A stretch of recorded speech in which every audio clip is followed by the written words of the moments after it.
Okay, welcome. Welcome, everyone. Can I give you a challenge? Recreate Centipede Knife Party. I would actually have to re-listen to the track. I would not be able to recall from my memory what that bass sounds like, even though I've heard that track a lot growing up. Um, but no, that's not what we're gonna do. I appreciate the idea, but that's not what we're gonna do today. I want to work on a track that I tried working on last week at the end of the stream, but it didn't work out. And I was listening to it in the past week, and I kind of in the process of making the track, I kind of got lost the original idea, and I was going through some of the old versions, and that's when I stumbled back on the old original idea that made me want to do this track, right? And I was like, maybe I should just strip it back, because I remember last week that something about the whole thing didn't feel like I wanted it to. And whatever I tried, nothing seemed to make it sound the way I wanted it to. And when I was listening to it, may we hear how it was a couple of weeks ago? I can bring in an old version in just a bit. One moment. So I was listening to some of the last version, and I felt like I think it's actually the harmony within the track that I decided to go with somewhere along the lines that just completely shifts the mood of the track into a direction where I don't want it to go, if that makes any sense. So I guess I should just bring in one of the old versions. Let me just quickly search for one. Well, version 8 is the last one that I have bounced. So I'll just bring that one into the project. One moment, and then we'll switch over to the other view. Okay. That. Let's go. Let's just do that for now. Right. So it's the track with the big choir, if you hadn't already realized. So I remember the drum groove being funky. Well, I was working on it, and the initial idea, and let me just first explain that. Like, one of the big inspirations that I always had when it comes to like music has been the soundtrack of the Ghost in the Shell movie, the original movie, the big opening with the choir. As a lot of people in electronic music have been inspired by that along the years, right? It's something that's been a big part of my youth growing up, and it's always been something that always made me really like that kind of sound. So I always wanted to do a track that really kind of pays a bit of a, well, maybe not an homage, but just like a nod to that inspiration that is somewhere deep within me. um, and that's what it originally started with. So I have the version here, which is the last one that I have bounced. There's one newer version, but I don't really fancy opening that project up because that'll take a bit of time. But the idea was to have a bit of an intro that kind of is a bit of a nod to that Ghost in the Shell soundtrack, even though we are in a different key. So it's gonna be different. I'm not sampling the original either. We're making it with our own choir. So it will have a bit of a long intro, and I think the intro, and that's also what the idea was. This could also be, and I still have that feeling, the opening track for the EP. So it could be a long intro, probably a minute and a half, maybe even longer, which will tie into the I guess the visuals as well, and then maybe a single drop. So maybe just have a track that kind of grows throughout. And I remember saying this on stream, I believe when we first worked on this as well, that I had this idea of like a single drop, maybe, and just have the track kind of have some kind of growth throughout, as if it grows bigger and bigger, right? And maybe it'll go back and strip back down somewhere in the middle and then start building up again, of course, but that was the original kind of idea.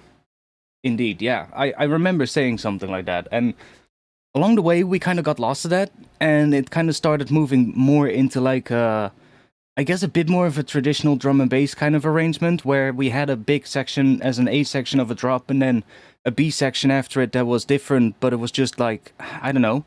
And then the sound is itself as well. I feel like the choir itself, the notes of it, that I ended up going with, those kind of indicate what the rest of the harmony of the track also does, and I just feel that what happened there was not the right choice, and it ended up sounding a bit too hopeful or something in a way, which is not what it should sound like. So I can go back. This whole intro part was a bit, well, that was too empty, but then somewhere around here the choir comes in.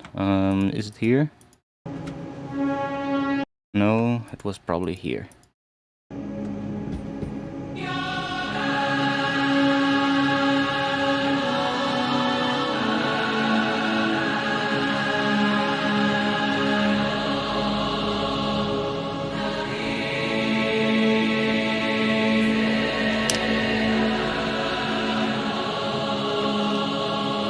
Yo, Bacon.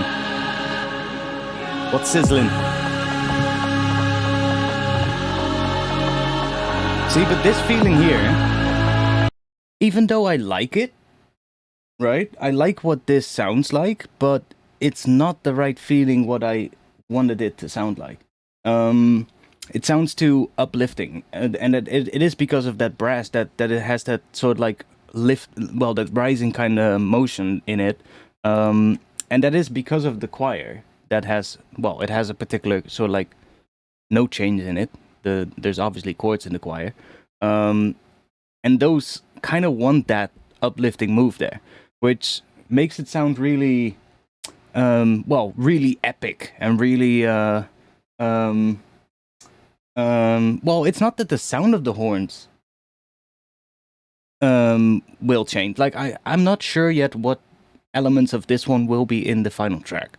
But what is probably going to end up being the case is that I'm probably going to end up combining whatever we're going to do today with things from the other project. We're in the same key. It's just that we're kind of going to strip everything back to the original idea and then do everything again, or maybe not everything, but just work from there and see where we end up this time, and then we can decide later which one is better. It's not like this version is completely discarded. You know, we're just gonna try and see if we're gonna make a better version of it. So that's what we had. Now, obviously, we had this drop as well.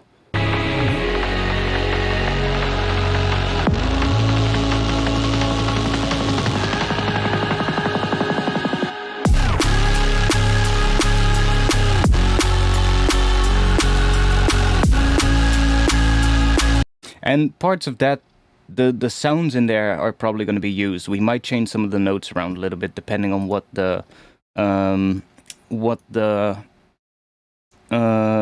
new version is going to do for the choir. But I also think that this bass sound, this sustained bass sound, is not going to be what we're going to use in the first section of the drop.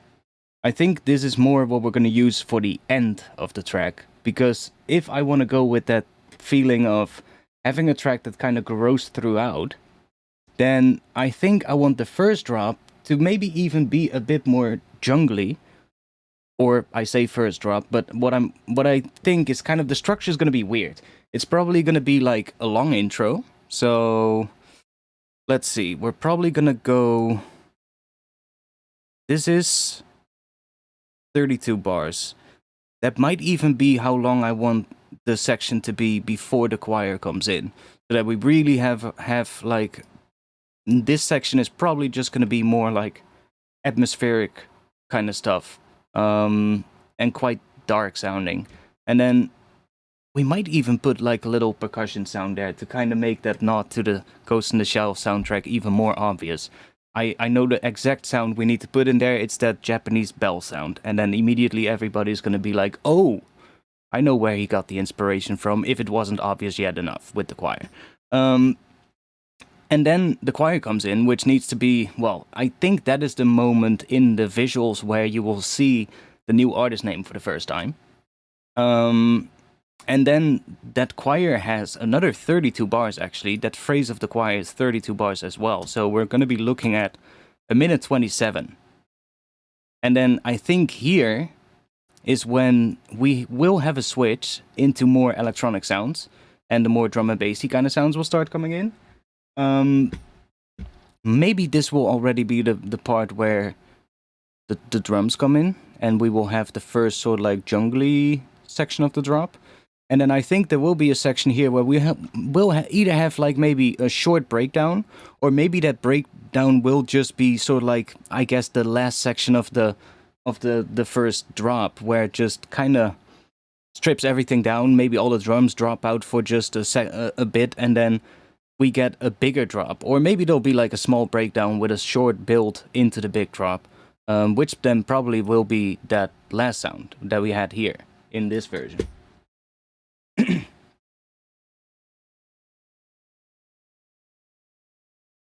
So that would be a different kind of approach, but I think that is more like what the original idea that I had was, which I kind of lost along the way of making this one. So let's just see what happens.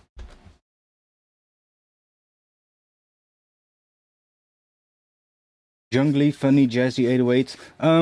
Yeah, I think not necessarily jazzy, but more like, yes, an 808 kind of bass sound, just hitting on like the first kick, and maybe somewhere in between as well, you know, some other notes maybe in between, but then hitting on the first kick, and then like, you know, really jungly kind of drum pattern for the first section of the drop, which is then, that section is probably also going to be more like, almost acting like a build to the final section of the track, if that makes sense. But at the same time also being a drop, because it's, you know, it's all in here, but let's see if we can make it work. One last listen for that? Okay, I'll just play from here.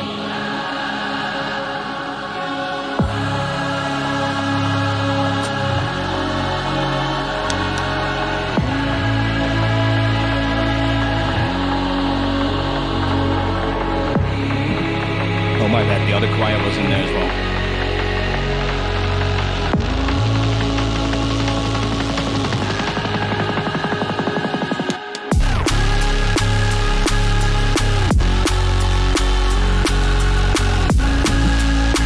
But I already know that this part will start sounding different in the final version, because the choir that I did now already sounds different. I'll show that in a bit.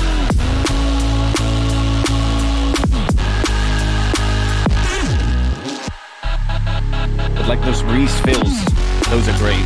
We'll probably end up using those.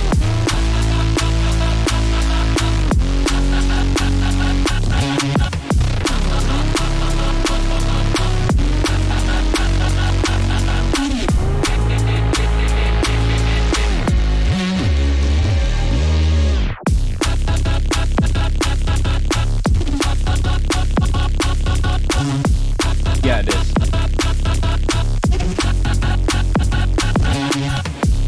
So, yeah, this final section I wasn't happy with, but that's what we had. That section just keeps going. So there's not really any changes in that section other than what you just heard. So, I have the old choir here, so I can show you what I changed. The old choir was this.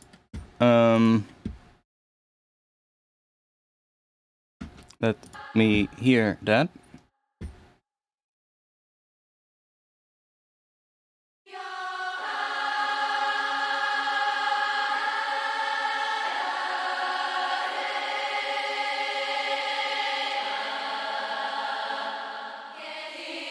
So that was the old thing that I had. And it's especially this section here that really makes it want to do a particular sort of like harmony. because I'm doing these sort of like changes here in the notes, it kind of implies that these are chord changes, basically. And whatever I tried, I always end up getting the same sort of like harmony underneath it, which you basically have just heard. So I kind of went back and I took the choir and I redid some stuff. So I now have this, which, as you can see, is a little bit different. We have some bigger gaps in between, which I think is also going to be nicer. So it's not just sustained the entire way throughout like this one is. It is Rhodope, yeah. It's basically the only choir that has this sound that is available for Contact. So, I mean, there's one other one, which is a Slavic women choir, which I believe is the same company, but it doesn't have this exact sound. This is kind of the closest thing that you can get, I think. The only one that sounds kind of similar to the Ghost and Shell choir is the Japanese children's choir from Omnisphere, but that one is very limited because you don't have control over the vowels and anything like that, so yeah. I might still use that one though, because I can show you. You can see there's some notes turned off. I was playing around with some higher melody on top of these notes here, and that actually sounds really cool, but some of these high notes that I wanted to put in there are not in the library that I'm using, and I tried extending the pitch range, but apparently from the looks of it, they're using a script to limit the key range, and that means that I cannot extend the key range unless I can actually get into the script and change that, and I don't know how to do that, so fuck that. But we could use the Japanese children's choir from Omnisphere to maybe put that high extra layer in there, or maybe use some other kind of Contact vocal thing, and just blend the two or something. One of the Labs choirs sounds similar.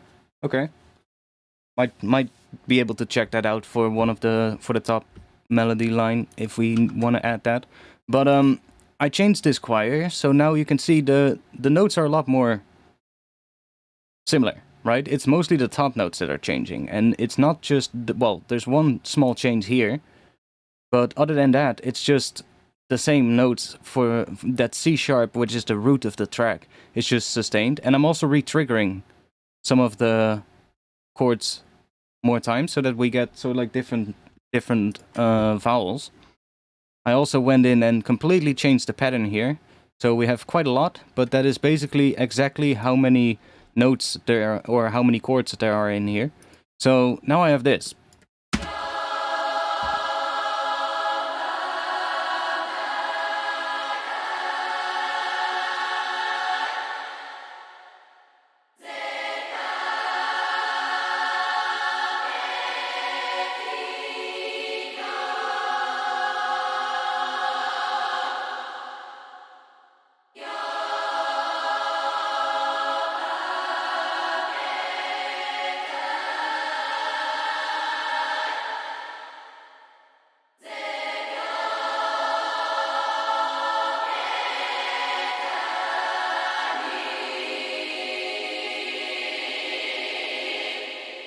And I like it a lot more. It's just a lot more of a... It's more of... pays more tribute to the Ghost in Shell soundtrack, I feel. It's a similar kind of structure, even though we're in a different key. Now, I can show you quickly what I mean with like the extra high notes. Like if I put some of these high notes in, listen to what we get. That actually starts sounding pretty cool.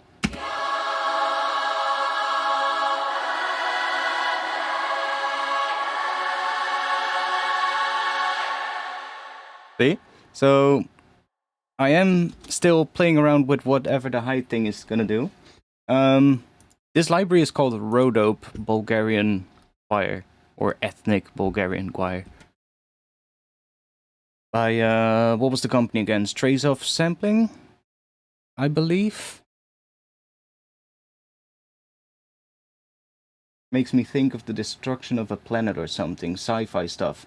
Hey, that is actually really good that you're saying that, because the idea for the visuals is to have some kind of a big Well, I'm making something in Blender. I haven't showed anything yet, but it's because it's still very early in the process of making some stuff. But I'm trying to make some, basically just a nice scene that I can move a camera through in Blender for the visuals. And it's probably gonna look quite bit of like a, you know, bit of like a dystopian kind of mega structure or something. I don't know. Something cool. But yeah, there's those high notes are cool, but then there were some area, like there's one thing that I remember doing on the old one, and that is that I had the formant a little bit lower, and I did that by basically doing this. So just exporting it at like a higher pitch, and then pitching that one, what was it, down again, and then using the formant shift in Ableton in the warp mode to get a different sort of like formant sound. And I noticed something when I did that on this one. Instead of going up 2 semitones, I went up 4. If I now duplicate this and then bounce it, so let's do freeze and flatten track.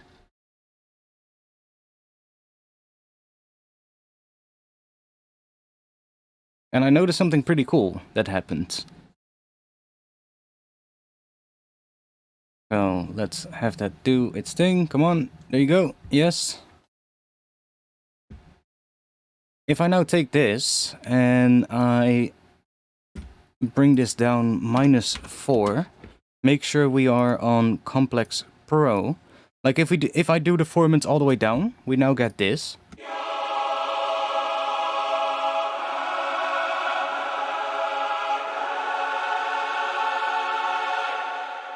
Which is a lower formant even than what I did in the previous version of the track. In the previous version, I went up 2 semitones and then down 2 semitones. So now I have kind of double. Well, I'm lowering the formant double the amount, so it's lower than what I had it initially. But if I bring the formants all the way up here, so just leave that at 100, it's gonna try and keep the formant at the original's. Well, in the spot of the original, but it is pitching it down. And listen to what happens to the high notes.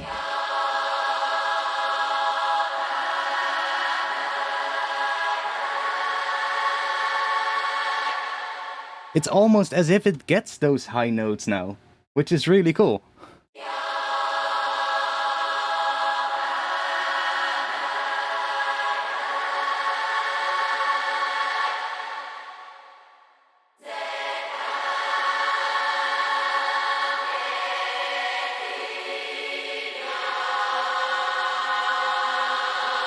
So I can compare it with this one, if I turn this MIDI rack off here. So this is the original formant.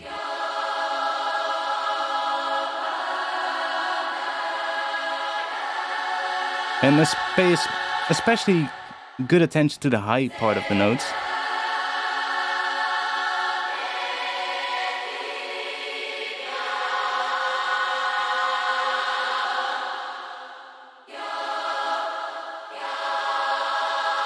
See?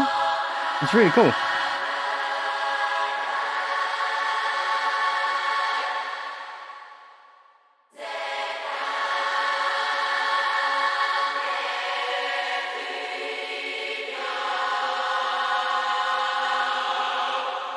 But like, I also like it with the formants down.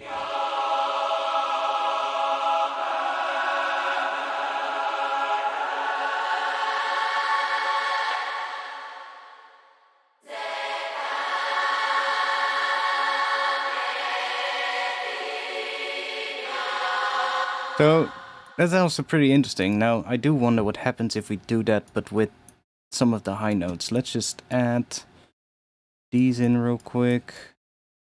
Let's do this. And let's duplicate that again. I mean, I can do the entire thing if I want to.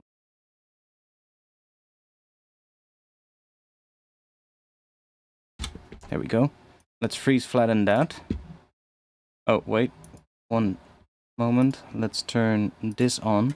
Now the thing is, I don't think all those notes are going to be included.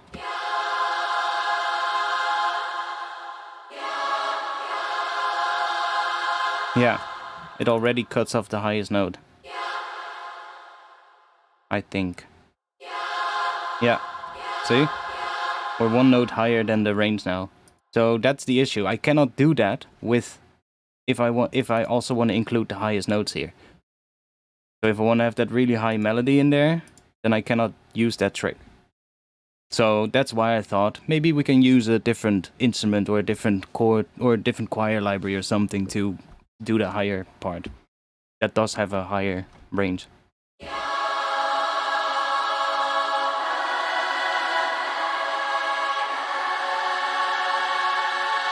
Or make this choir in a lower pitch and then pitch it up. But then we're also gonna shift the formant up as well. So that's the issue, right? I cannot do that because then we're not gonna get the effect of what I was getting with the formant shift in here. I know there's formant shifters as well. Like you have, for instance, the Little Altar Boy by Sound Toys, but it just does more bad than good, in my opinion. So.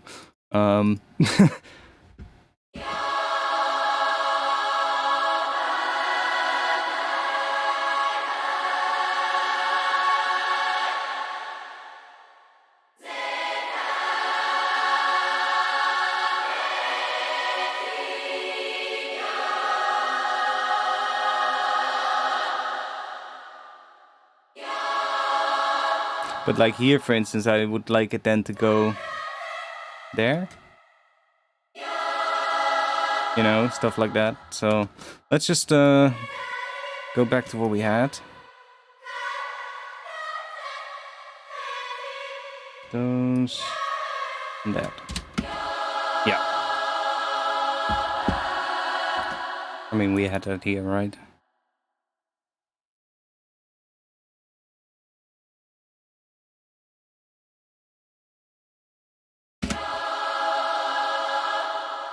We can just get rid of this one. We don't need to.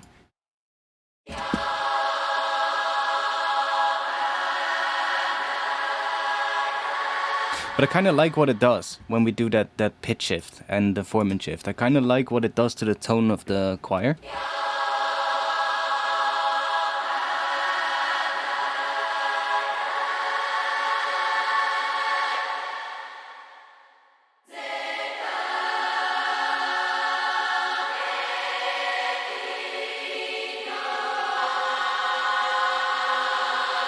So I think that's the version we will end up using in the end. But for now, I'll leave it like this because I might still want to change the notes as we are adding all the stuff that we want to add. So let's think. This is gonna go away because you don't want that.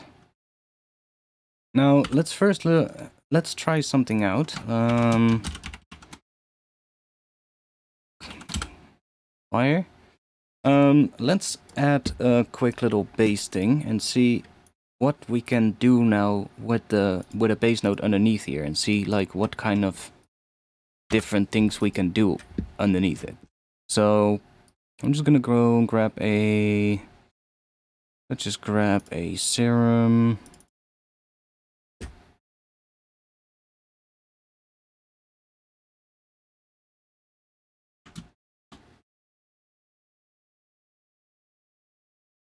So obviously the first one could be our C sharp.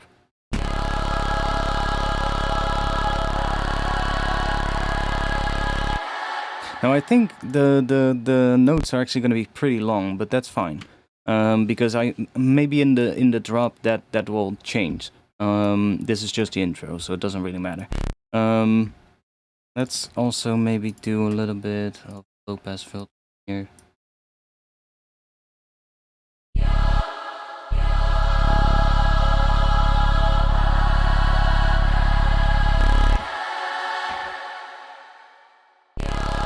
Oh.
That's kind of the underlying pattern, I guess.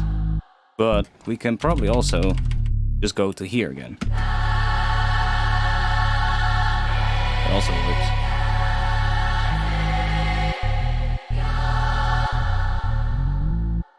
But it kind of wants that, I guess.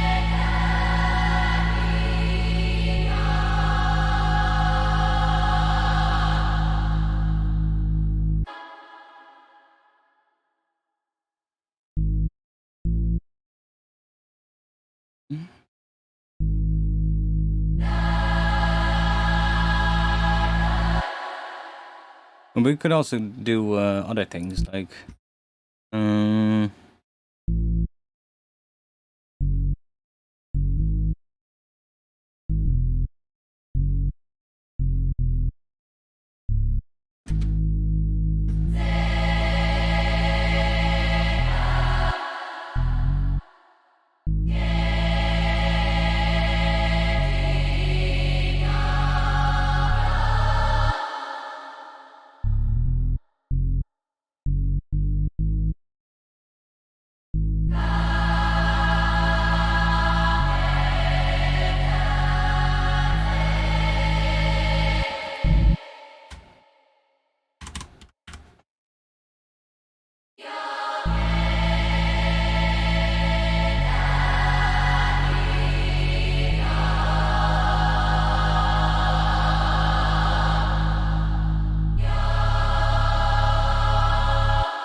okay.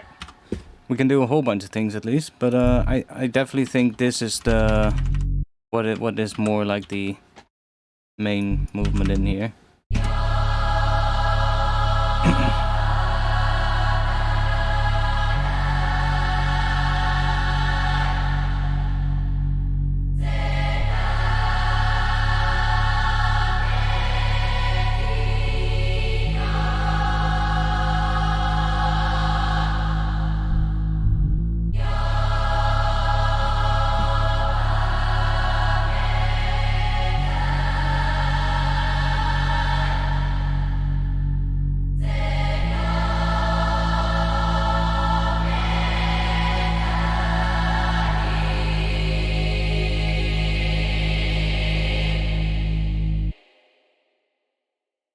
Okay, so let's think. What are we gonna start with?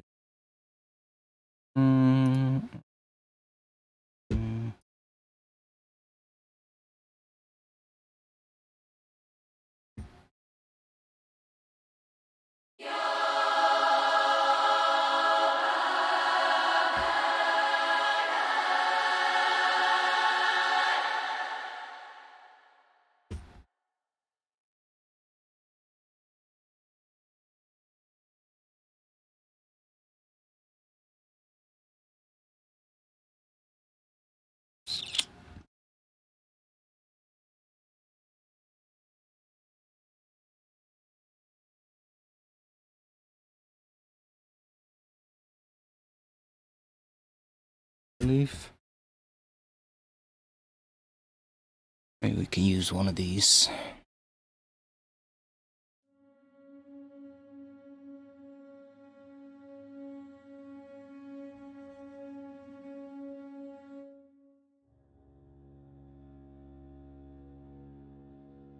These are probably gonna be really quiet for you, but one moment.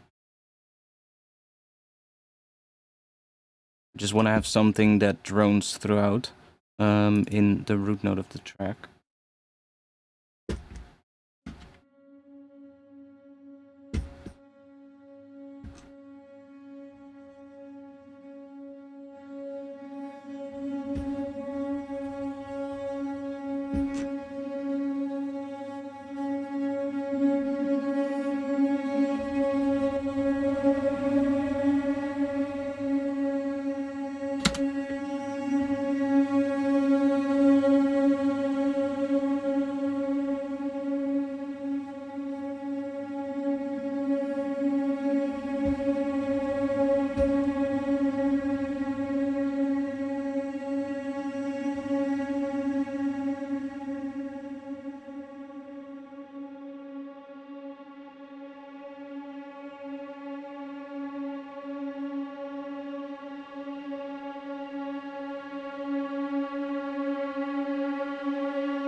Oh, that one might be nice.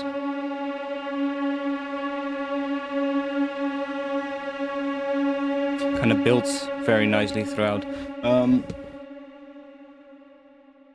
So, well, I noticed something, by the way. Ableton added a new MIDI device with Live 12, and it actually completely replaces one of those Max for Live devices that I was always using. You know how much I hate to do the mod wheel automation inside of a clip, because it's so fucking annoying. Why, if I have an automation, do I need to do it inside of the clip if I already have automation lanes right here, right? So I was always using that Max for Live device. It's called, what was it called? CC Map 8, which is this one. And it would just allow me to like map some of the CC values to like a macro knob here, and then just automate it in the track itself right here. But they added a device that basically does that, called CC control. So you've got mod wheel, pitch bend, pressure, which is like, what is that, aftertouch kind of stuff. And even a switch for like sustain pedal that you can automate right here in the track, which is nice. And then you have all these other ones that you can assign to whatever CC value you want to assign it to, which is really good. Almost as if they were looking at my videos and were like, hey, maybe we should add that. maybe, yo, Ableton, if you're watching, say something in the chat.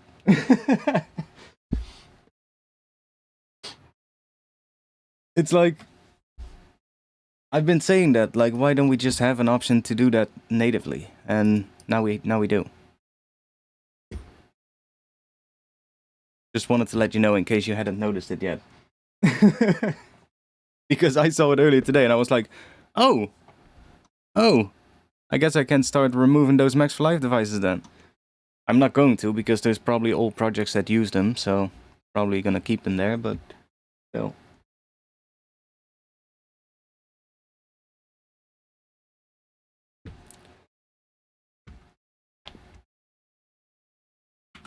Okay, so I want the first part to, let's just make everything the same color. There we go.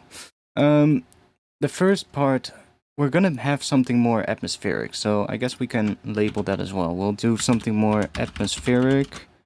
And then here the choir comes in.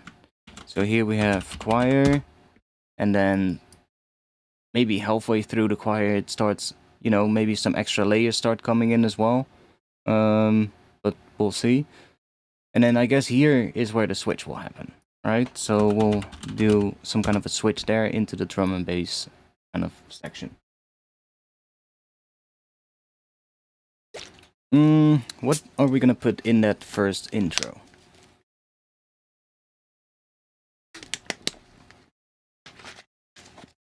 I feel like probably some kind of a... Or should I find a percussion sound that we can put in there?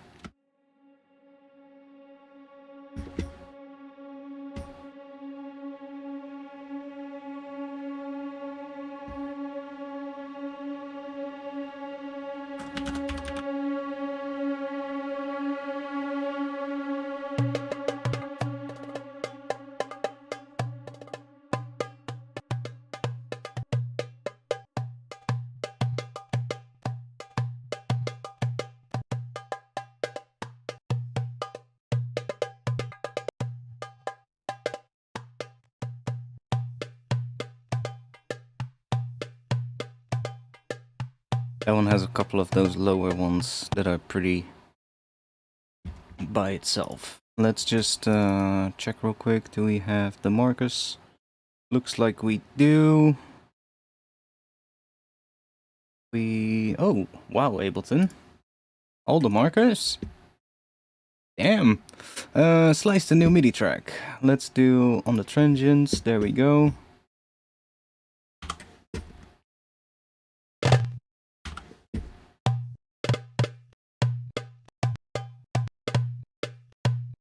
Not even sure if I'll use the low one, but we'll see.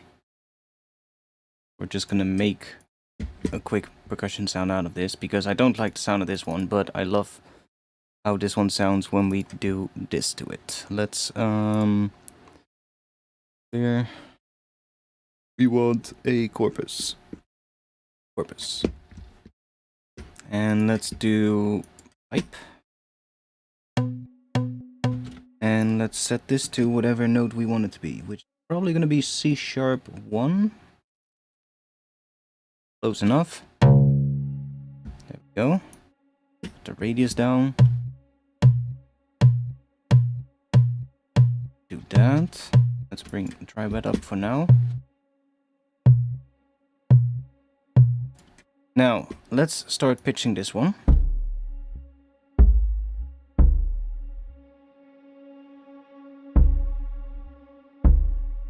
That's actually...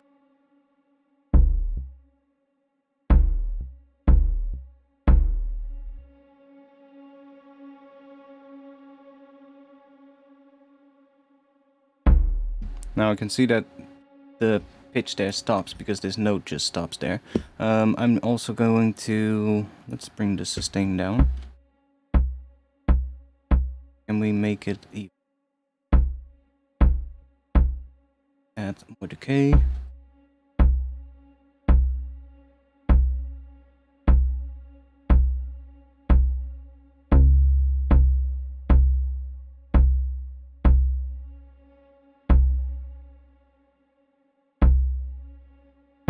Good enough for now. Let's do a vocoder. See what happens. Maybe do that first.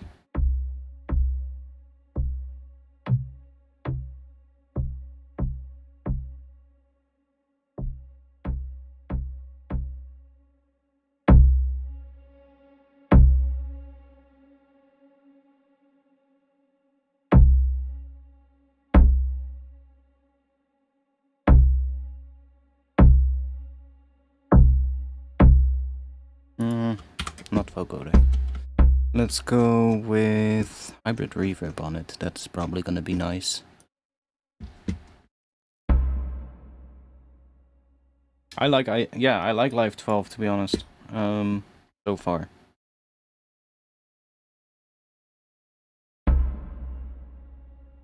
Let's just do that one.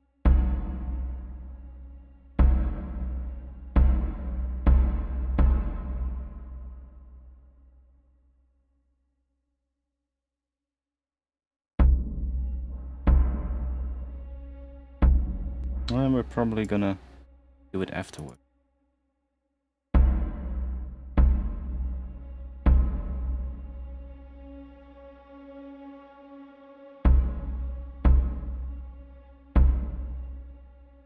Let's put an EQ on it. So what is that note ringing out at? Oh, sorry. Okay, that's hitting on a B, so that's kind of a wrong pitch. But that's because we're pitching this one and then putting this resonator on it, so we have two different pitches happening at once, I guess. 18.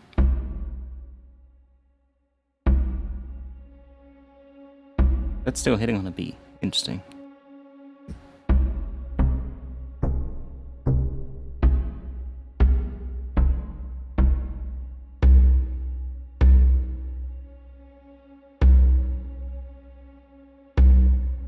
For some reason it's hitting a semitone too low now, which is weird. But you can hear we can get some pretty weird percussion sounds out of this. Let's just...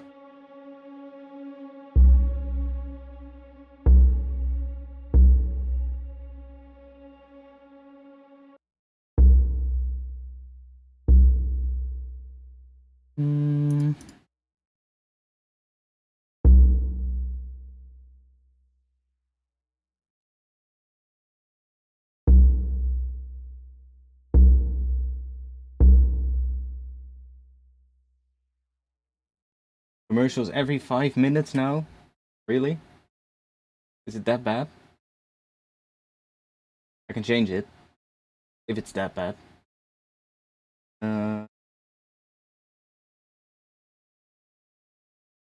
Where do I do that? Here?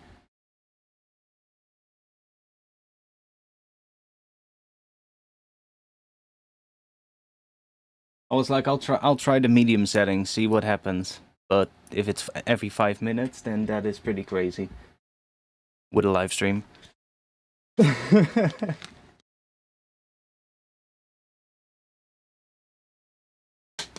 Yeah, I did actually turn it up to like the medium setting because I always had it on the lowest setting. I was like, let's try the medium setting. But every 5 minutes is a bit crazy. Well, even during a video, that would be fucking crazy. This is not hitting the right note. Hitting a C or a B. Yeah, it's hitting a C, I think.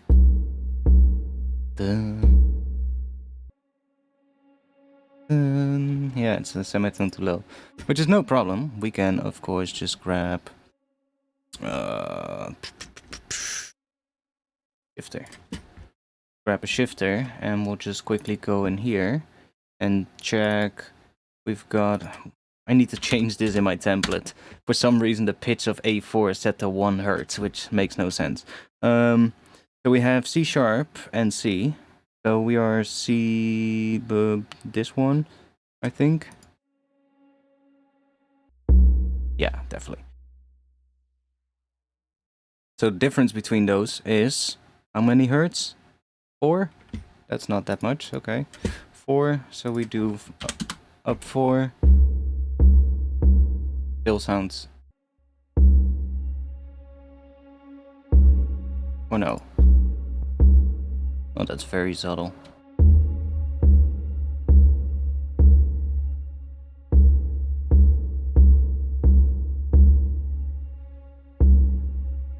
Anyway, doesn't matter.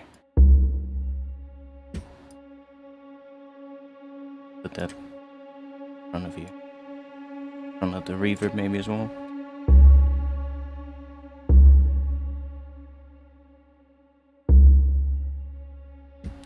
Do no stereo because...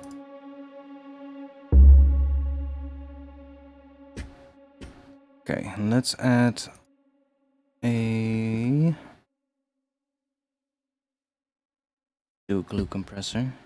See if we can reshape this a bit.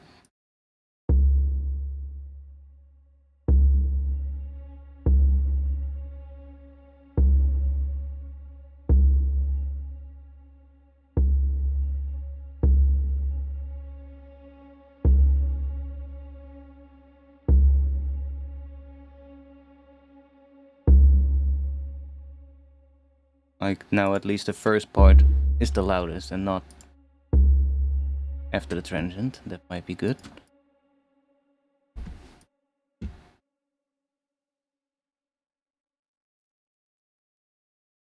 Not sure if I like this percussion sound, to be honest.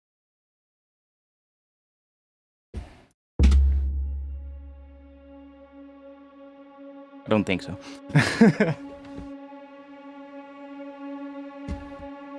I want a different sound.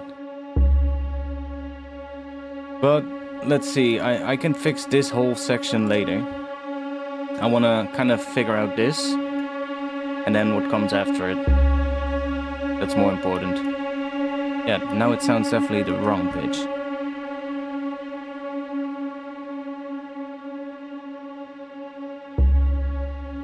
Maybe 4 was right.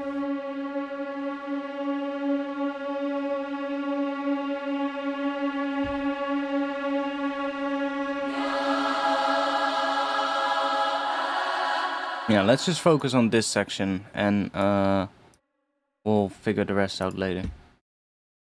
Probably gonna be better.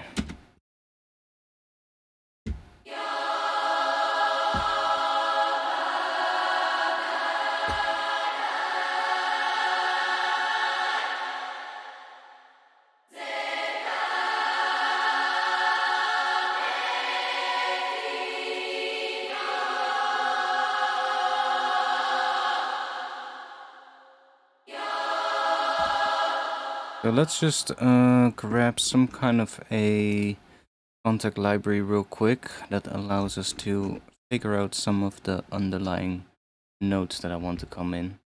Some kind of a string thing or something is probably gonna be good. for now. Or we can do horns. Have one.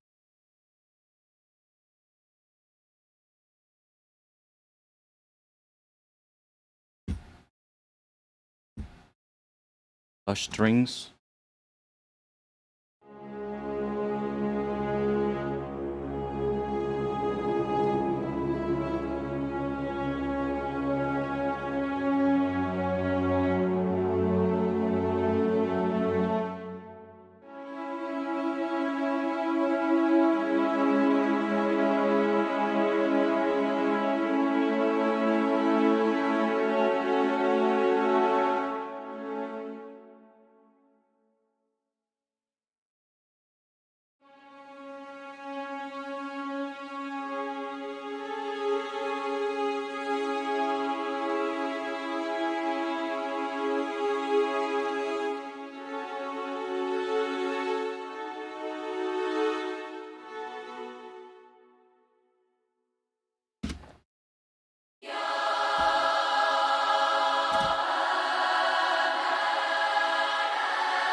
I'm definitely hearing C sharp right underneath there.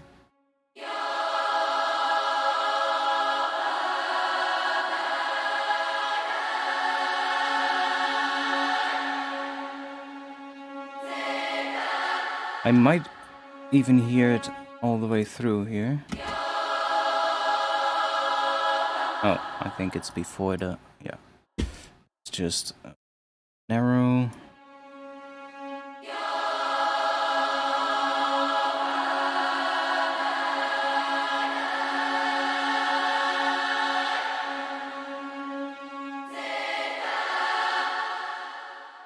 Probably it's gonna stop there as well.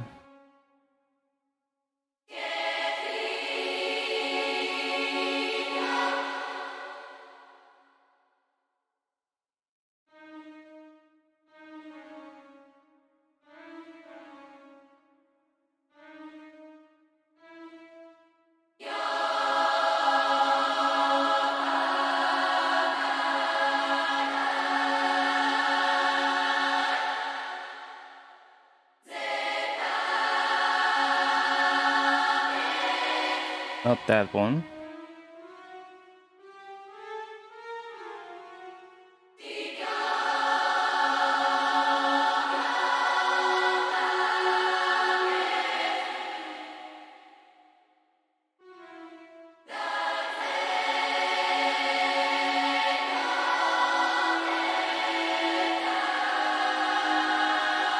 Maybe that.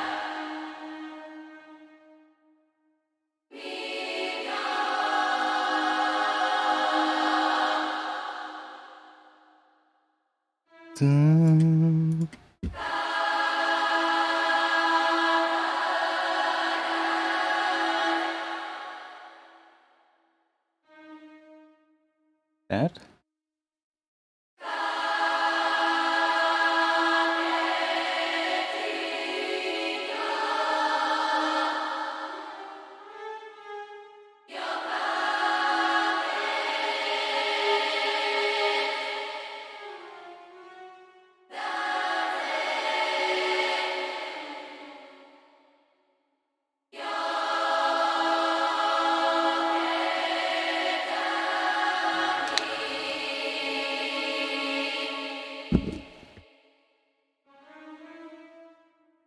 Just extended.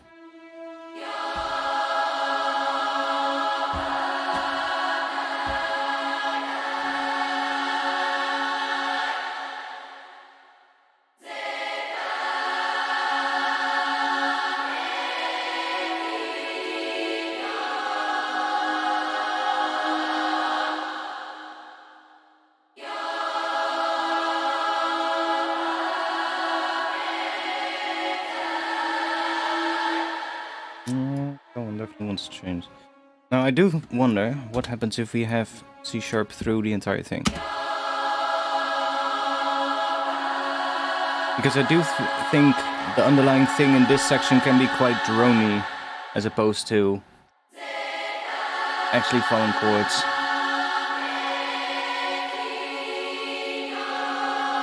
See, that's what I mean. And then only thing here is either go up to that D sharp or down to this C.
Yeah, something like that is probably good enough for now.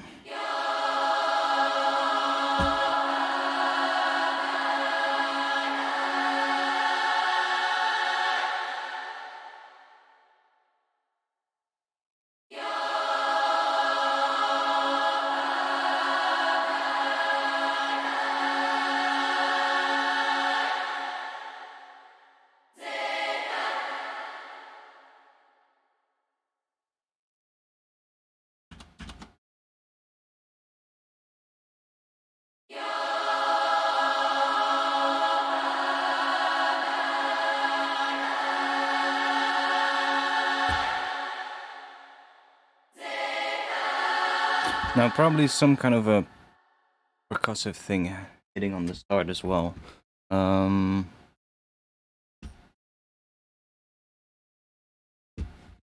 Let's see if we search for deep impact.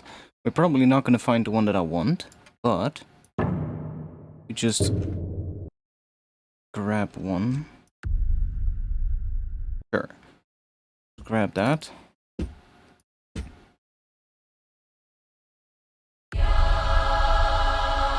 And then we can use that similarity thing in here.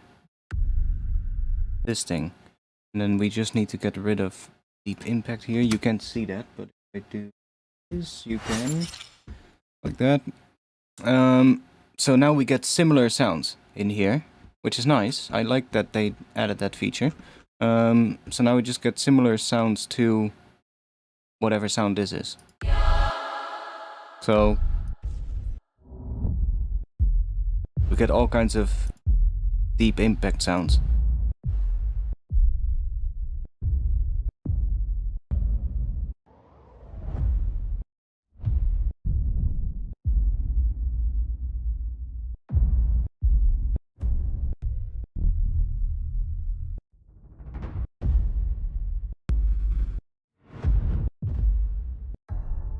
The further we go down, the more different from the original they're going to be.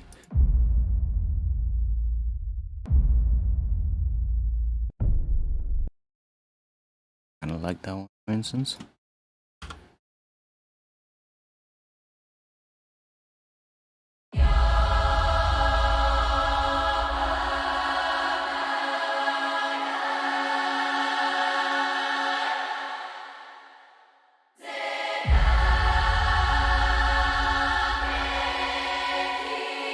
See what other ones we have.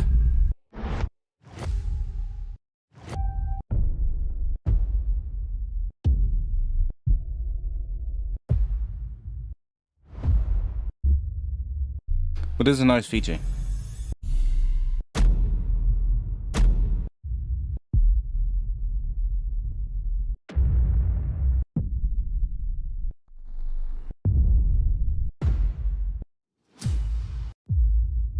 Didn't even know I had that many fucking low impacts.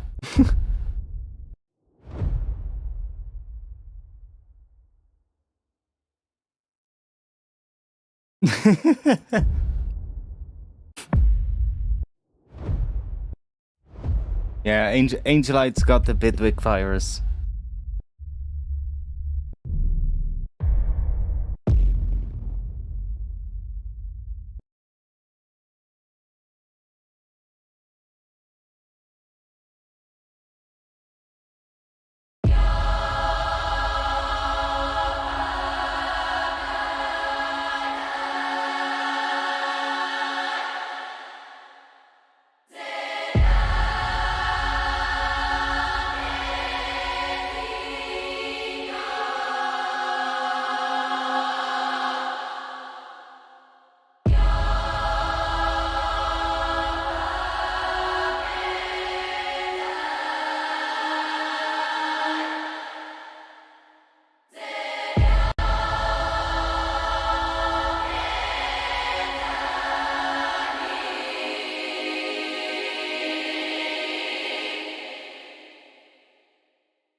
That's so fucking low. Who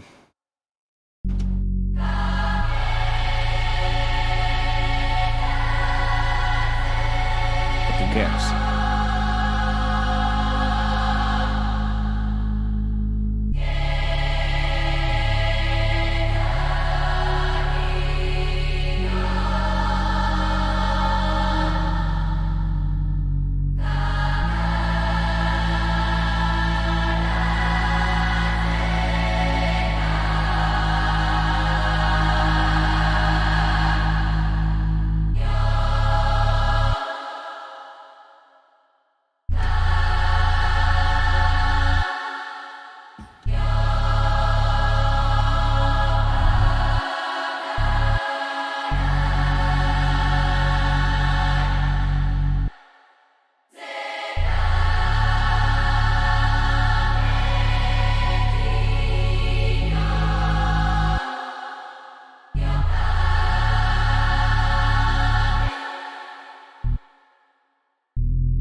Not bad.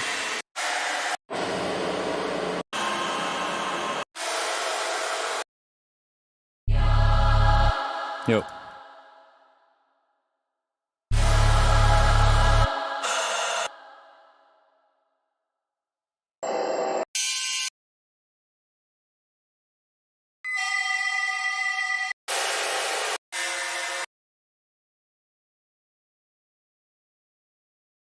Jesus, why are you taking so long to play these?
grab a section from there.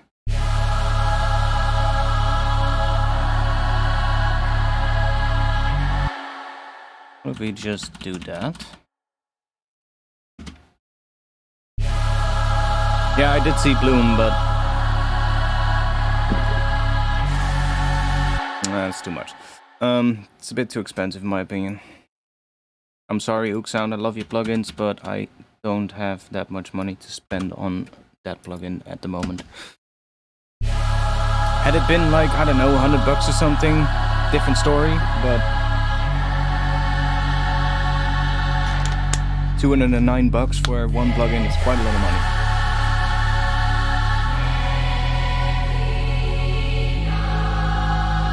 Okay, let's just have the bass for now do this.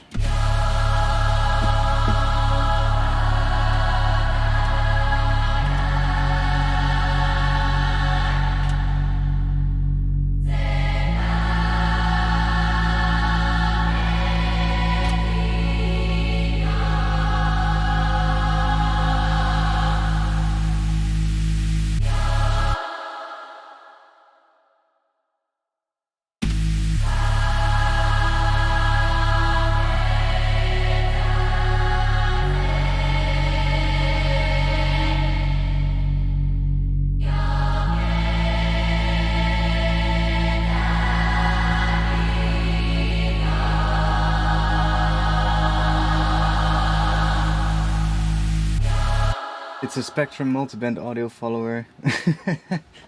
I mean, it looks like a helpful plugin, for sure. Like, don't get me wrong.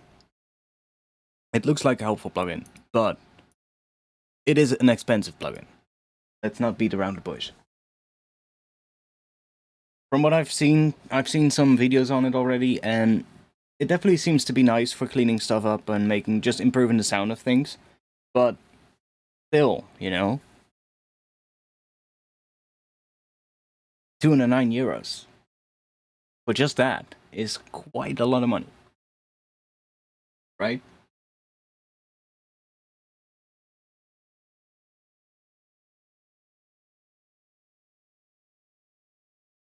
And I'm not saying that it's not worth it. Might still be worth it. It's just that, yeah, they haven't yet convinced me that I need it. Let me just say it like that.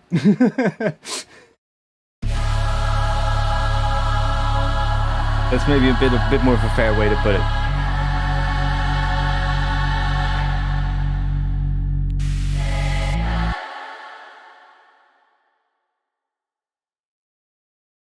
Not sure if I want to have all that, but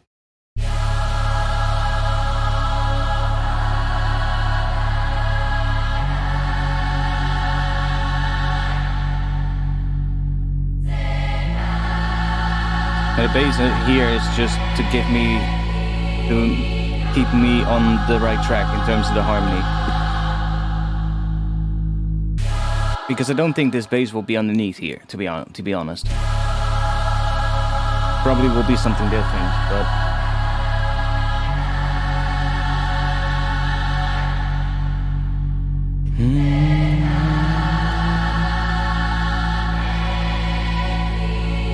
rename a couple of things. This is the strings. Just from damage. Let's just do that.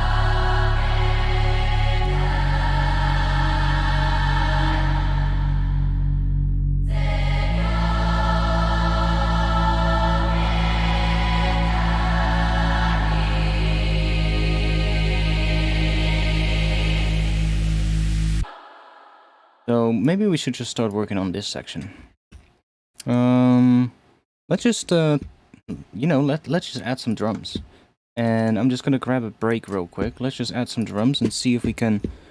I do think that I know what kind of a pattern I want to do for the drums in. Oh, we already are in the Noisia pack.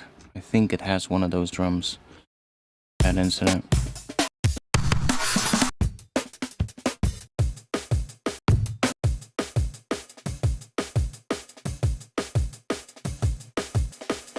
Kinda.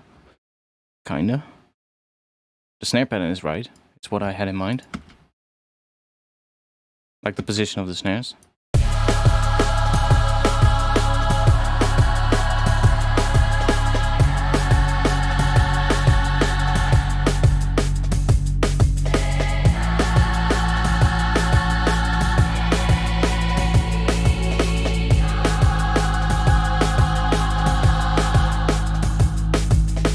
Not the right sound though, but it's the equivalent of 3 notes in FX script. We know it ain't like Bitwig Shill. I'm just gonna call you Bitwig Shill from now on.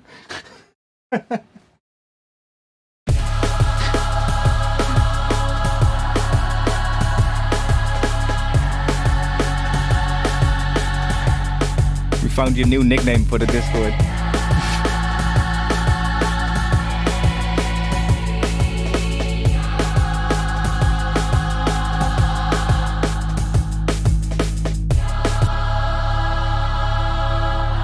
Now, these drums are probably gonna come in here, and we're gonna use a different thing, but we're probably gonna end up making our own. Bitwig Shill is already his nickname. No, I'm just listening for like the drum pattern. I think this pattern is what I want to do. With the snare hitting on those positions, right? So we have the second beat and then the off beat between 3 and 4.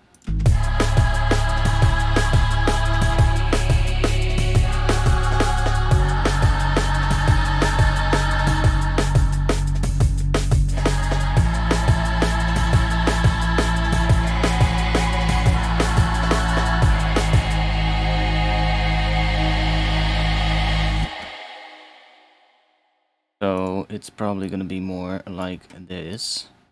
And then here we're gonna get the drums coming in. So in this section we're probably gonna have maybe a filtered version of this very slightly in the background, or like whatever drums we're gonna end up making in the background, just coming in maybe, just to kind of hint that something is gonna come. But we could also just, okay, that might have sounded weird. Just indicate that something is gonna happen, you know, but we could do that with other things as well. Just, we need to build tension, that's all. And this kind of harmony at the end here. And then here, obviously this bass is not the right one. And then maybe we can do you here maybe.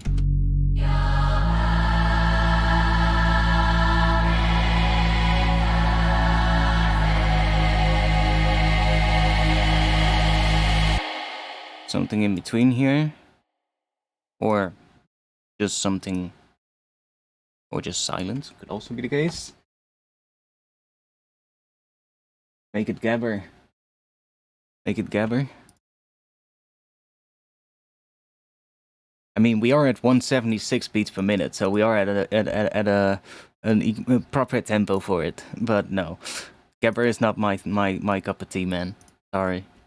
I can enjoy it for maybe 30 seconds. Then we need and then I start longing for a snare most of the times. That's usually what happens.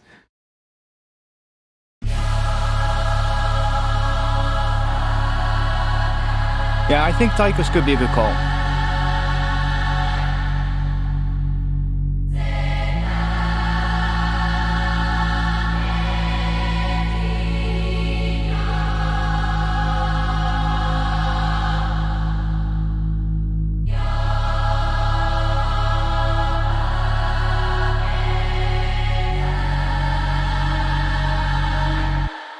You know what? I think a different drum pattern might work as well. Let's see. Let me check. Move this one aside. I might have a couple ones saved in here. Where are the KJ ones? Here.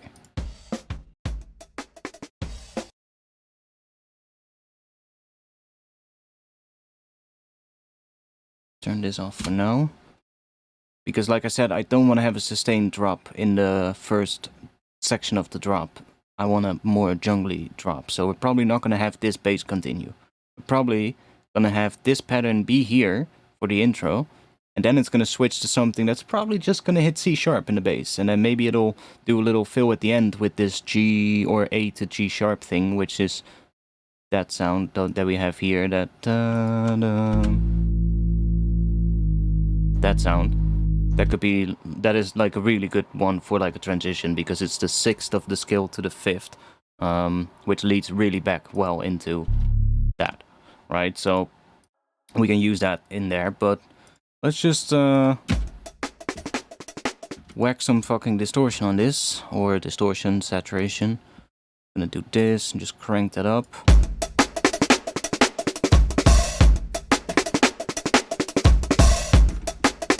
Maybe put an EQ in front of it. You can just roll up some of the lows a little. It's a little bit cleaner. So I think one of these could be pretty nice, or at least we can use it and then maybe chop it up. There's a bunch of ones that I like.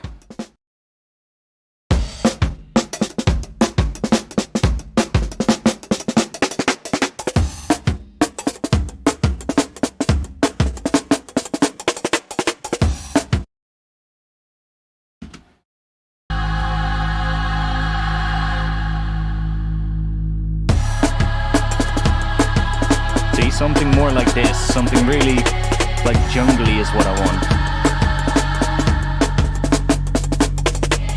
And I might be able to use one of these just as like a template, and then just use addictive drums to kind of make it in the right sound.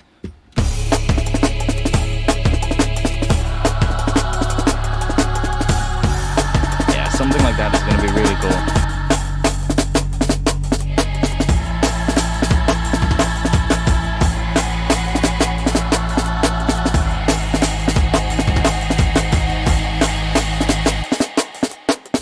Yeah, that last part there, that already worked really well. Like,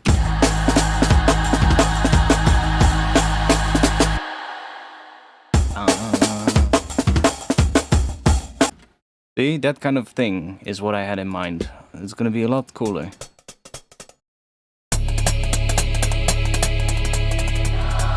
Okay, maybe even a hat or something in here already to introduce the drums. Could also work. So, something like this direction.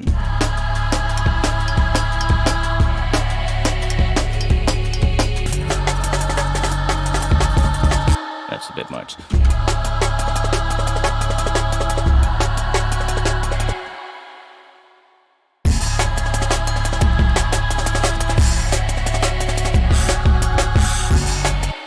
So what if I just put that hat thing in here real quick? Let's just chuck that in here.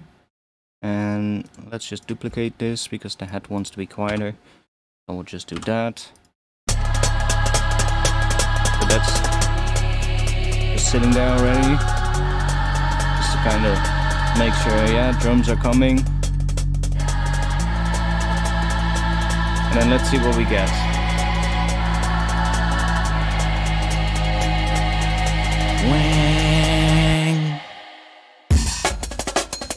And then we're gonna go into drums. Why not? Could actually work. What if I just add a bit of an 808 thing real quick?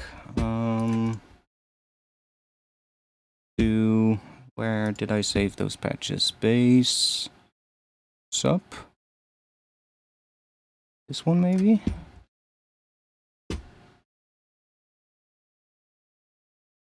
Just do a little.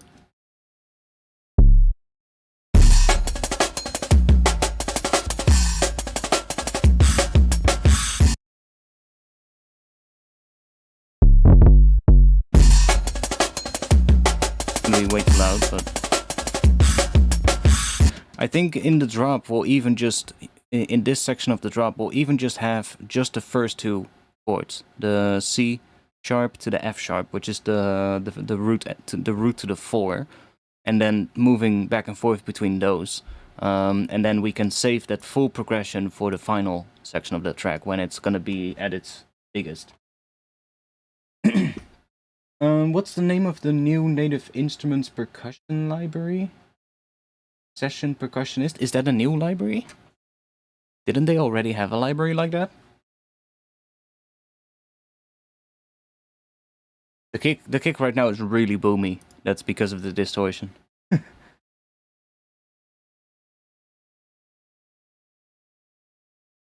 I thought they already had a library like that, but I could be wrong. Oh no, I think I'm confusing it with a session guitarist. I believe they had a library called that. That might be the case.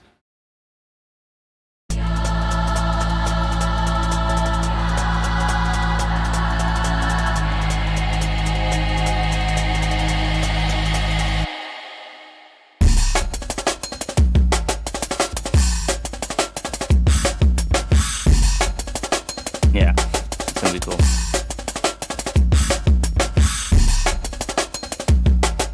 Now, we just need to find the right drum pattern.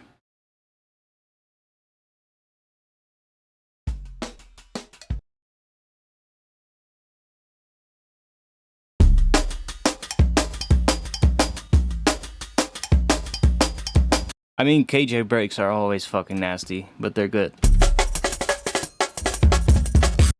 The tightest drummer in drum and bass.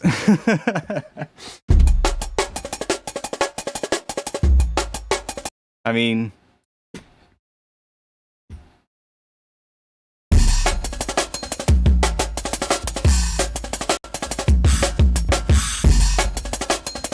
yeah, something... that's not the right vibe.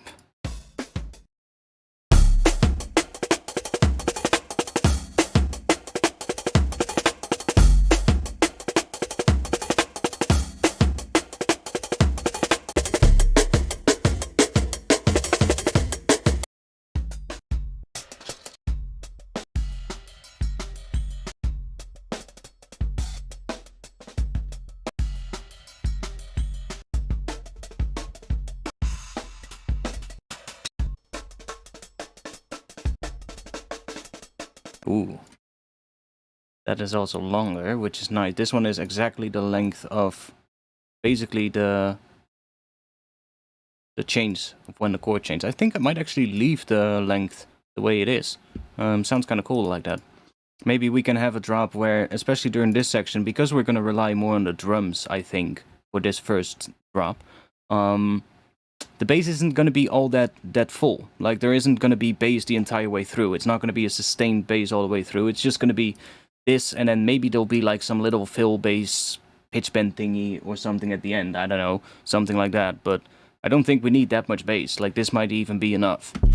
Just something like that. Maybe it wants to be a little bit longer, but I just picked one random patch.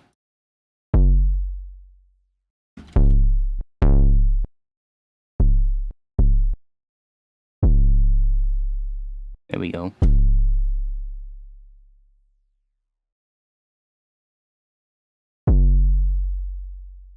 Like, it probably just wants to be something like that, honestly.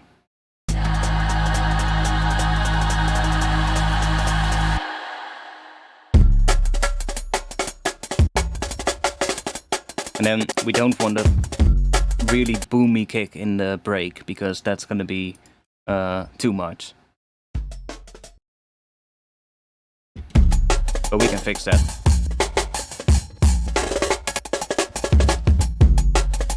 But yeah, we can also have some of those kicks kind of fill up the missing parts in the bass. Like, that can also be the case. Just have to make sure that that first kick works with the bass hit, but we can do that. See, that's already way too much kick, so that's not what we want. Now, I think there were a couple of more, but they were named different. I believe they're somewhere here. Yeah, see, we got a couple of more here from that tight kit, and I think this pattern is actually really cool. Check it out real quick.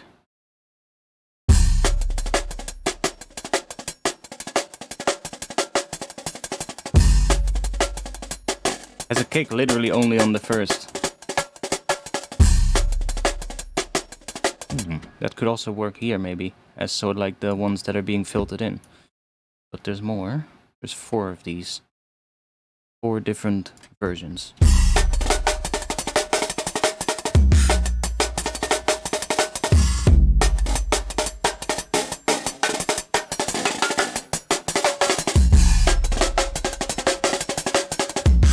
Damn, what a break.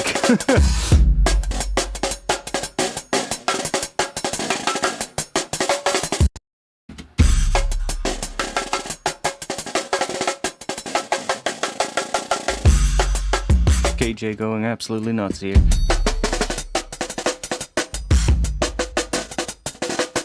Yeah, something like these is definitely what we want. I still... There was that other one that sounded really nice.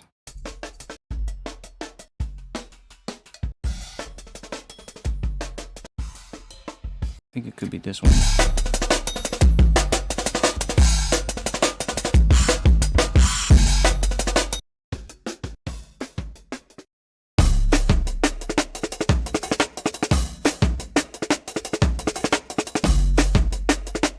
Yeah, we're gonna make something like that with addictive drums then.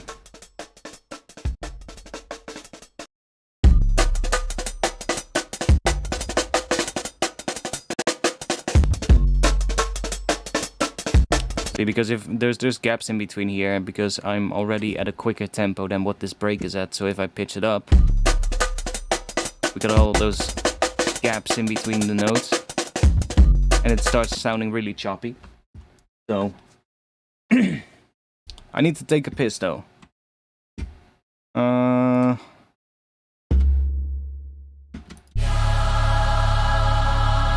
guess you'll just listen to the choir for now.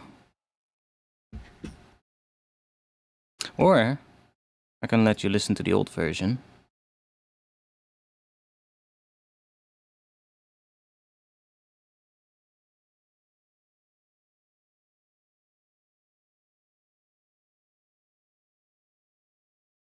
You'll just listen to the old thing that I had with that choir one more time.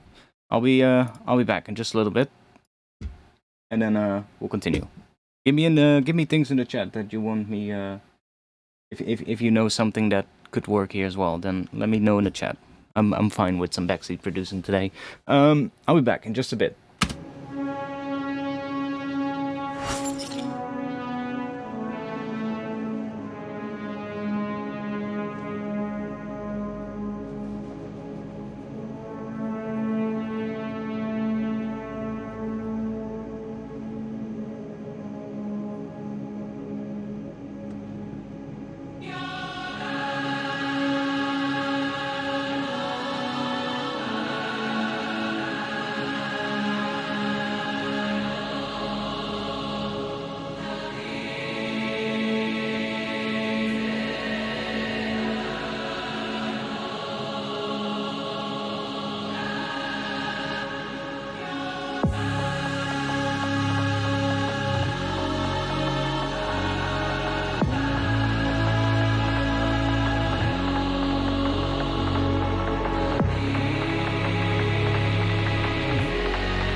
was that high pitch, man?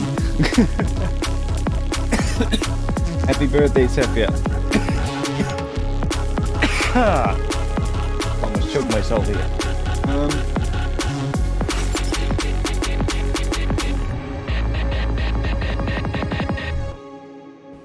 Okay.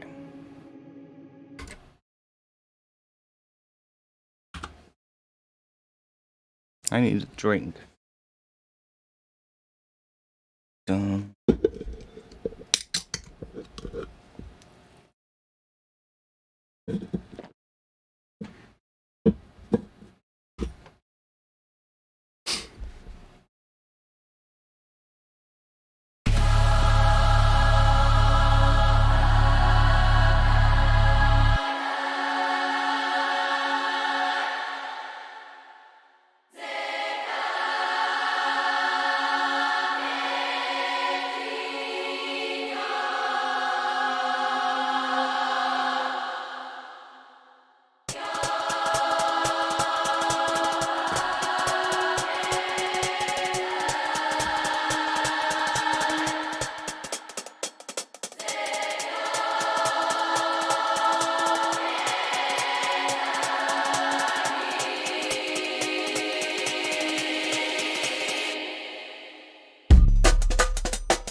I love it how it's still called noise break.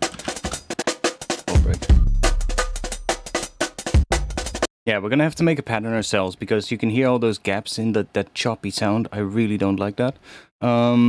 So I guess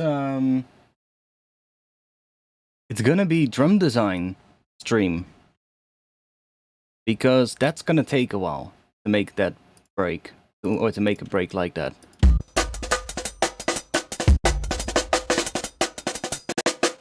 Something crazy like that. That's gonna be quite a bit of work, but we can do it. Okay. I guess let's do it then. I'm just gonna bring everything up that we're using. Do that. For the sake of it, we're also just gonna everything the same color. There we go. This we're not using. Just that. Why this here? Oh, that's the old break. Let's just leave it in here. It doesn't matter. The percussion sound, I don't like it, so let's just get rid of it. And let's go for the drums then.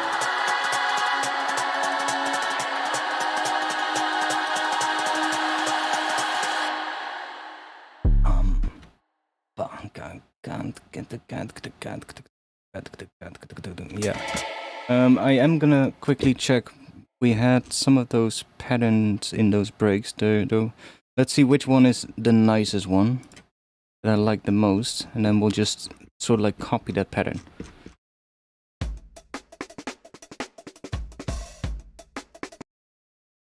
Let's see what kind of fits the best after that thing. The loop, I don't know, we'll just loop this.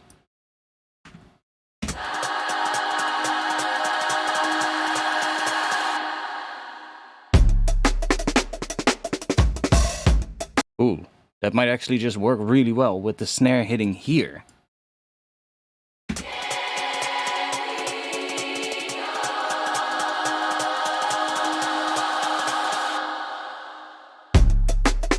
Ooh, yeah. And then maybe not in the second half, but on that first one, that could be really cool. And then maybe in this section we can do more, I don't know, that. Do that. That. Then hook you here.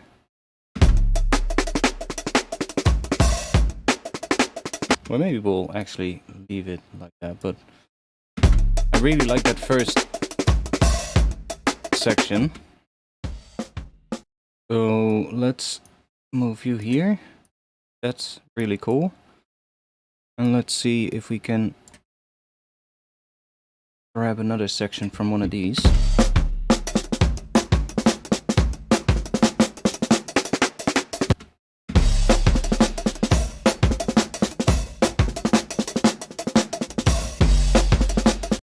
For instance, that last section is pretty cool. So if we had that and then that.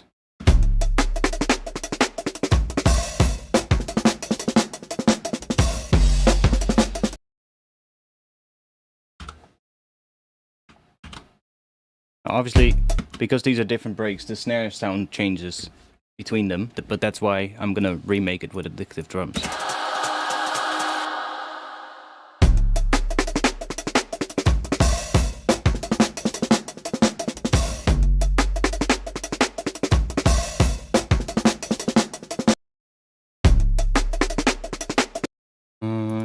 Okay, let's just do that. Oh, what did I do?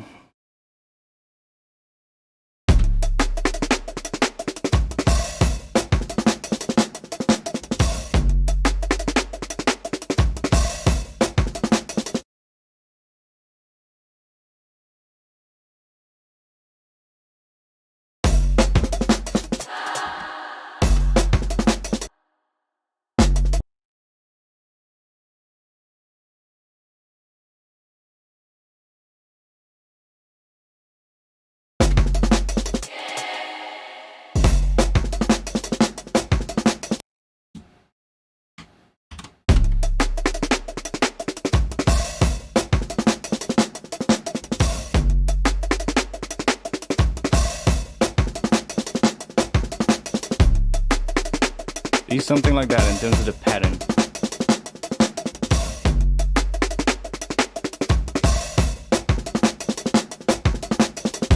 Although I kind of hear a double snare here, which would be even that, and then something different there, I guess. Chuck you in here. And I don't know.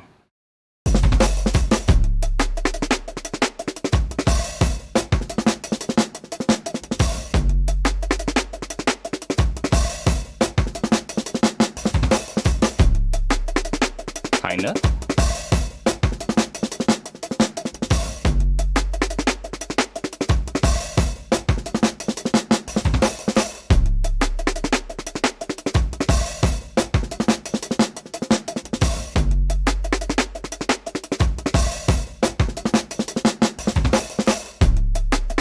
Something like that could be cool. Let's just say this is our template. What the hell? I turned something on. There we go. I turned scroll lock on my keyboard for some reason. I think that would work pretty well as a pattern after our choir thing.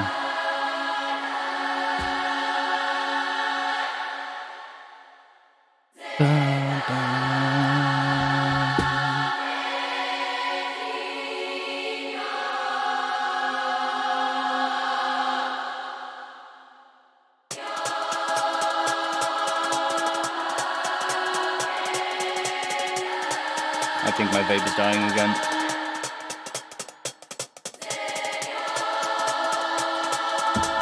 Usually when the flavor suddenly goes away, then most of the time it dies. Might have to go grab a new one.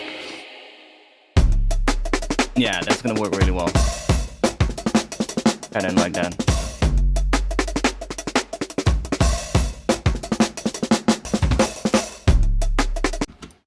Could even...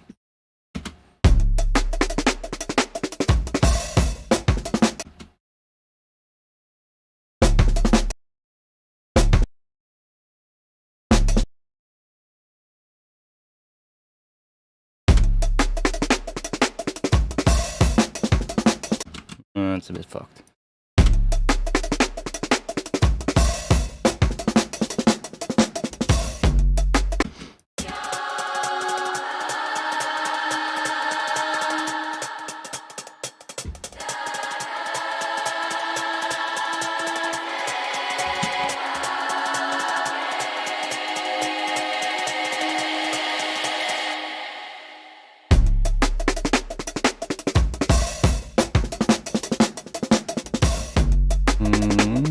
Where are you? Sampler.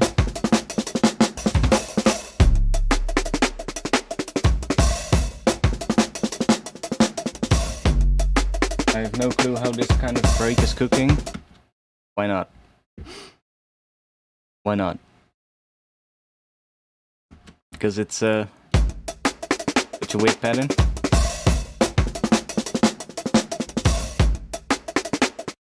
I mean, it's not that complicated. It's just that there's a lot of snares, basically. And I would break it down by pattern. So I would just say, okay, this pattern first.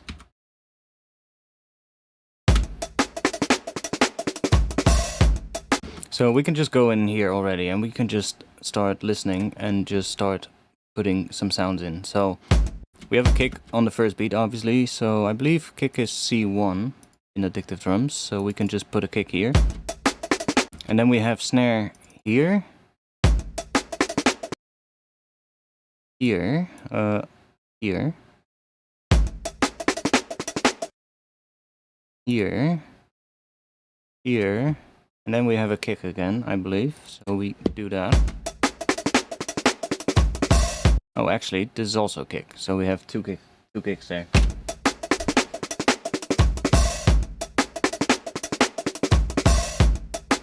That's kind of the pattern we have. But there might even be a snare on that kick as well. Like a slight ghost hit. Because, yeah, there's a lot of ghost snares in between. Now, this is basically the main pattern first. I'm gonna start with that first. So let's just do that. And then here, that is different. So we get that to that. And then we get that. That. That.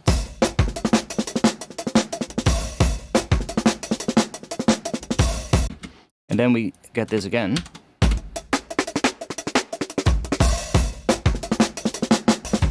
And then we get the little edit at the end here, where we do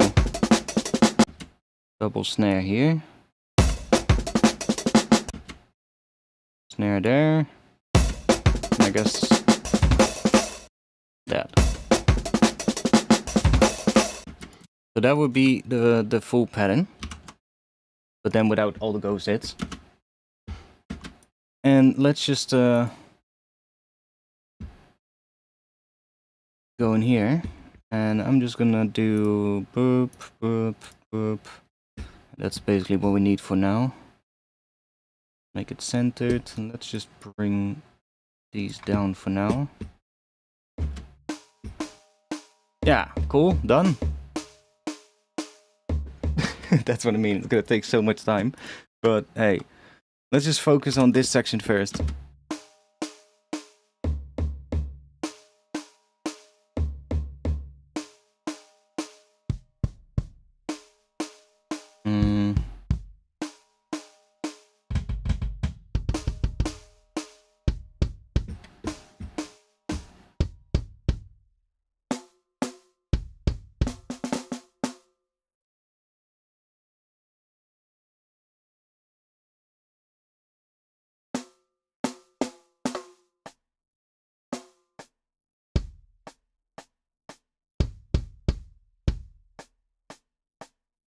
Might even go for rim shot.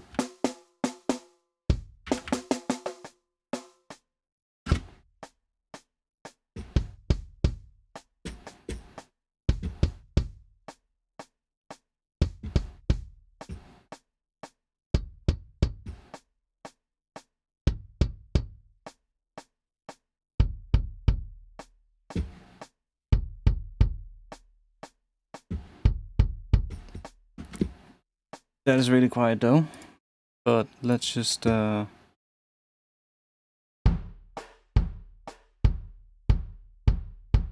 also decrease this.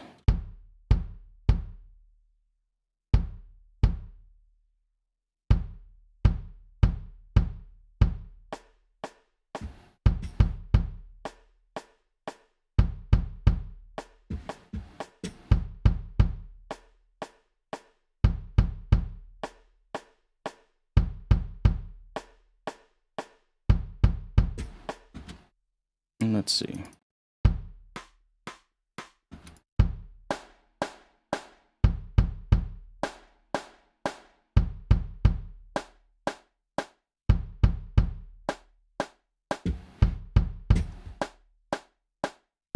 Let's add some ghost hits in as well.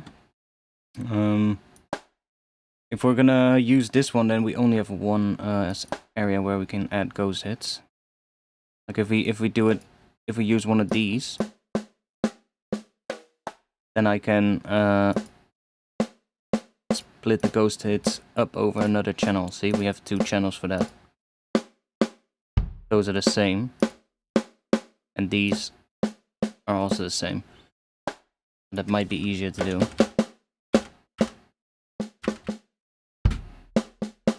But it has a completely different sound, so yeah, and I do think we need that sound. Let's open it up a bit, because we're gonna get very, well, we have that, and then we want 16ths. Wait. Yeah, 16ths. We have another one here, but that's quieter. And then, are these all snares? Yeah, they're literally all snares. It's just like that. Literally.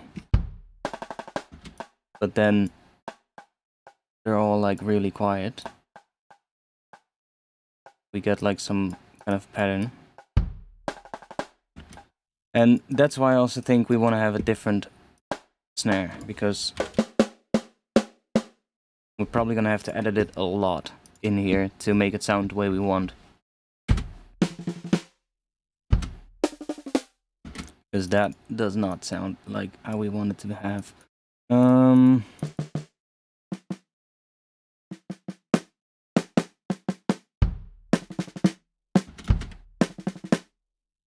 Let's also start with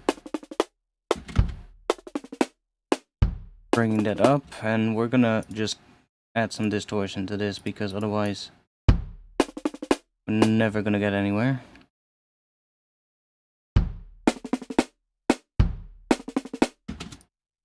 Now, I don't think it's all snares to sounds like it could also be some heads in between, so it's probably gonna be that maybe. So what are the heads doing in that break? Can we hear that?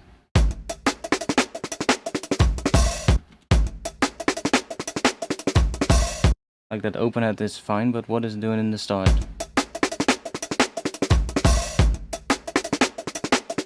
There's also a cowbell in there. Now I listen.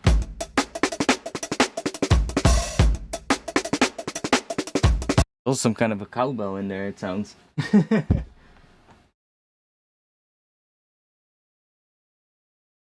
Distortion usually really makes a big difference on breaks.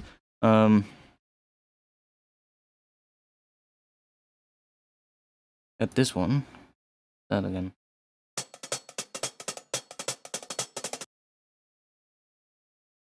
Does this work? Applies drums to new MIDI track.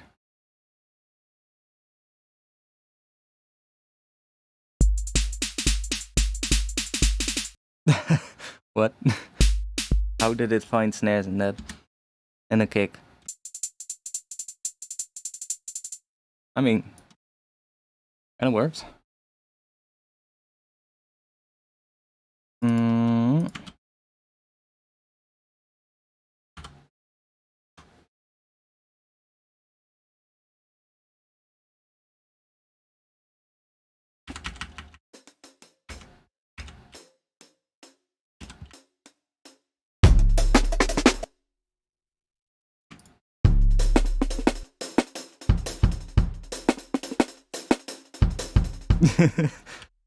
Let's see.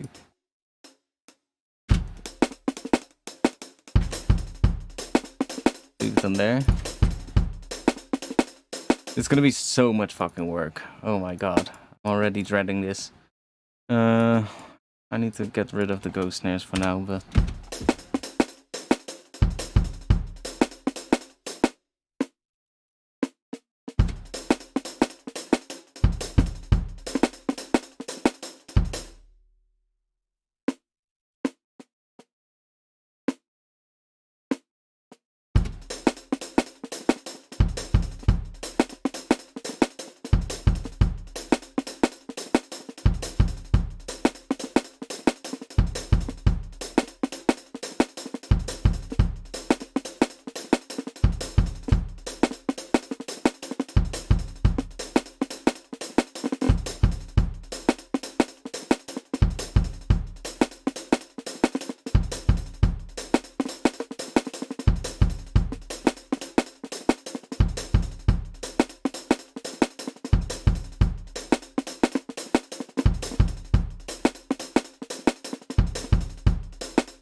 I might have to make our own transit at some point, but let's see.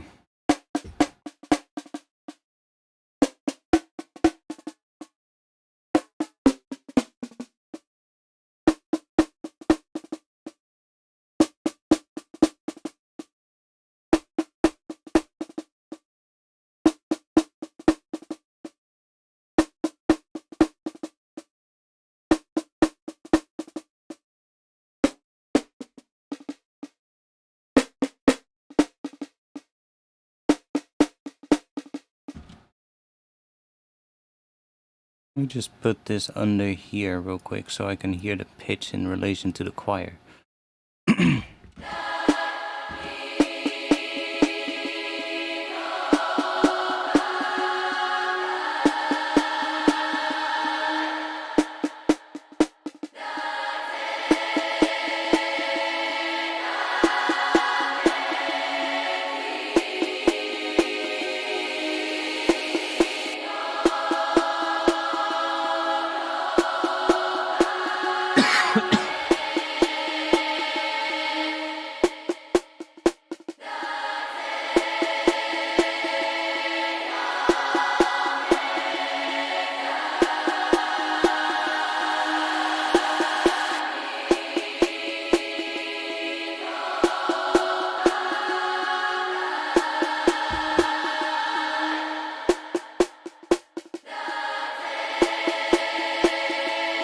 Somewhere around there, I think.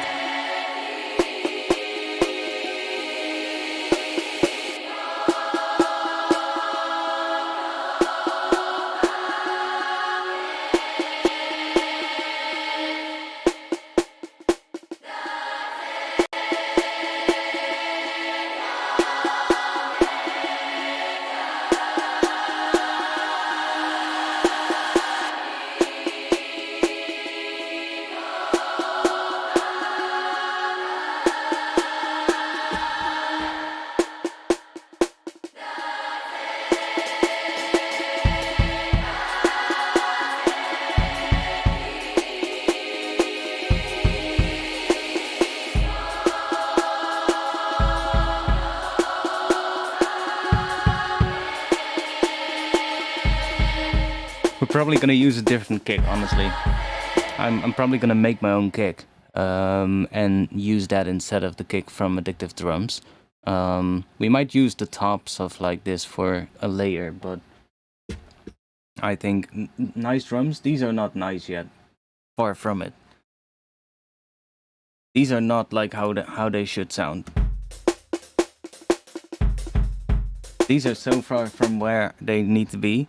I can show you something that's closer to where they should be. More like the sound of what you would want, I guess. What do we have?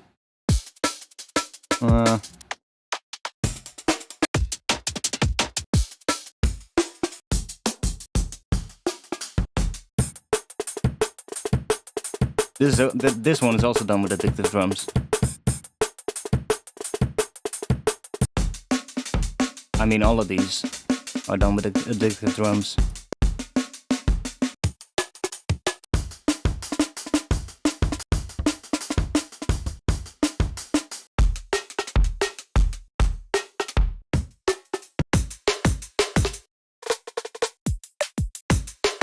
So yeah, that's definitely quite a difference from... But we're just getting started with this one, honestly.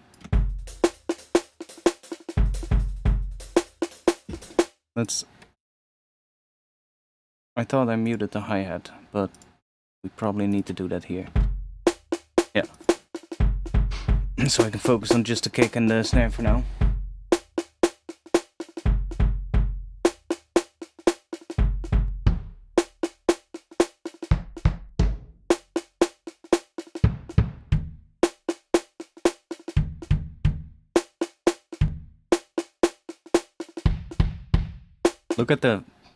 Look at the, can you see that? No, you cannot. Let me do this real quick. Look at the pitch of that kick right here in the top left. You can see the pitch. This is basically like a spectrogram, right? But look at like what the pitch of this Black Ludwig kick does. If we play this, look, there's like a weird wiggle in it. That's weird. Maybe not the best option.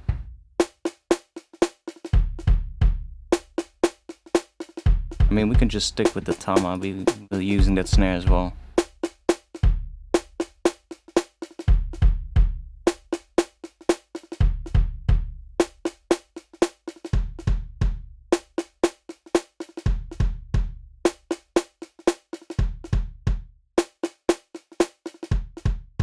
Now, to make things a bit more like what we wanna hear, let me just chuck on a saturator and just crank that up. That's already a lot closer than where we wanted to have. We'll just chuck this on here.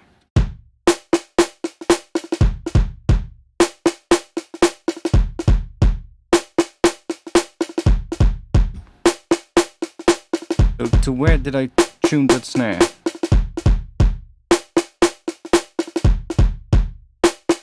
I tuned it to F. That's weird, that's outside of the scale. But hey. Ludwig was making this very large radius bass drums. Yeah, I'm not a drummer or anything like that, so I don't know. I just know that wasn't... Oh, look. Wasn't this break also? Yeah, this break that we're using also used the tama. See? Tama Room Jungle. Tama Room Jungle. So it makes sense that I actually ended up picking a tama. Now I look at it. I hadn't even noticed. I thought it was from the tight kit that is like this one. That hat. See? That is from the tight kit, which is a different kit that he included with one of his packs. But hey, I guess that makes sense then.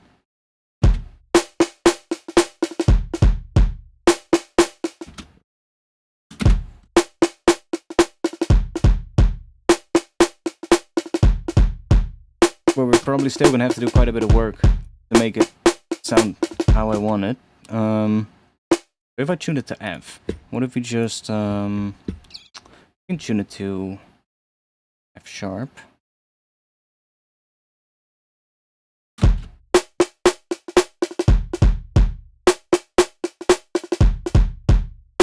Ish. Doesn't really matter.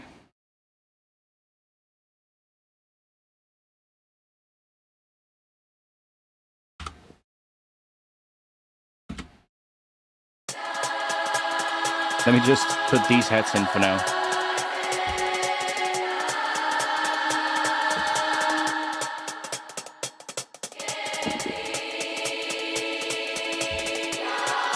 Obviously, we need something more building here towards this section here where it all cuts out. Yeah, different pitch for the snare for sure. We might even have to go split these up so that we have the snare in its own MIDI channel, so that we can just chuck on like. Well, I mean, I know you can do the separate outputs here. You can send the snare to separate outputs, and you can add like an audio track in Ableton and just, you know, have the audio feed into that. But the issue is that when I make drum and bass, I don't care about it being realistic, right? I really don't care about, oh, I am doing something that you wouldn't be able to do to a drum kit in real life. I don't fucking care. What I care about is that it sounds fucking big and works for the track, you know? So I don't care. The track is not supposed to be played live anyway by a drummer, so who the hell cares if it's not realistic? So what you cannot do in this sense, if you have it all in one kit, all in one instance of Addictive Drums, is, let's say, when I send the snare drum out, it's only going to send the derive signal of the snare out to a separate output. And the overhead and the room signal is not going to be included. I can send those to a separate track, but then in those, we're also going to have the hi-hats, and we're also going to have the cymbals, and a bit of the kick as well. So, with just one instance, there's never a way to get, for instance, an output of just the snare with the overhead and the room applied to it. Because most of the time, I might have it set up right now, and I'd be like, oh, I kind of like how that sounds with the overhead and the room, how they are sort of like balanced, and I like that.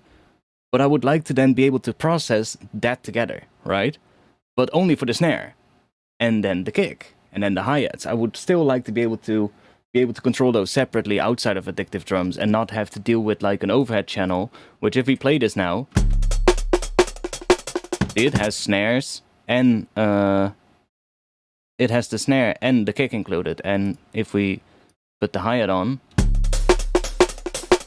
see, it has the hats, the snare, and the kick included in one channel. So if we send it to a separate track, we're also going to have to deal with that from there on, which is kind of a bit annoying. So what I do a lot of times is when I'm actually happy with how I have it set up in Addictive Drums, or I'm kind of happy, I would just duplicate the channel. You know, just duplicate it 3 times so that you have the kick, the snare, and the hats. And if you have like some extra thing like the rides or something, just add that one. Just make sure that you don't do too much processing on the master here. Like I'm already doing this tape saturation. I might even just take that off and make sure I don't do any processing on the master here.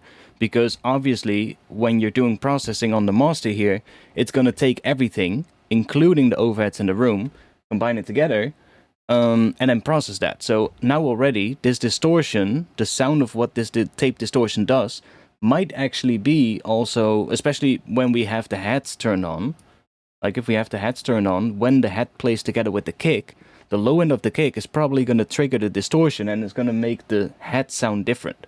So as soon as we then split it up into separate channels, we won't get that same thing anymore. We won't get that distortion. So if we like that distortion, you know, then we'll lose it. So it might be better to just not do any tape saturation in here and just do that outside.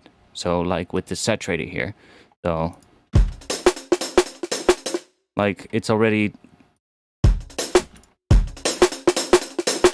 like it might just be nice to keep it on for now, but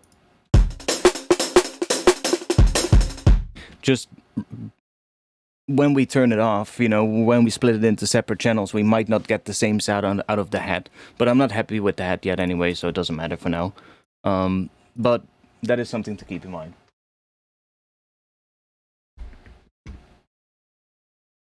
But, yeah. Other than that, I do like working with Addictive Drums, though. It's really nice. Because you have more control over it than when you just use a break. It's fine if you just want to make like a regular drum and bass track, I guess. But As soon as you get something a bit more, you know, where you have a lot more like, well, like this pattern here, there's a lot more movement in it, right? And maybe also not every snare might sound exactly the same. So that's just, you know, then you need those velocity layers, and that's what we get with addictive drums. Like we can make one of these snares, for instance, a little bit quieter or a little bit louder, and it will sound slightly different. See? Just already.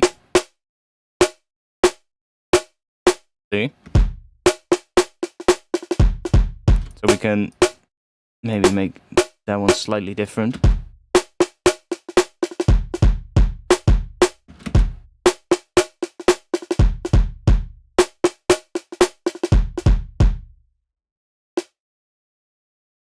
I'm tempted to put another snare in here.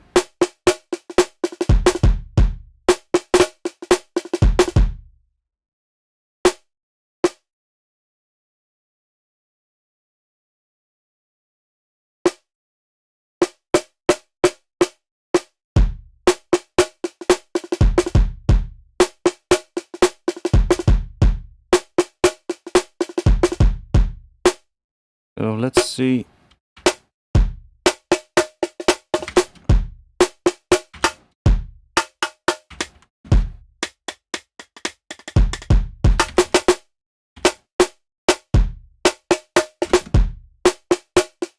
I still think though that this one has a bit too much, the snare fundamental rings out too long, but that is something we can fix later. I guess we need to fix the hats though.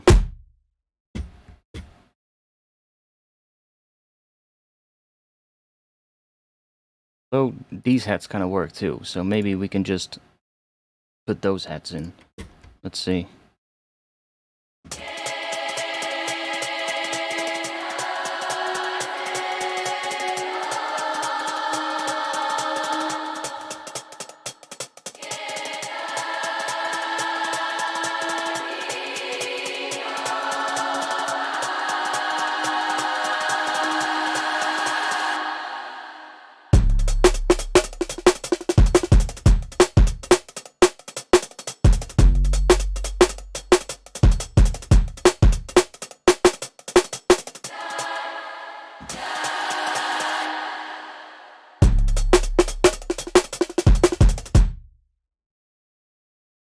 Okay, let's just do this.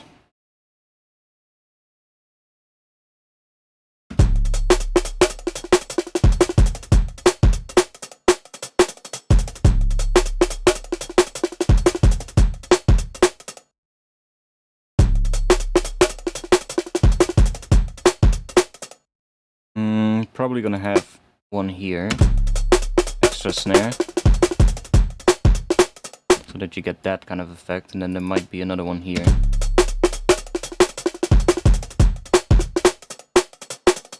And then the same thing probably applies here. To get that shuffly kind of sound, that's kind of what you usually do. Have like that kind of thing.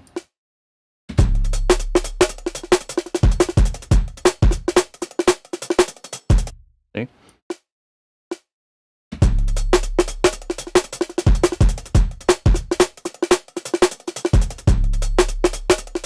You can maybe take that quiet one, put it in there.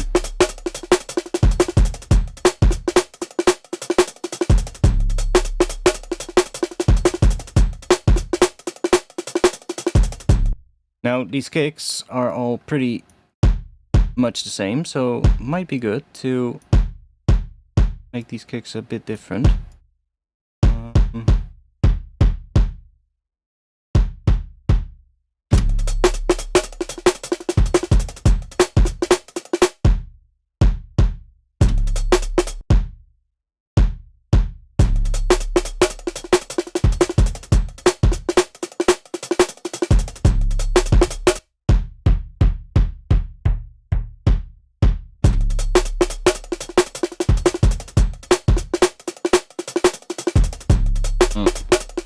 Switch to the other side.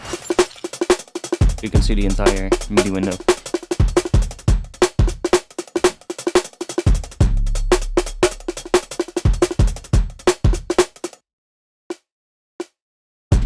Like I might also steer away a little bit from the template break that we have.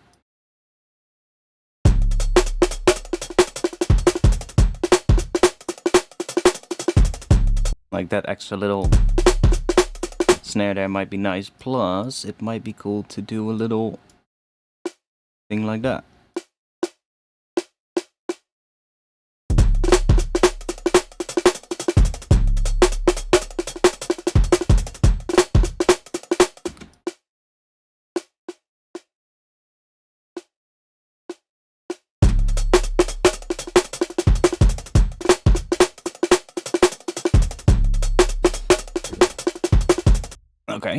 Okay, let's duplicate that and join these together.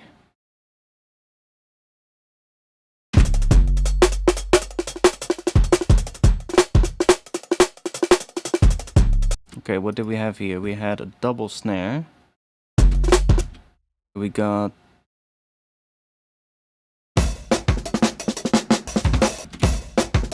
Oh no, it's also double snares here. It's the same kind of pattern. So, same thing. I know the break sounds completely different, but...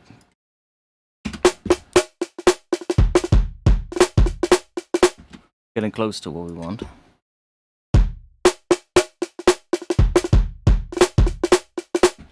And then here,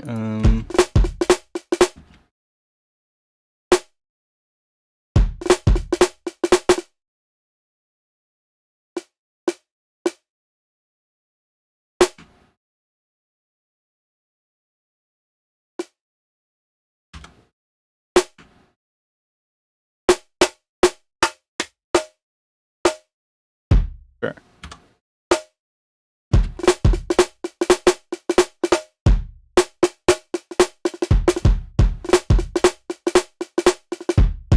Oh yeah, we have do a little bit of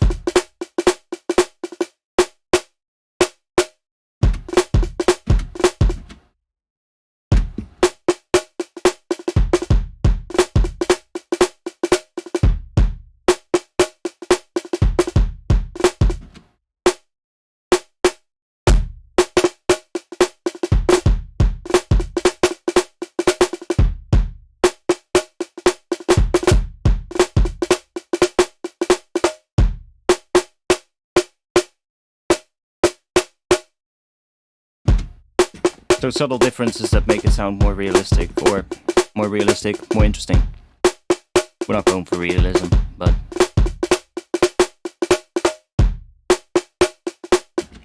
let's, I guess, see if we can make the hat work.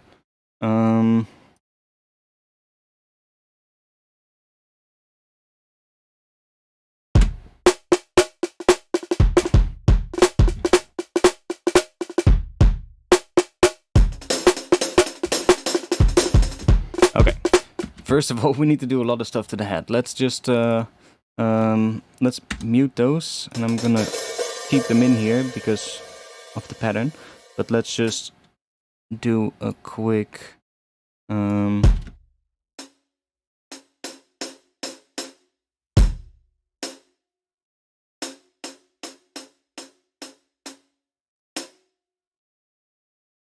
just start with a very basic pattern.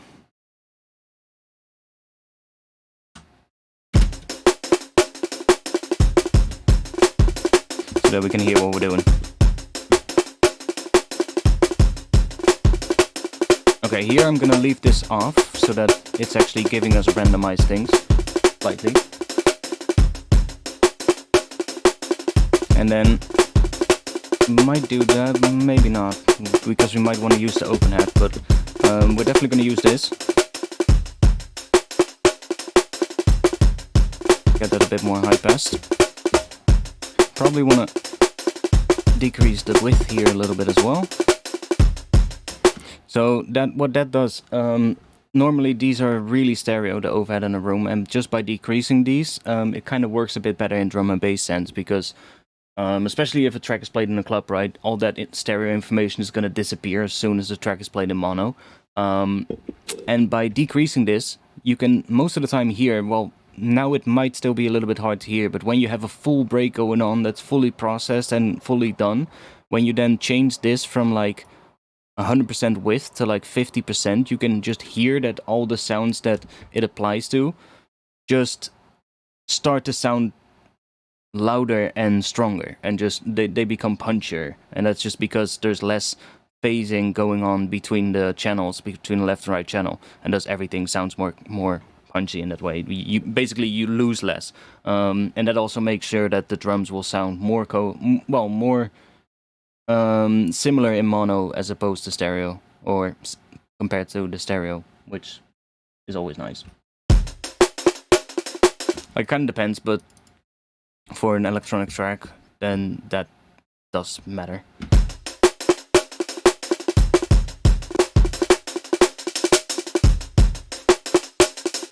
Oh, we are on the master track. Let's not do that on the master track. Let's go to the hi-hat track.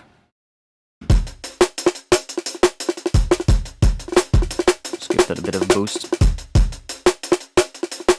And let's see which hi-hat we're going to use, because I just have this first one.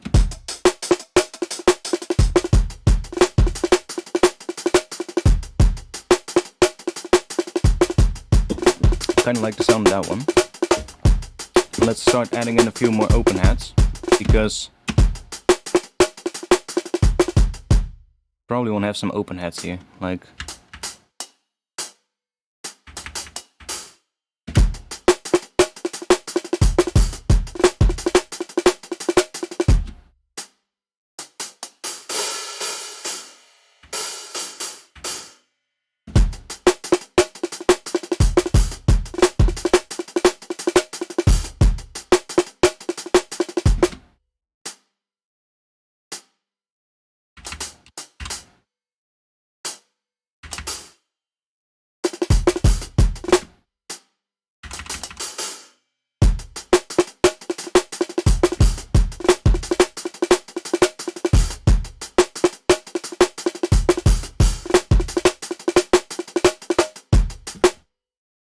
Why not? Maybe I have another one here.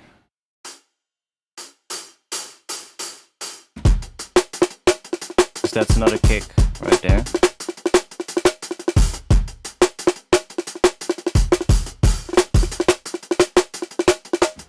Then that. No hat there.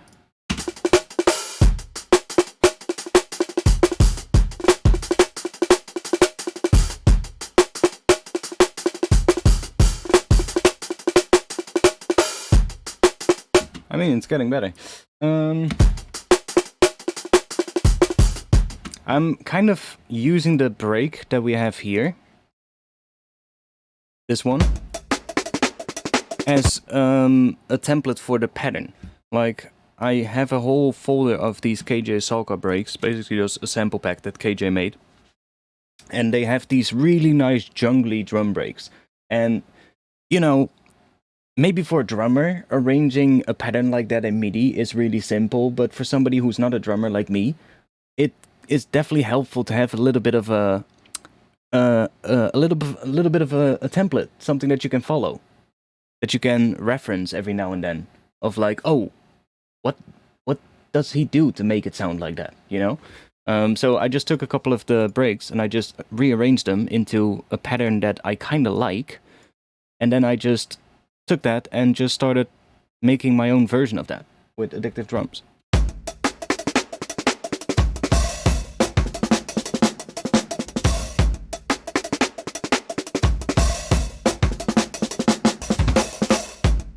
See?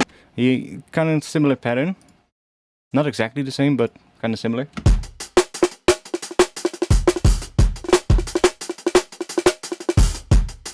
And I'm not remaking the sound of the break. I'm just... the pattern itself is what I'm kind of using. Because the sound of the break is completely different, but that's also because this break is not necessarily in the right pitch for, or the sound of the drums is not necessarily in the right pitch for whatever I had in mind for this track. It needed a bit more tuned up, if you get what I mean. Like the snare, especially in this break, is really low. Right, that rim shot is a bit higher, but this one is just like that sits right here, 220 hertz or something, which is quite low pitched. And I wanted it with a bit. I want a bit more of a higher pitch snare. So with addictive drums, that allows us to do that. All right. The snare is still not where we want it to have, but when we get to splitting this up over different tracks, then we actually get more control over that snare, so we can do that later. I'm just kind of making the break as good as I can in one instance of addictive drums at the moment, and then we'll start splitting it up after that. How late is it? 11:17. Okay, we got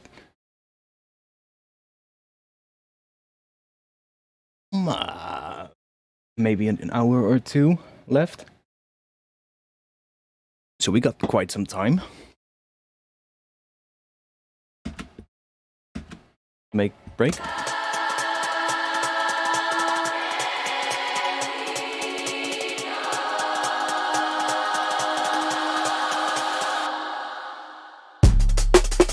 Oh yeah, now we probably also want to take this away.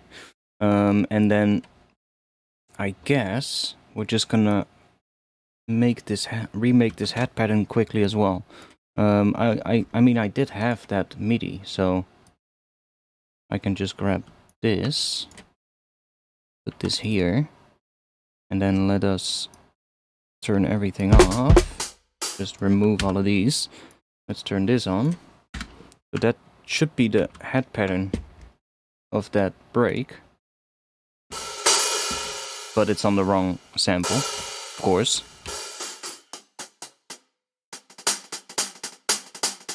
And the velocities are a bit fucked, but pattern is definitely good. So this one just needs to be a bit more like that. These are a bit too loud.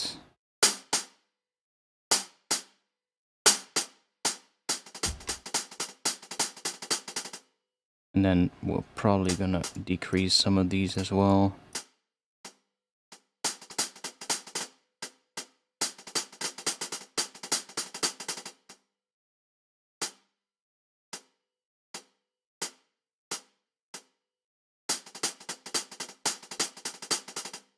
Okay, something like that. And then we can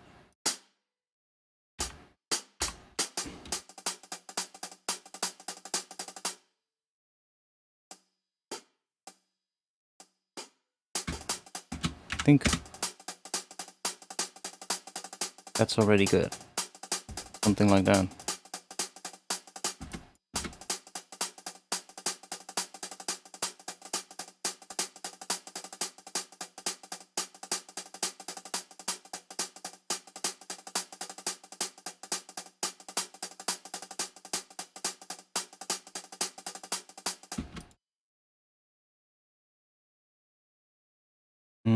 Let's just do a Control J on that one.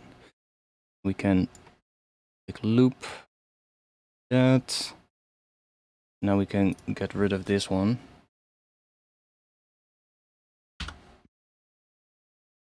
Okay.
now let us go in here, and I want to do a little edit at the end here, so just grab this section.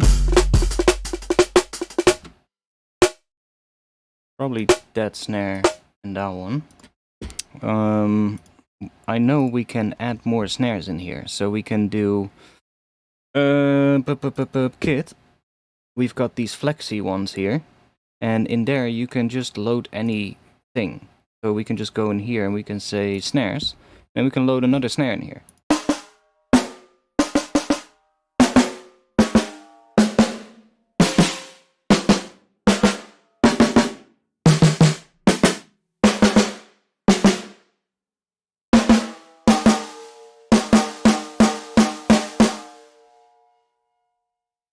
Then we just need to find where that is in the MIDI. Probably somewhere high.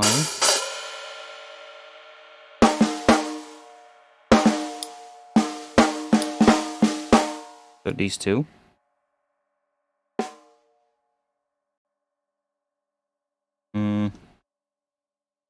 Then that one and that one. That one and that one. Do that.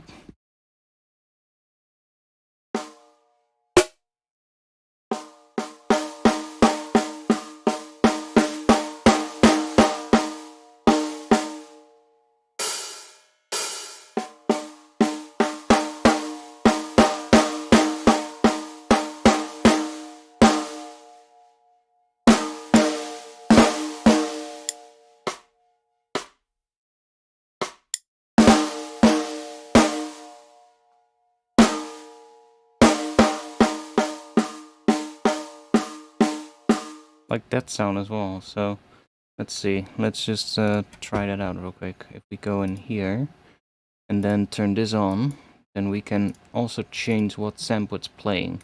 We just put this at 100. Then we now get that, which is obviously not what we want, but we can now use this and get that sound maybe. Then we can go in here, maybe decrease that a bit. Fucking loud.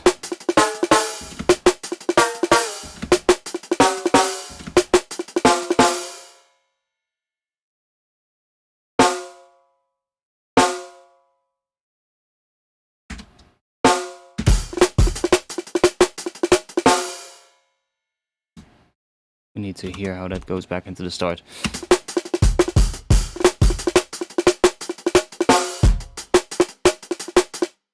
Something like that, but maybe a different snare. I am gonna add some shuffle, but not that one. I am gonna add my own shuffle. I have a special shuffle groove. Oh, it's already in here. Even better. It's already in here. I'm not gonna join these together because then the clip gets really long. I already have my groove in here. Right here. Oh.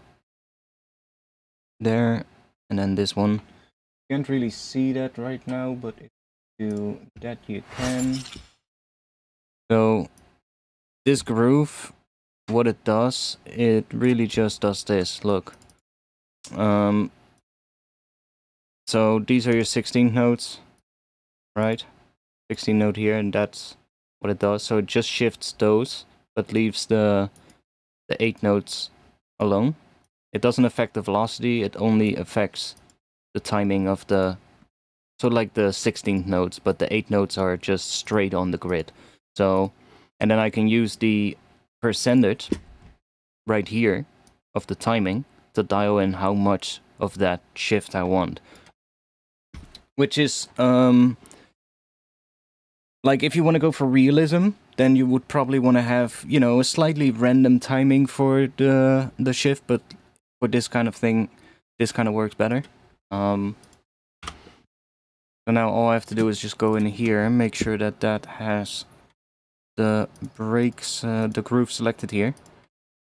And then now we should...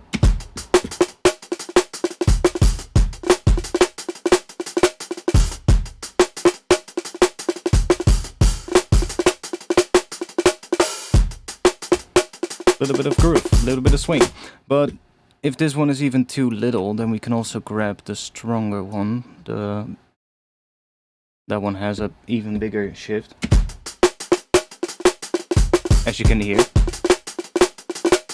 And then the timing also is a bit more of a difference.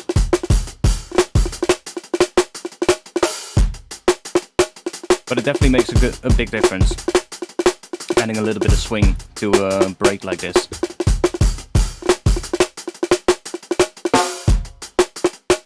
It is subtle, but it usually does make quite a bit of difference in the end when you hear it in a full track. It just makes it sound that little bit more interesting. Let's add the same groove to here as well. Keep clicking that one because I'm still getting used to the new layout.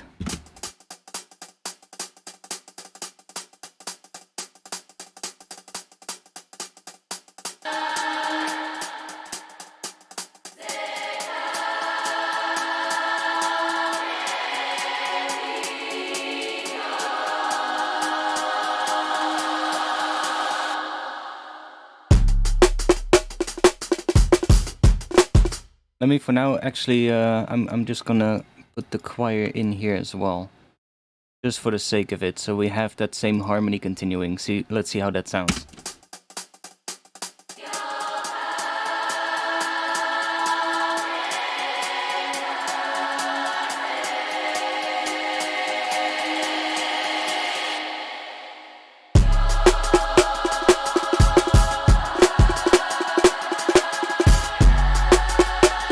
I mean, it even works.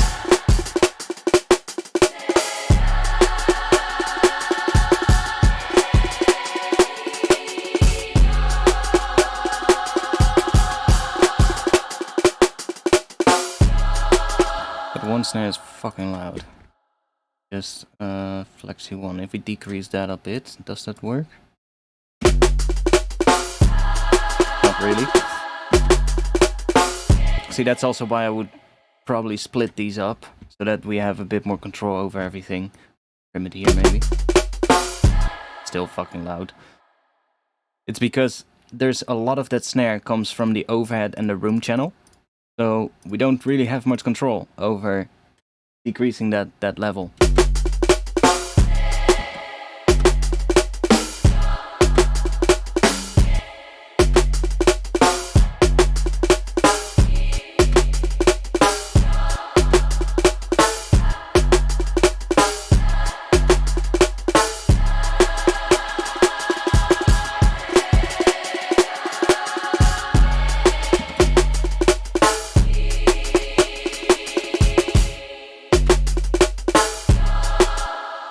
No, that's the room channel. Let's not do EQ there. Let's do here. Maybe a bit more that.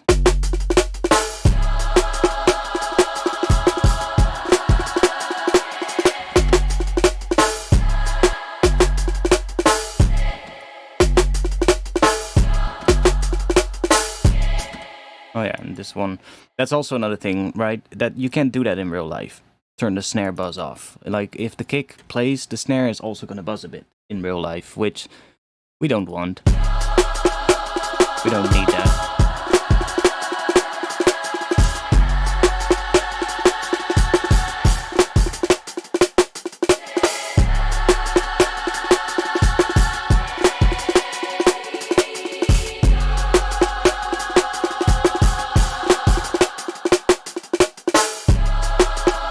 Might also add another kick in here. Here, maybe?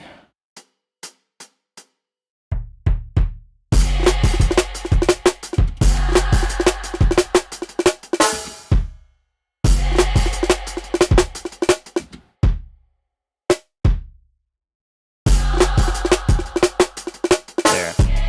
Yeah.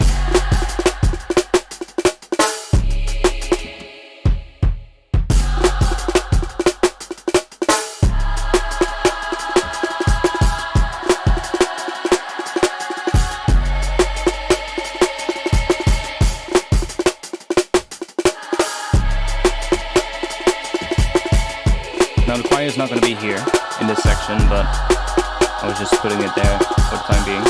Make it a bit more fuller. Okay, that's alright. Definitely better than what we already had.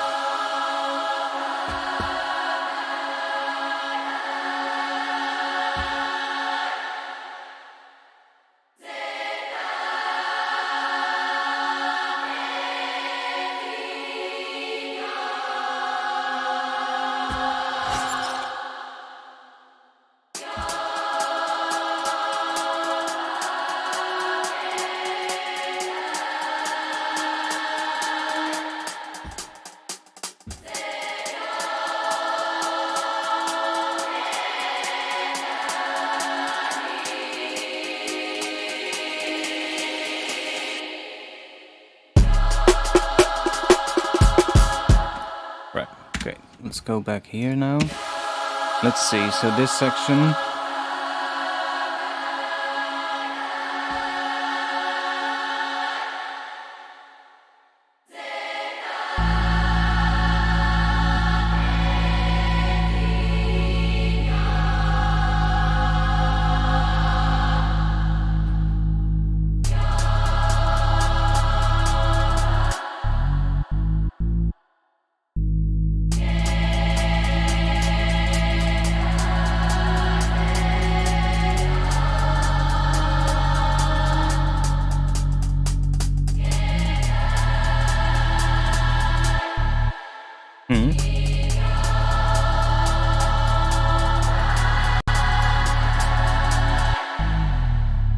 Why does that also work?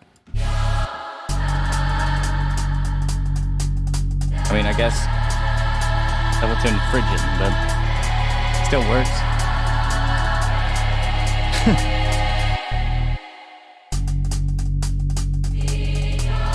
Oh, I know why. I know why it wants to be that here. Because we're hearing the fifth in here as well. And the fifth is A sharp, which is not in the scale, but A is. And A is the fifth of D. So that's why that wants to go there. If that fifth is not in there...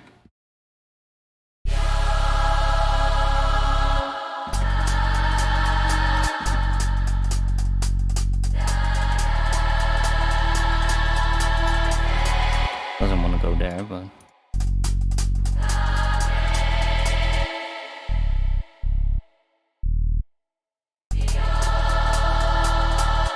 Okay, let's some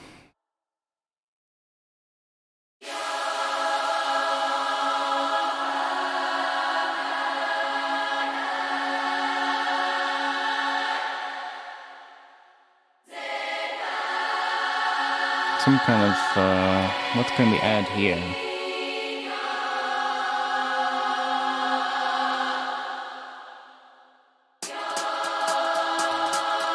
Definitely like some extra layer coming in here.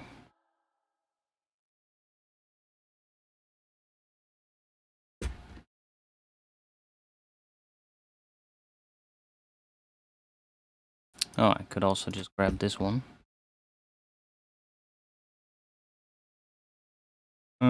Because then we can try out a bunch of different things.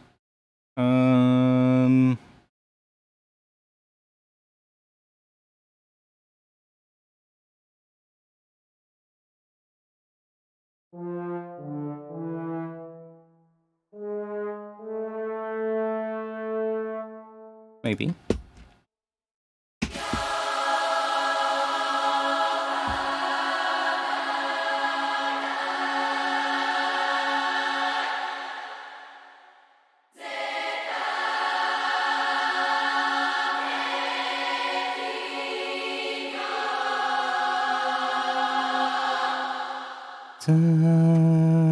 What is that?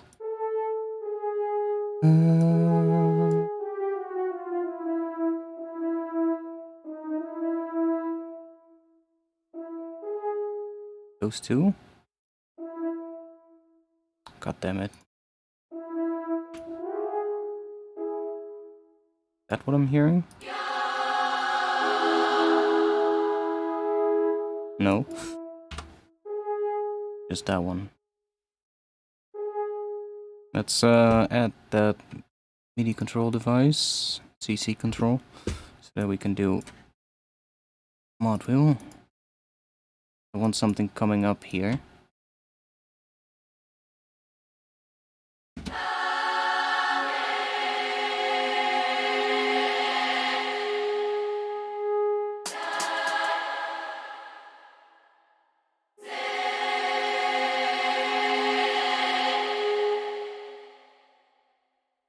Maybe it needs to cut out there as well.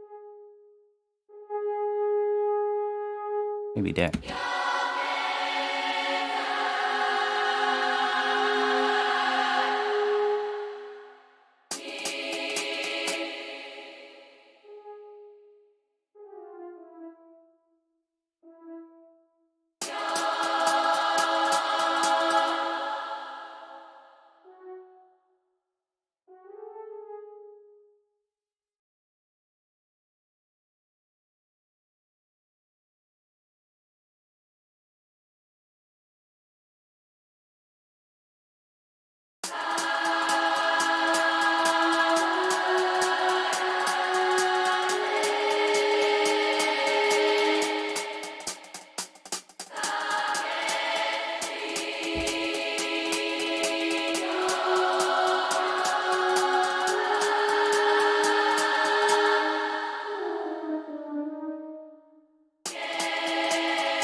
We need something more, maybe trumpets.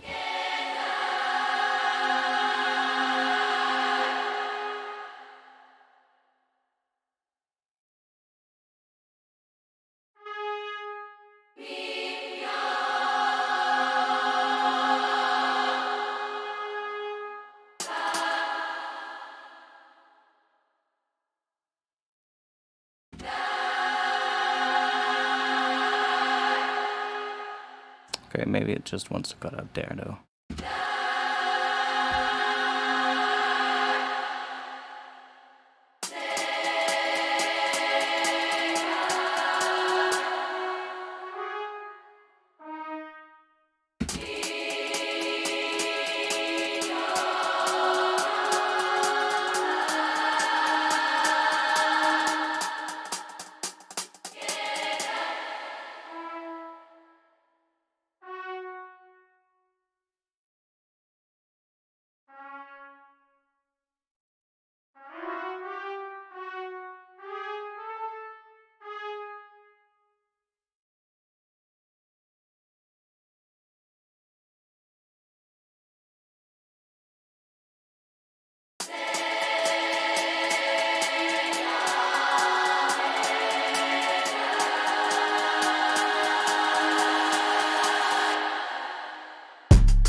I'm not entirely happy with the drum pattern. I'm still debating to make this snare hit there as well. No, this kind of works. I can always change it.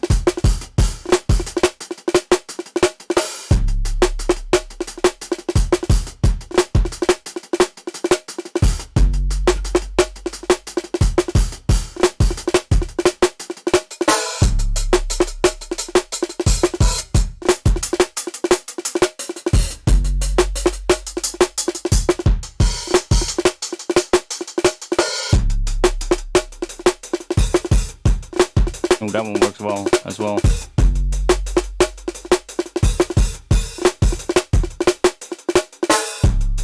Yeah, that one works really well too. This one kind of works too.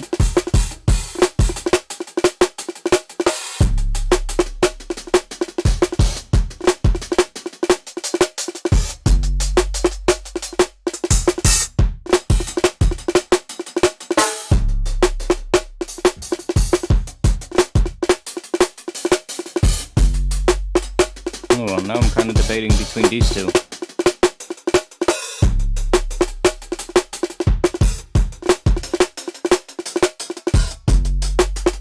Okay, we had that one.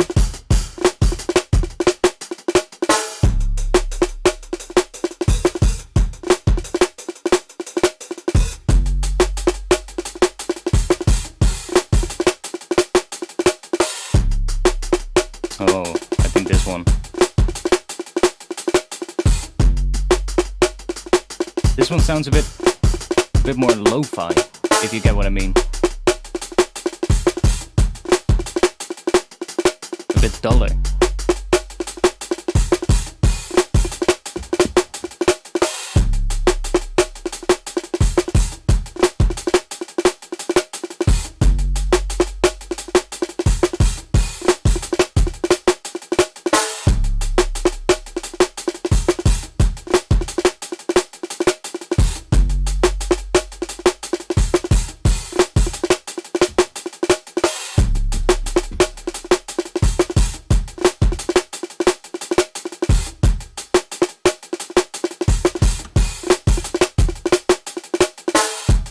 I think I'm gonna split these up. Let's do...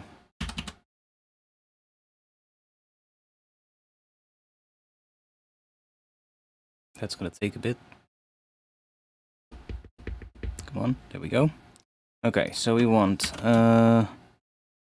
we have break kick, and we got break snare, and then we got break hats.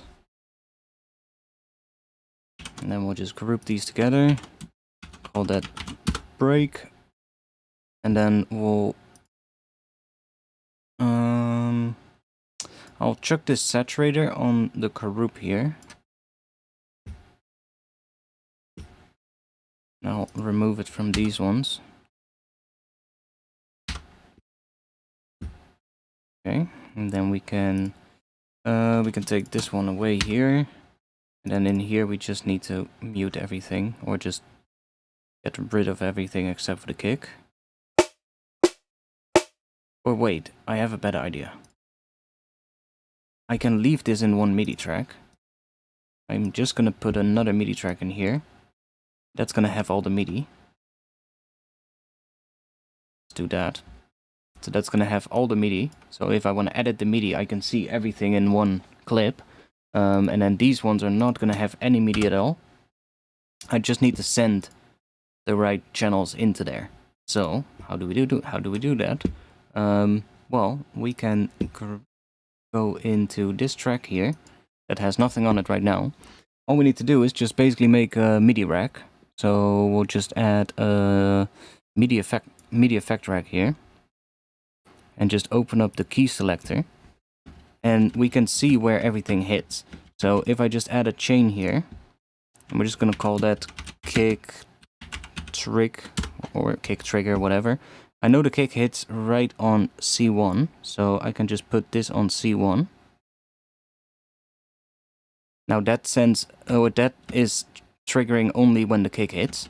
Now I'm then gonna duplicate that, and I'm just gonna put this on where the snare sits, which is right there. That's where that snare drum hits. That is gonna be our snare trigger. And there's one other extra snare, we will have to do that separately, but that's fine too. And I can also extend that range to basically go over the entire range of the snare, because it's from C#1 up to, I believe, G# or A1. We can do that, and then the hats sit right here. So we just do that. The hats are in this area. So that's the hats. Like that. And then now if I go in here, I can just select those. So I can say, where is it? Let's rename this one break triggers. And now I can just go in here and say break triggers and just choose kick. And then just, well, I can just take pre-effects, doesn't matter because there's nothing on there. And then same thing here, break triggers, but then choose the snare trigger. Then here we'll choose the hat trigger, like so. And then I think I'm gonna have to set these to input here, but let's see. Yeah, so we're gonna have to set these to in.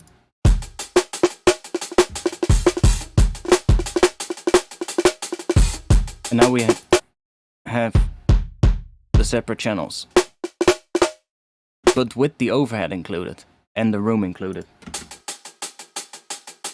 And thus we can now say, okay, the heads might want to be high-passed a bit more. Right? We can clean it up a lot more easier now. Now we just have to check real quick for that last break, that last extra snare that we added. Which is hitting right there. So let's duplicate the snare trigger here. I'm just gonna chuck you, what was it here? Yeah. Gonna chuck that there. And then I'm gonna call this one snare 1, and then we'll just do snare 2. Because then I also have that snare separate, so I can affect that one separately from the other snare. So I can just do break triggers. The other snare, so this one. Why is that not? Oh. Yeah, so that's now also coming through. And then I can also say, because that snare is really loud, so I can now just bring down this channel. And just blend it in however loud it needs to be. So that's going to be a lot easier now. And every time we add like an extra thing in the kit in Addictive Drums, we can just add like another one of these trigger channels in here, which don't have anything on it. It's just to trigger the MIDI. And just to send the MIDI to the other channels. And that's basically how I would do that. And now you have a full break. You can still process the entire thing together, like we did on the master track in Addictive Drums. Like right now, we might also want to take off that tape thing here and just work from there. I probably should have done that before I copied them, but let's just do that now then. I'm gonna turn those off because it might, especially on the head and the kick, those two will be interacting with each other, and now they are not anymore, so turn it off. Okay. And now it's gonna sound a little bit quieter, a bit cleaner. But we can now do the bus processing on here. So if I just crank this a bit more, we might already get a similar sound. See? Now we get that same similar sound again of the head interacting with the kick because it's running really hot into a distortion. But we have a bit more freedom because it's now all happening outside of Addictive Drums. And we are not tied to the distortion in Addictive Drums either, so that's quite nice. I am gonna take a piss real quick because it's gonna get a bit wet in here otherwise. So, I mean, we have a bit of a thing now, so you guys can listen to this while I'm gone. And I'll be back in just a bit. It's not even midnight yet, so we're good. I'll be back in just a bit. One moment.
let's see if we can make that snare better.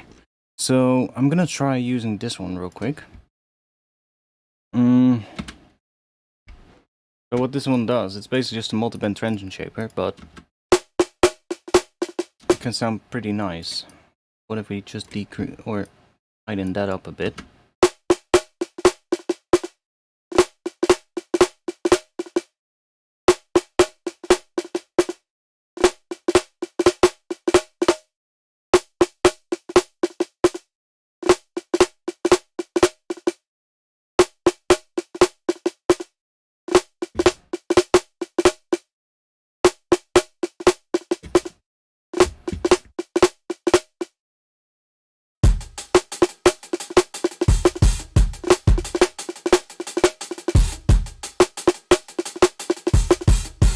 Pretty decent.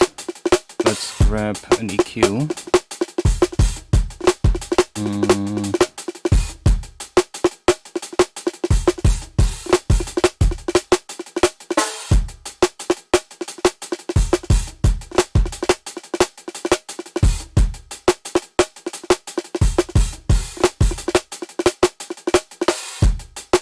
Don't need that much of the transient, to be honest.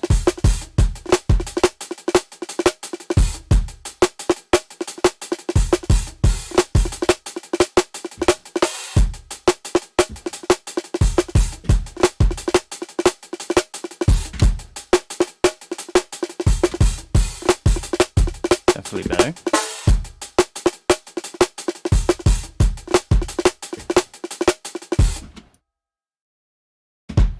Another kick.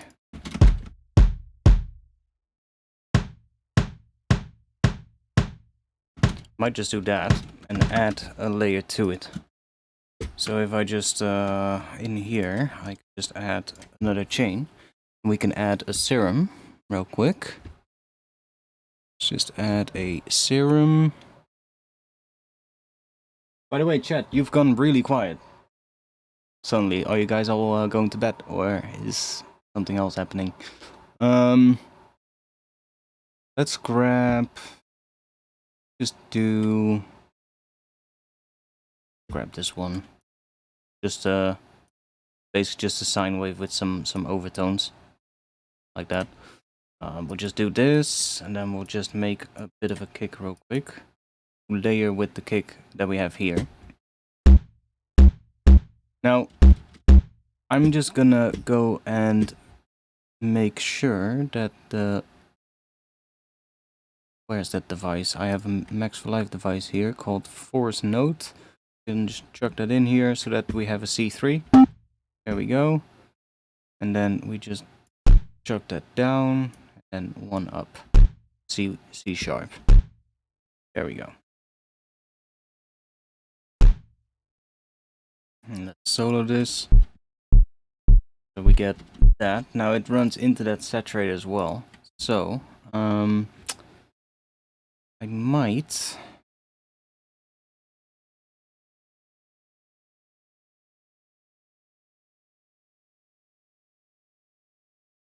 just make a separate kick channel. Now I think about it. That might be better. Let's just do that. Let's just leave this the way it is. And leave this as well. Then we leave that in it. We have the separate channel, so we can always high pass it if we need to. I'm gonna make another channel here. And all we have to do is make sure that we set the input to that trigger track. So the kick trigger. Then we get kicks coming in. Right here, we get a signal coming in. And we can just put a force node on here. That's C3. And that is going to be important for my sidechain later. So I don't like having to do my sidechain manually. I like it to be automatic. So now we just do this. Just chuck that on. And now if I we have this coming in here, this receives a signal from here, and then I can go in here and I can choose the break kick and then post effects, because we do want to have the the force node effect included. And then this is now receiving a signal from that again, so that is also receiving a signal. We don't hear it, but there you go. That's now receiving a click. If that was not a C3, that click would also be a lower pitch. And would be a really, well, it would be affecting how the sidechain reacts. So that's why I want it to be a C3. And now I don't have to worry about this, so this is always going to trigger a sidechain trigger thing. Now this sounds like a fucking ass because we haven't done the kick properly. So let's just do kick certum. And then in here we need to do -3 plus 1 to get it to C sharp. Now we get that. Now, because that MIDI thing here is really short, we can also hear that it cuts off. One easy trick to fix that, just go into your MIDI effects, your browser, which you cannot see, but in your MIDI effects, and just grab the note length, drop that here, and you can increase the length of it. Now, obviously, because we have this on there, we don't hear it changing length, but if we have this like that, we can see now it cuts off, but we can also make it longer. Now this is running through the same processing, that's why I wanted a separate track, so I can put it outside of this one here. So we just have a clean kick for now. And then we can go into this track here. And let's just set up a bit. Something like that. Wanna have you. Something like this. Quicker. Drop that on here. It's unipolar, maybe crank it up a bit. There we go. And then let's solo that one. We can hear how the two play it together. And then we can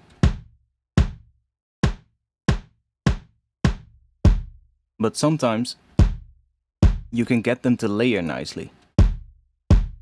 Like in this case, they kinda layer nicely. So, without and with. Not too different, but I kinda wanna make the transient a bit more like a drum and bass kick, I guess. So let's just work on that a bit. This. Maybe we'll do that. Pretty quick. Chuck that on the global master tuning.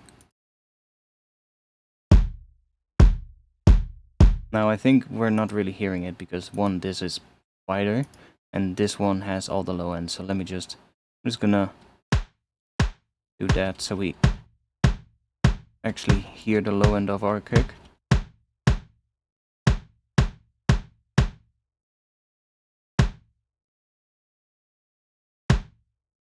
We can even just do that so we can just focus on our kick for now.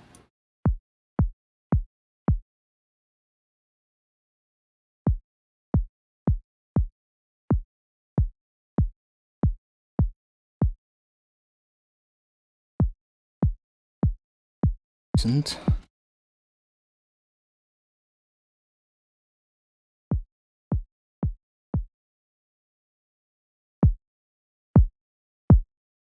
Crank that up.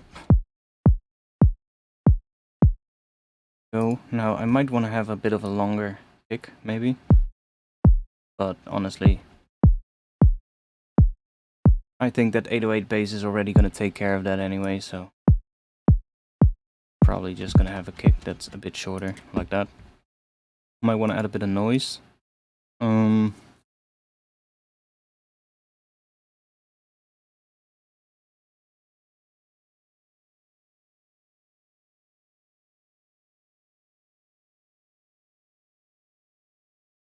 Just on the start.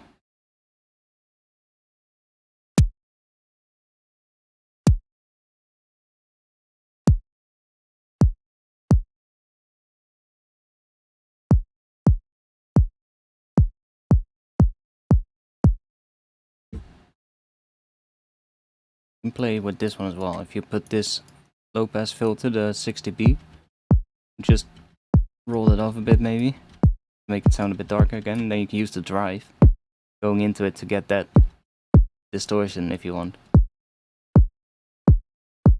Which can sometimes be nice.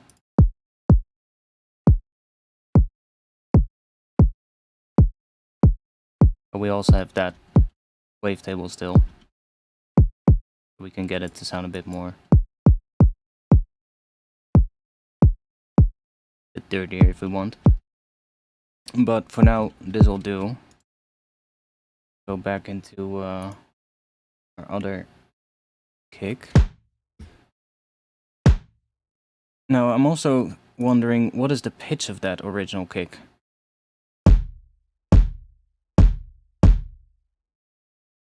It's also F. Of course. For some reason I tuned everything to F when I was making the original break.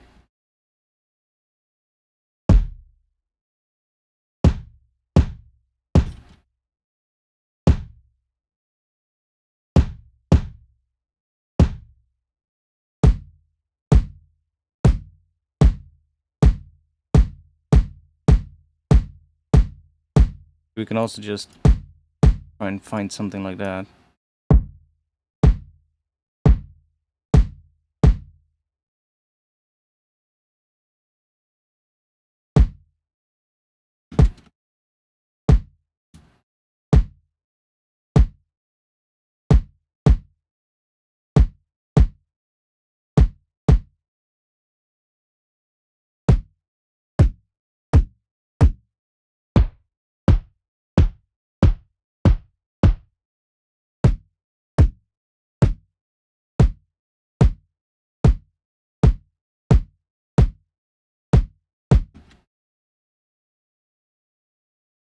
Not sure what kind of kick we're gonna have to do for this, but let's see.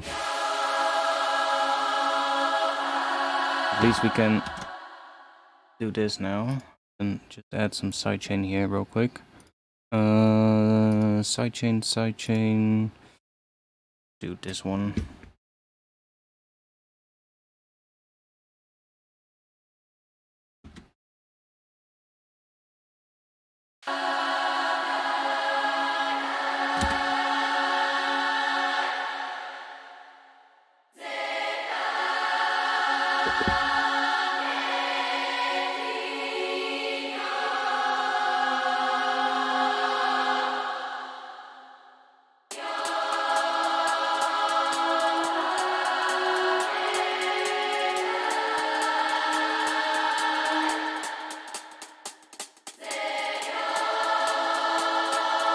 Probably also want to have a bit of a snare roll here, building up more. Maybe here. Over that last one. Now the great thing is that we have this trigger now. We can just also make another one. And just do the snare roll in there. We don't have to do it in the same clip. And mess with the looping of that clip. We can just make another one. And call that snare roll or something. Trigger. There we go. And just we'll just grab this trigger one, drop that on here, there we go. Now we can make a snare trigger in here, or a snare in here, where we should be able to, I think.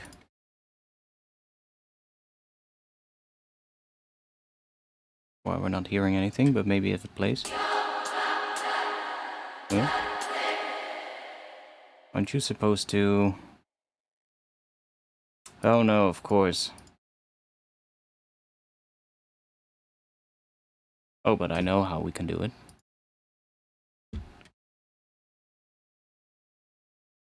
Know how we can do it.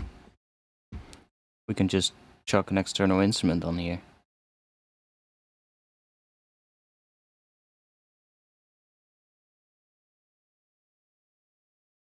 We just do this, and then we give that... I mean, it doesn't matter because we're only going to do the snare in here, so it really doesn't matter. And then we just send the MIDI like that. That's also possible. just to break snare 1. Now that should be getting MIDI. There we go.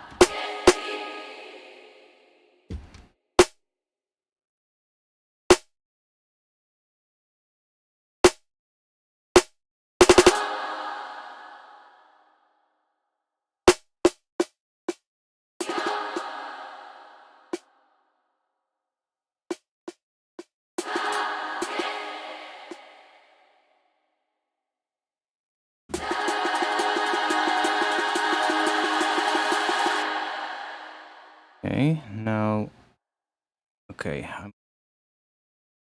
that, if we select just these, then we can use this ramp feature that we have now. Do that.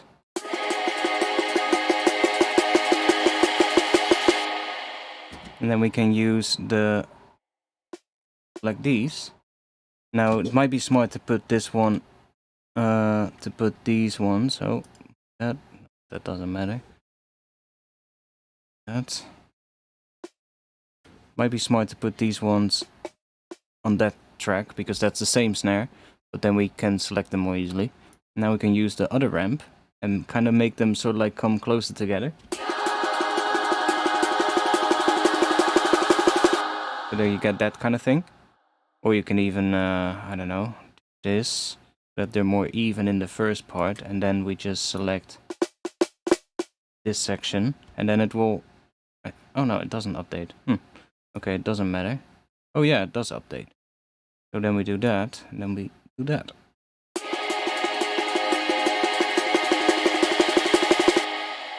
Might even only want the last section. That section.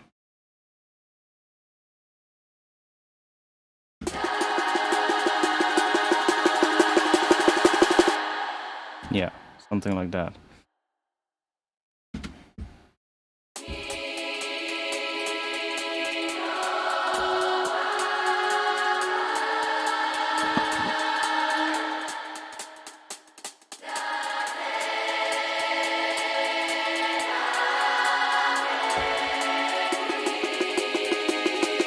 Obviously, it's gonna have to be filtered. Oh yeah, and we probably want to add the break to that as well.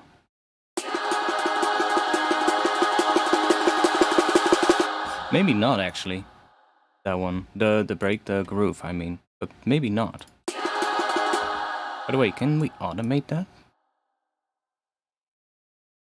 Is there a way to automate the... I don't think there is. Global groove amount. Oh, there is. But then everything is going to be affected, so... Yeah, I probably would just leave this without the groove, to be honest. Because it's 16 notes that are playing like that, right? So...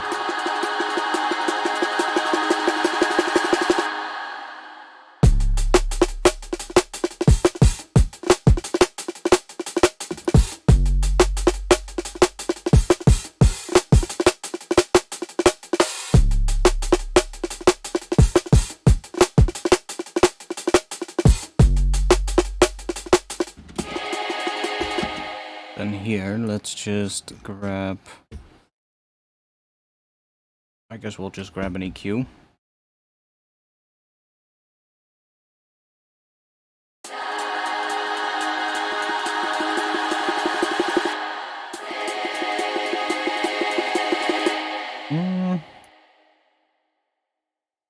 Do we want a filter, or do we just want volume automation?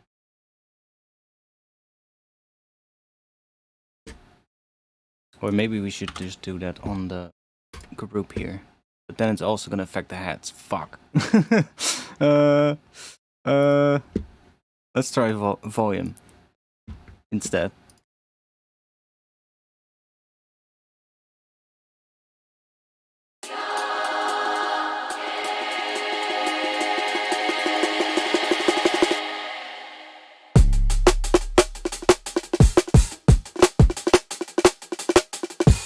We can always make a separate one. Let's just do that, maybe.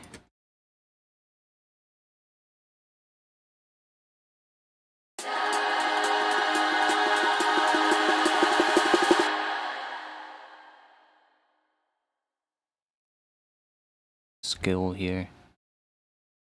Automate that to 0.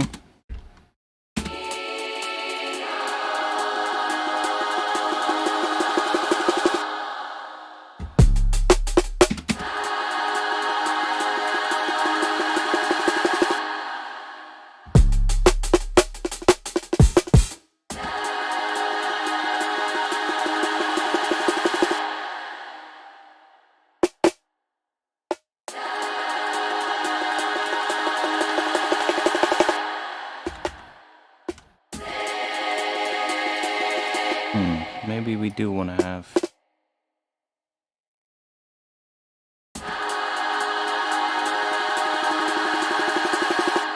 Yeah, I think it just wants to be like that.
Yeah, it's mostly drum design today, but hey, whatever. It's fine.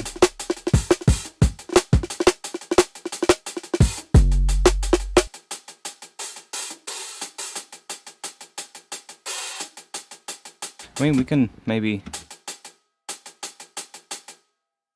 add some extra things to the heads, maybe. We just add some quiet ones here.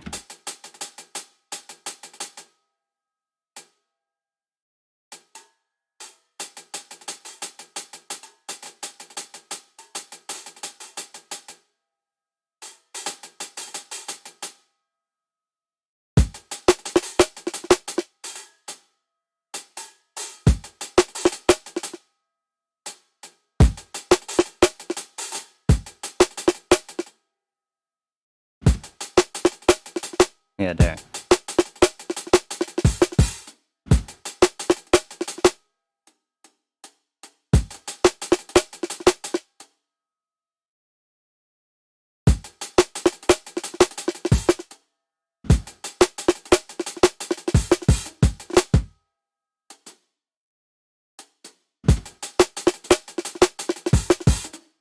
Extra heads to make it roll even more.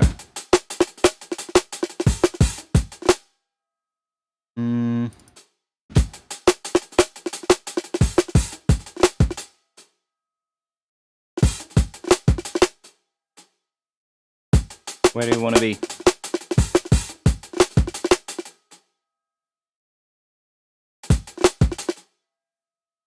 There?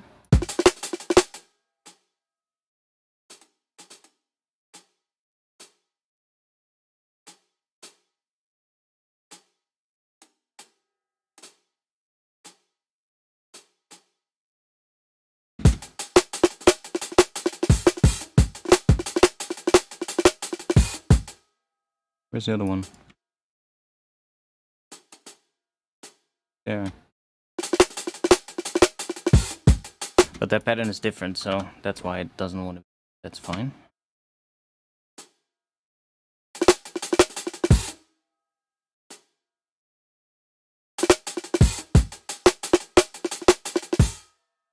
Copy these.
Trying to get that transition to sound nicer with the hat there. Oh yeah, we can get rid of all of these.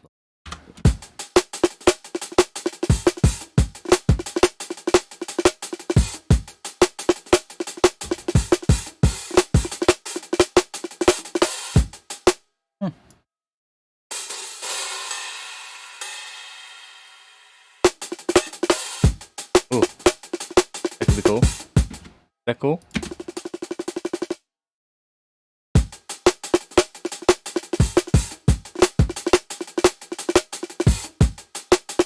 Also think the kick needs to be bigger though, for what we have.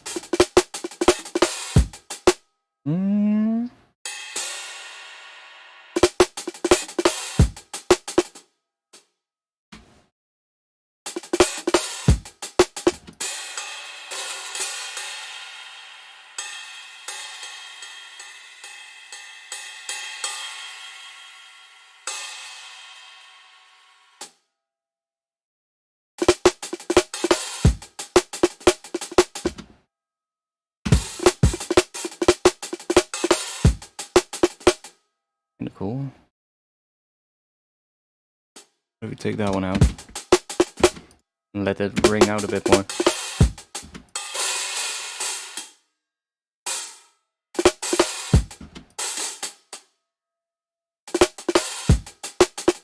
Although that just might be better.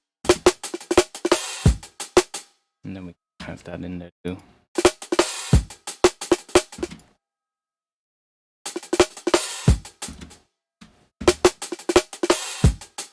I do want to have that higher thing in there because it sounds kind of cool. That bell like sound. And hook it in there. Like it's cut off by the next one, so I kind of want to see if I can put it in there somewhere. Where could that be cool?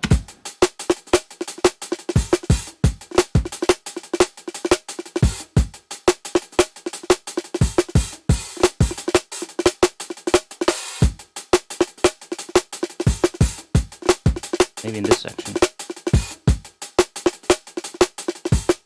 What if we do it there?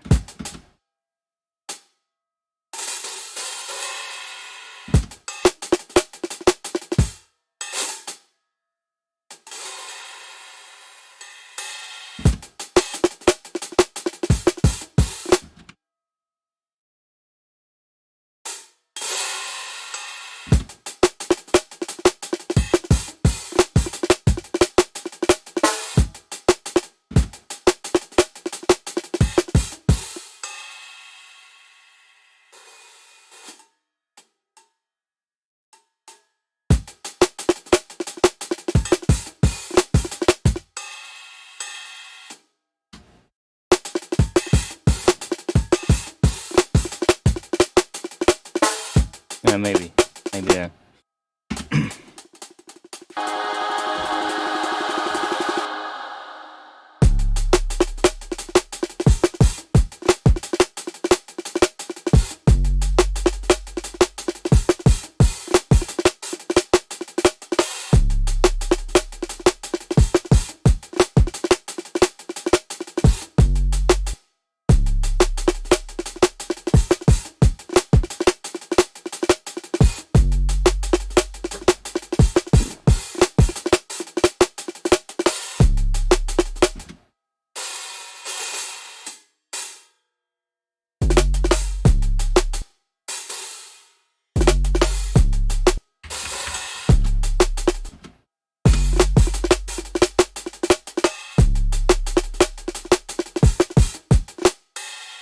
That also works.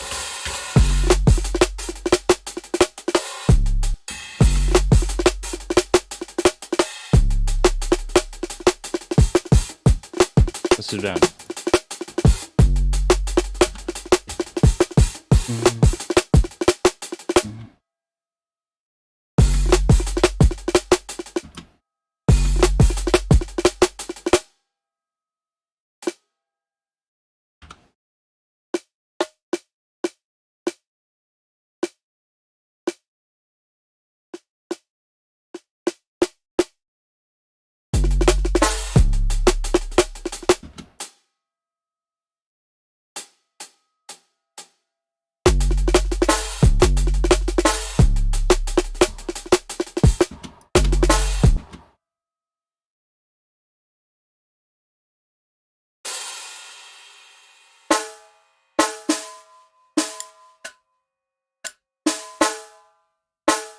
Still don't like that one.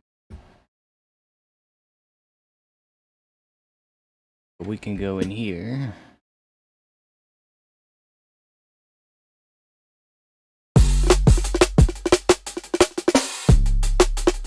And try out different ones.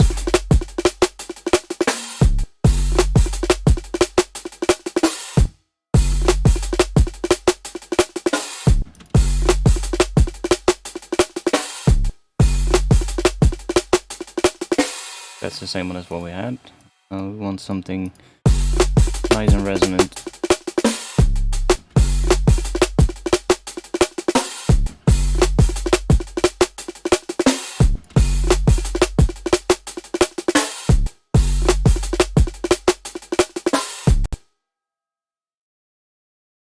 Have something resonant. I know that, what was it called again? Pearl reference. No. This one. Sounds a bit fucked.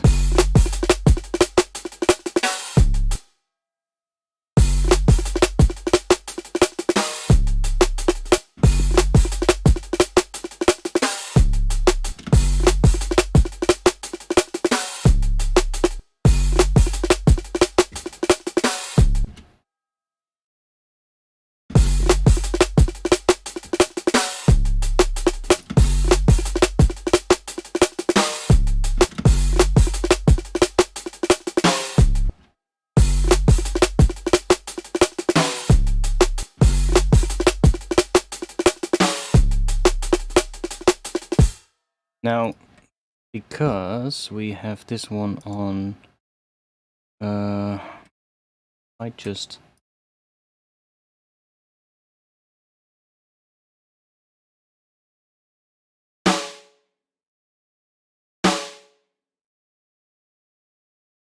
mute that for now. And I'm gonna back to all in. Do that. Just put another clip here. We'll just do that. Now we just have the same snare as what we already had, but I'm just gonna go in here and I'm gonna go and set down. Oh wait, this is the flexi. Let's go in here, bring that down, and we can go.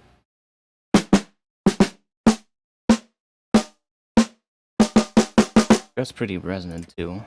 Make it longer.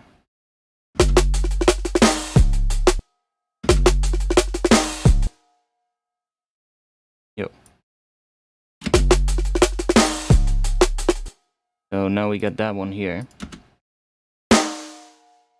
And this one basically, and if we turn this off, then we just don't get a snare there. See? So we just have one separate clip for that one. But because this one, now we just have a separate snare here, so we can just play around with that one. But the best part of this is now that we can also use those different articulations. Like that one. Which is more resonant, right? You can get that kind of sound.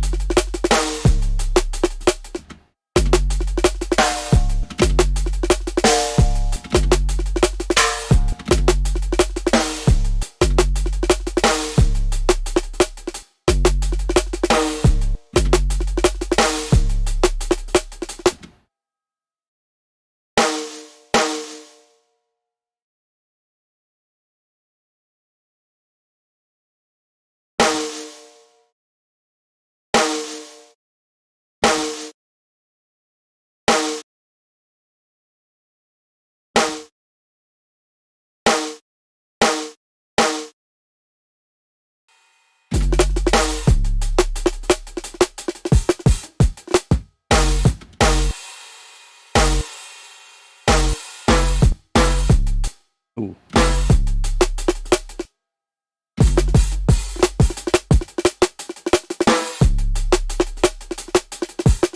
Alright, I'll just make it a little bit longer. We can always cut it shorter later.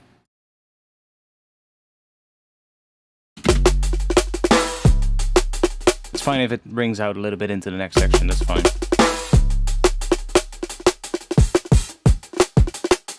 Now the kick though, I don't like the kick yet.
What kind of kick do we want? We can also try a completely different one.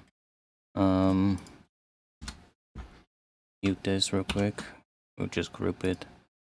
Then we can... that one. Try out a couple of different kicks.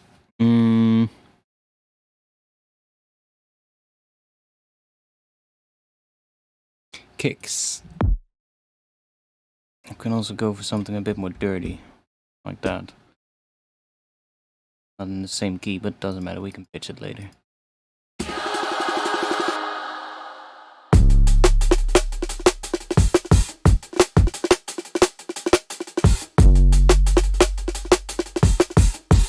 Oh yeah, we have that. Let's put that device here, so that makes the note a little bit longer. So we don't have it cut off.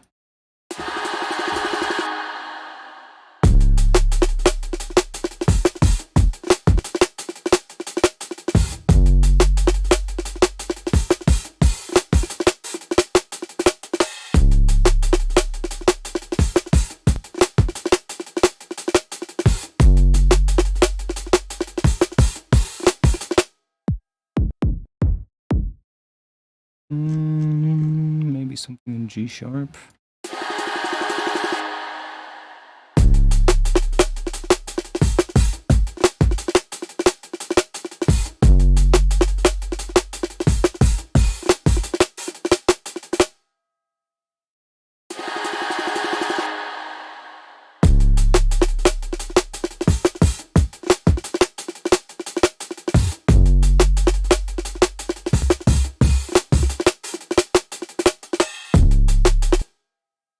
This folder.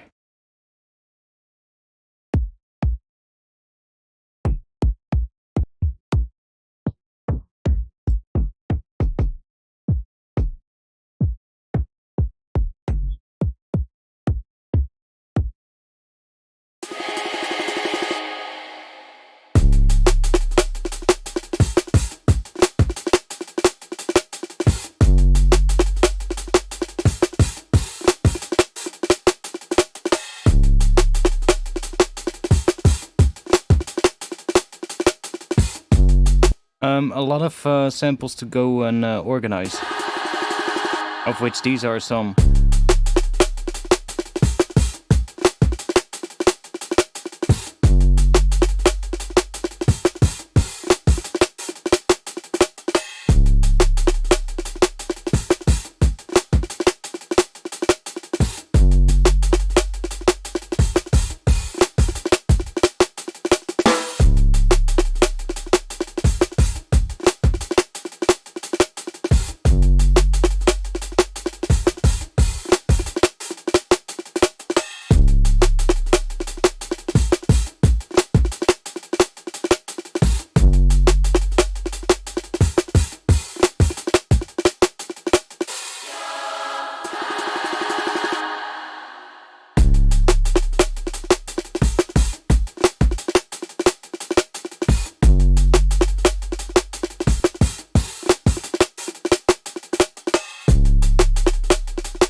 Yeah, I might have to...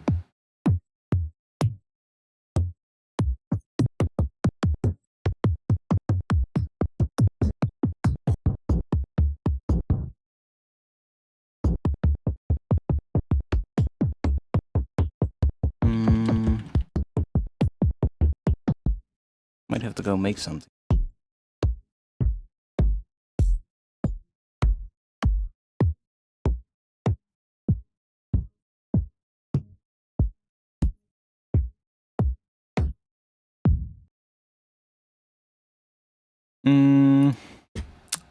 Yeah.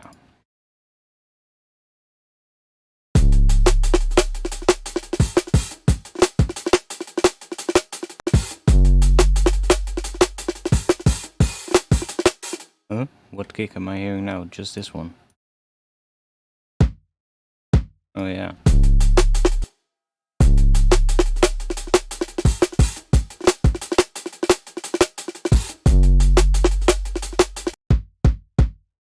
I mean, we can try and make a kick from Addictive Drums work.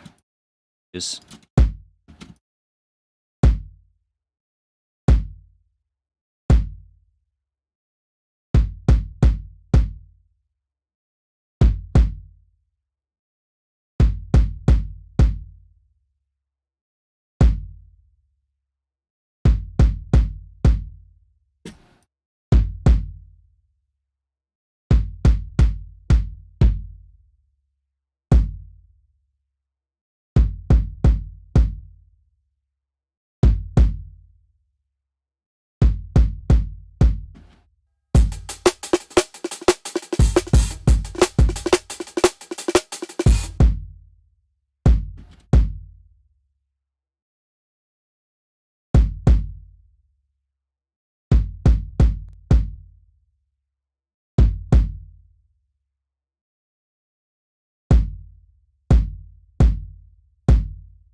Yo. What are you doing? Okay. I want a synthesizer. Come on.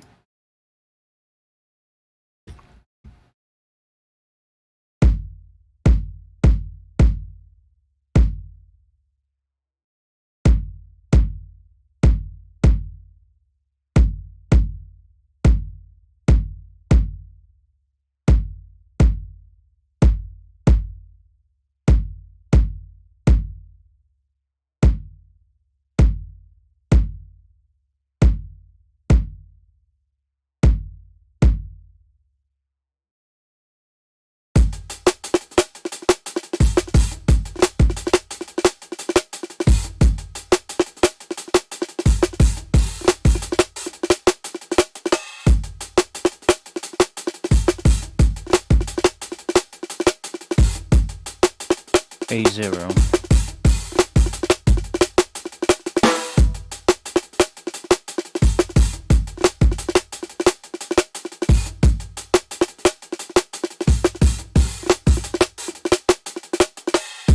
Gonna be either really high pitched or really low pitched, or we can maybe put it on G sharp.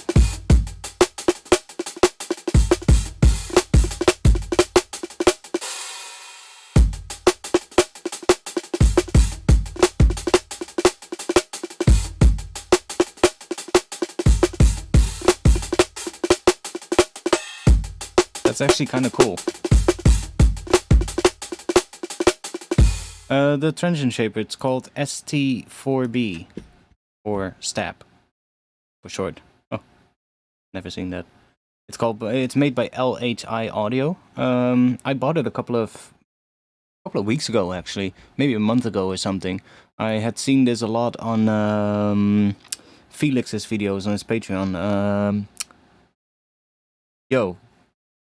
The Caracal project, of course. He uses this a lot on his Patreon, and I had seen him using it quite a few times, and I was like, do I really need another transient shaper, you know? Because I already got like all of these here in the sidebar. These are all transient shapers, or can do transient shaping, so that's quite a lot. What the fuck? Look at when I scroll. Do you see this? Look at neutron and transient MB. They move at a slower rate than the other ones. What? Ableton. What's going on? Oh, transient master and shaper doing the same thing. Huh?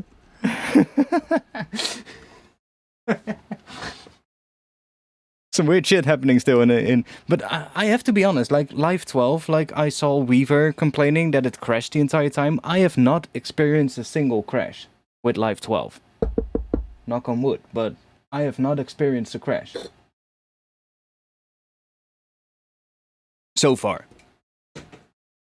For me, it actually feels more stable than Live 11. It for sure loads up a lot quicker, and projects load a lot quicker as well. That's one thing I can be 100% sure about, because on Live 11, sometimes loading a project would take ages, and sometimes even starting Ableton would also take like, 20 to 30 seconds. And now it's like, I don't know, a couple of seconds, something like that. But I hadn't seen that weird thing in the browser.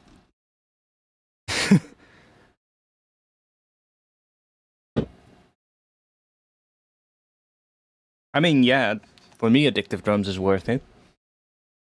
Otherwise, I would not be able to make these drums. Well, I would still maybe be able to, but it would probably be a lot more difficult.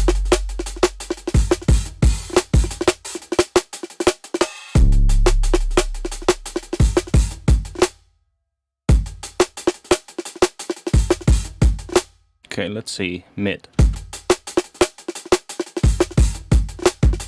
That's actually really good in mono. It's basically just as powerful. And that's what we have in the sides. But there can be some more high-end in the sides, for sure. Definitely more high-end in the sides. So we let's go to the hats. And on the hats, let's just add another EQ. And really brighten up those hats a bit. Let's just do that. EQ 8. And we're gonna go and do mid-side mode. We can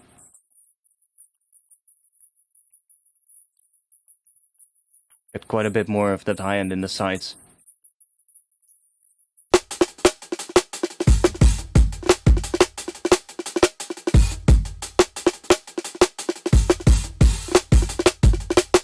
And maybe even a bit in the mids as well.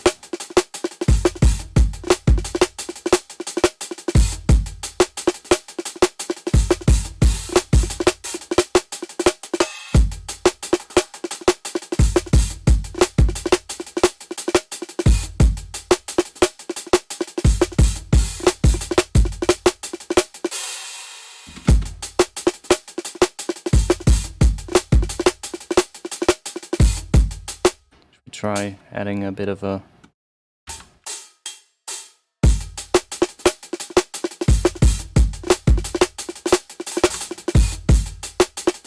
different head at the start there. We need to do the same thing here.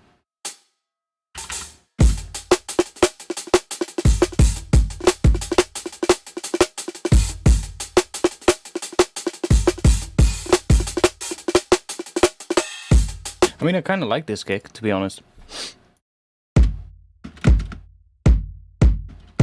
Like, it's weird, but that is hitting on like a G...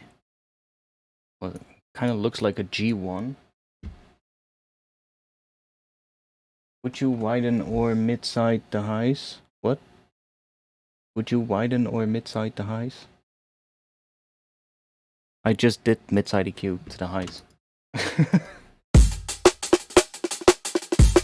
But you can definitely widen it, but you have to be careful with how you widen it. I mean, yeah, we just did mid-side EQ.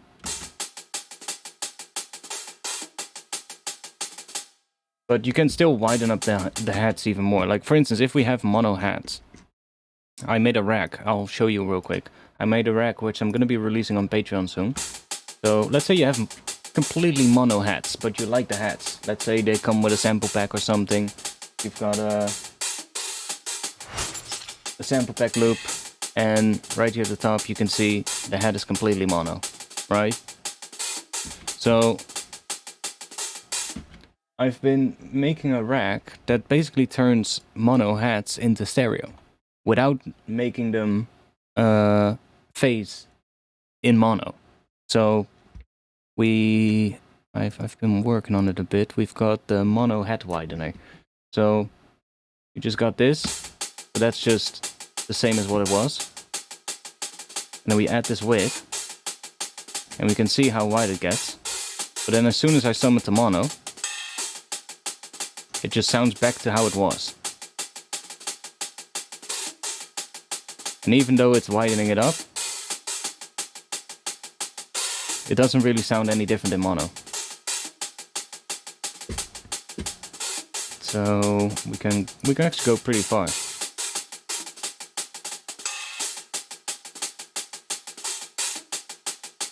And it still doesn't phase when we sum it to mono.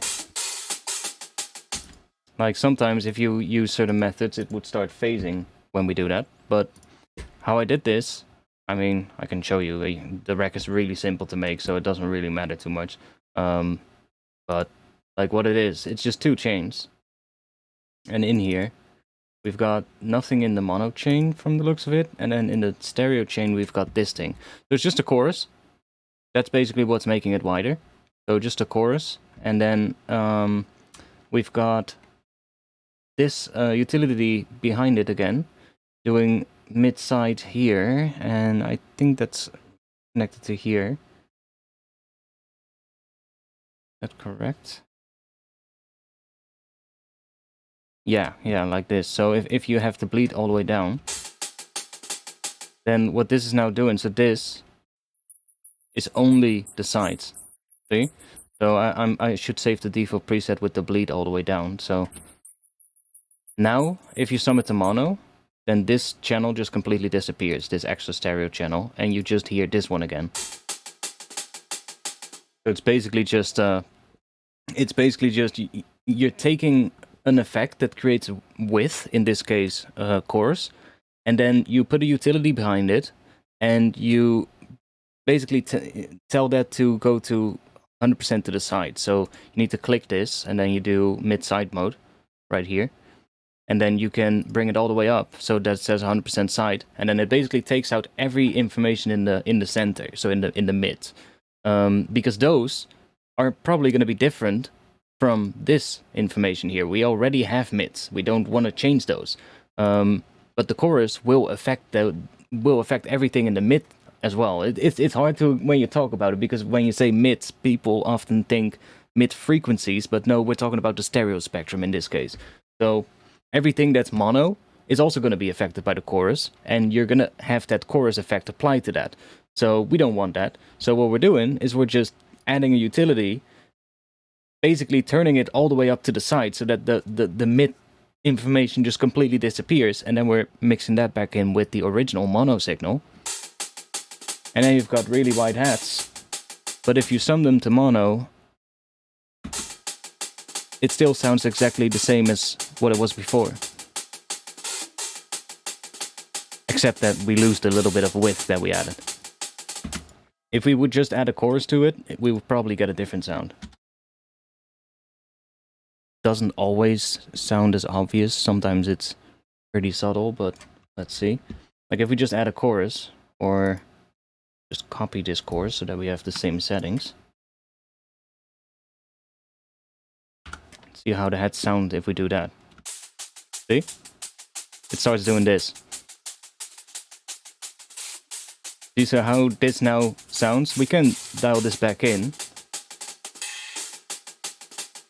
And let's see what happens if we summon to mono.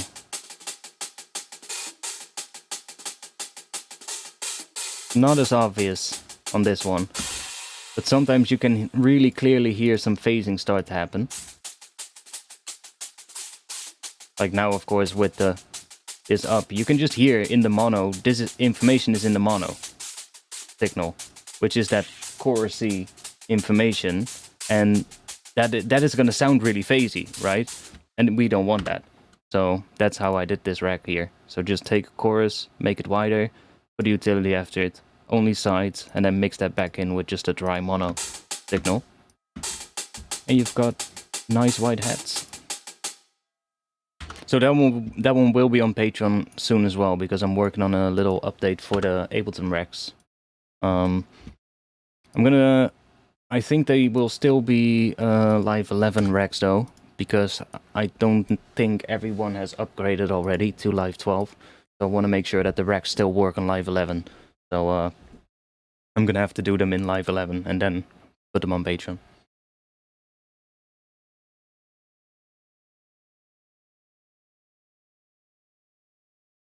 Yeah, the thing is just with like electronic music, what that rack is for is specifically when you have mono heads, like mono samples, or like a loop that is just a mono loop, and you want to make that sound wider without affecting the mono signal. So that, well, especially for like electronic music, right? If you sum your mix to mono, then it needs to still sound good. So that's why. And I had this issue, you know, where I just had sometimes, even in Addictive Drums, some of the heads are a lot more mono than other ones. So there's like certain heads in hi-hats in Addictive Drums seem to be just more narrow to begin with in the stereo field. And I was working with some heads, and I think some of my samples as well, some hi-hat samples that I use quite often are just mono samples. And I was like, how can I make those wide? Make them nice and wide without losing the way they sound, or without changing the way they sound. I was like, oh, let's see if I can make a rack that does that. Because it really just needs to widen up the high frequencies, right? And the high frequencies is mostly just noise. So it doesn't really matter that it's done with a chorus or something like that, because it just needs to add that width. And as long as you then take all the mono stuff completely out of it, so that you're only left with the sides, then as soon as you sum your track to mono, then that side information just completely disappears. And you're back to that mono signal, which is unaffected. It's actually something that you can utilize as well for like adding like width to any sound that needs to be very powerful and strong in mono. So let's say you have a bass line or a bass sound, and you want to have a bit of width on your bass. But that bass definitely should not phase when summed to mono, right? And if you add width to a bass, the one thing that's really easy to fuck up is that it starts phasing when you sum it to mono. But with this technique, you can do that to a bass as well, just as easy. You can add width to a bass and just make sure that there's nothing in that the stereo track, the track that adds the stereo width, has nothing in the mono, in the midst of the signal, so that everything that you already made is gonna fit nicely in between there. That's just what you need to make sure of. And then as soon as you sum it to mono, the stereo information just disappears.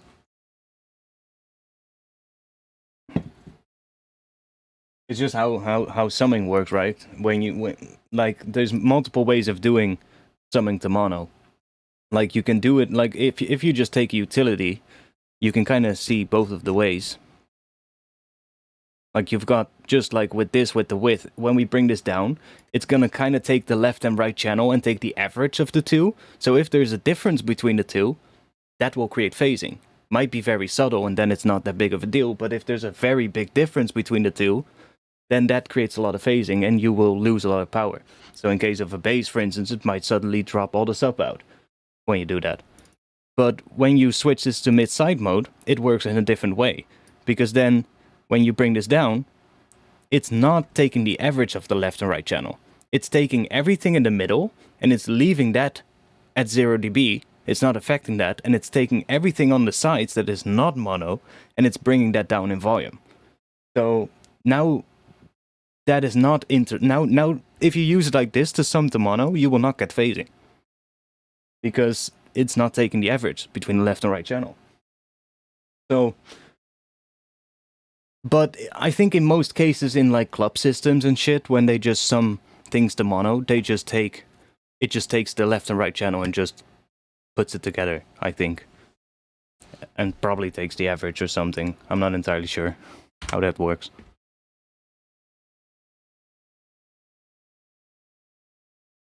Yeah, exactly. When you yeah, it's usually just because there's some, well, the layers that need to be there in mono. You need to really make sure that there is not anything sort of like clashing with what is in the mono signal in the side, so that when it's summed to mono, it doesn't cancel each other out. It's tricky. Yeah, I agree. But why not producing in 50% mono anyway? I mean, what I remember what I one time did is I completely forgot, but on my master I have this thing, right, and I had just set it. I had it just set the mid to mono the entire time, and I was just making a tune, and I was like, "Oh, this sounds pretty cool." And the day after, I woke up and I was like, "Why does it sound so fucking like constricted, the mix?" And I was checking it. I was like, "Oh my god! I spent like 5 hours making music in mono, and I flicked it to stereo, and it was like, oh my god, a world of a difference."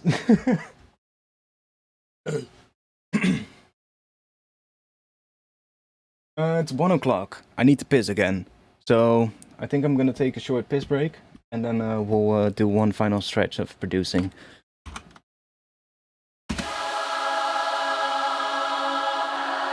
I'll be back just a little bit. Oh, it's mono. Almost let you guys listen to it in mono. But I did the same thing as well on the choir. Like the choir without this EQ. Well, first of all, it sounds like this. Listen. Which it sounds very, well, a bit muddy in the low end, I feel.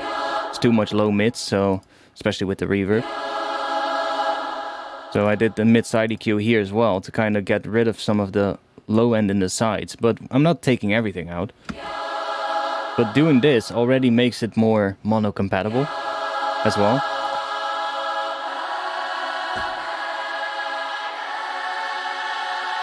Like, yes, we are losing some. I mean, we are still losing a bit of volume, though, so that's something I would probably want to fix. Like, it's fine. I'm fine with losing the width of something, of an important layer like this, because this choir is going to be really important for this track, right? So I'm fine with losing a lot of width, but I don't want it to sound as if it audibly gets like a couple of decibels quieter when that happens, because then it affects the mix, the balance in between all the other elements. So I can hear... it sounds like maybe 1 or 2 dB quieter when it's in mono. So that's something that we would probably want to fix. It just means that there's less... Well, that there's not enough in the mids and too much in the sides. But that's something we can easily fix. I'll be back in just a little bit.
Okay, I'm quickly gonna do a quick speaker check. So, one moment, I'll quickly mute the mic so it doesn't feed into that. Just quickly want to check what the drums sound like on my speakers. Nice, neat, organic, bendy weirdness after the choir. I exactly agree. I had some stuff in mind, like this section here with the choir. Like, this section here, as you can see from here, is going to be atmospheric. So here we're going to have mostly just atmospheric stuff, maybe some rumble in the low end, but that's also going to tie into the visuals, which is going to be more of like, it's going to be a bit more cinematic thing in the first part, but mostly just texture based in this section here.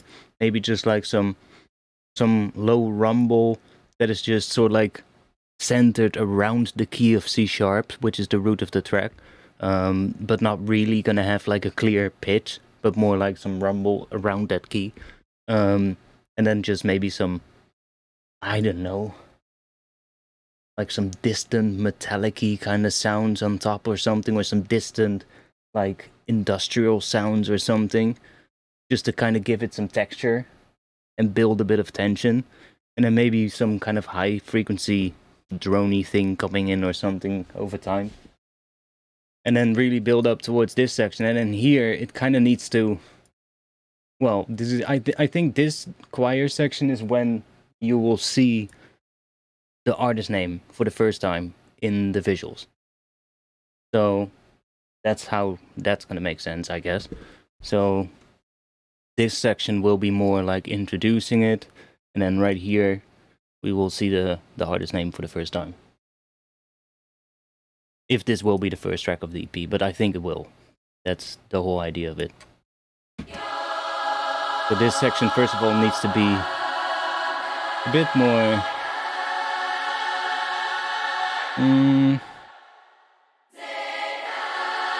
I mean, it's already nice, but there needs to be some extra textural thing every time on the start here. So, like, maybe a subtle impact thingy, but with some texture, you know?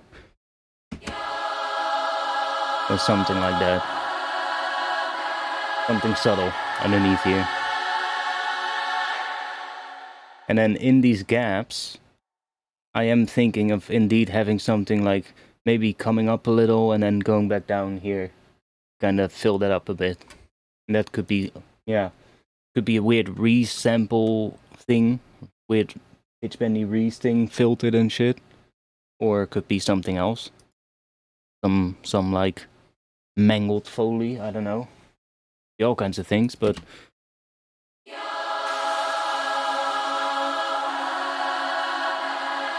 Oh, it's actually not even feeding into the mic. But the drums probably will.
Kind of wants maybe an extra clap layer or something, which I can do. Let me just chuck this in here, and then I can just put another chain in here, and let's just grab that force node max live device, so it's C3. Basically turns all the notes coming in here C3 regardless of what I'm doing in here. So even if I switch to like this snare right here, it will just turn the MIDI note into a C3. So that way I can put a sample in a simpler after it and just have like a clap layered on top of it. which also going to be nice because then we're going to have multiple sort of like different snares, but they have the same clap layer on top. So even if there's like different velocity layers of the different of the snare, then we will still have the sort of like the clap sound on top, tying it all together. Might be nice. See if we can find a clap. Why is nothing coming up here? Okay, there we go. Not sure why that took that much time. Try a clap. Maybe a bit short. Let's go somewhere else. Samples.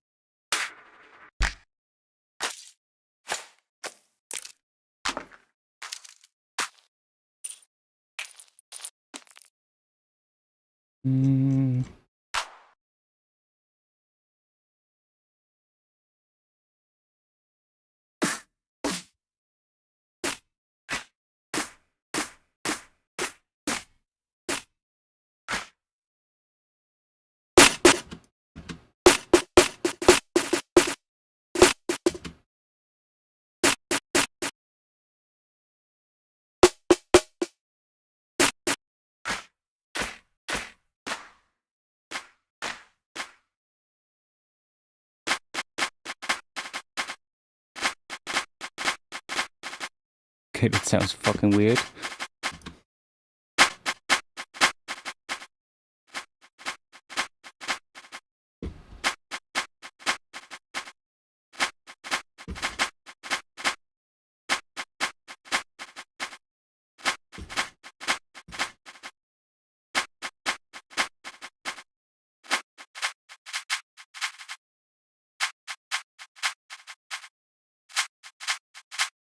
Might do it separate though, because I don't want the ghost snares, I think.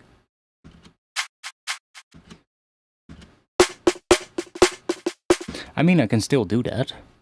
I have an idea. If I grab a velocity device, chuck that here, and then set this to, I believe it's gate, and then I can use the in and out, or what is it? The range, I believe. If we do this, we can exclude the top ones. It is also going to affect the the velocity of these though, but it doesn't matter because we're only getting the highest velocity ones now that we want. We can just bring, what is it? I forgot how you do that.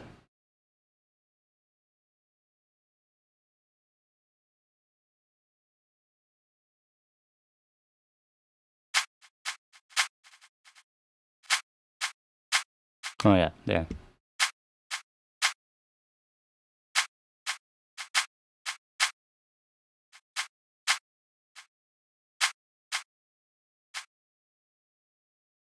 So now we can just add a clap only to the main snares.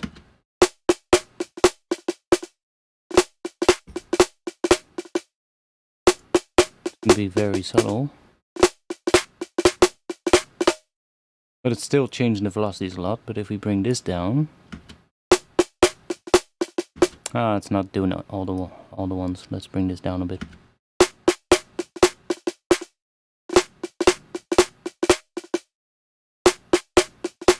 That one extra one, god damn it. Come on.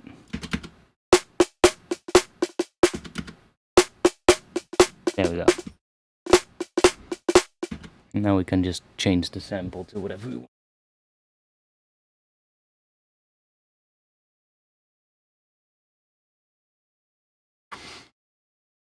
Let's go back to my headphones.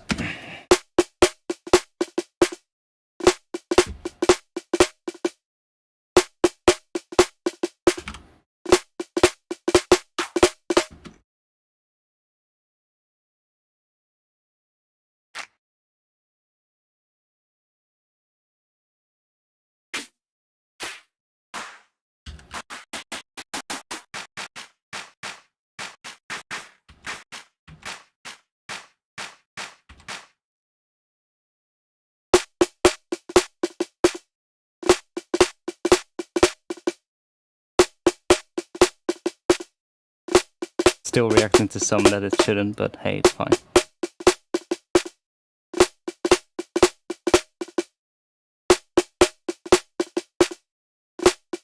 Can fix that later. Probably just make it have its own MIDI or something, but just want to see if we can get that to sound better.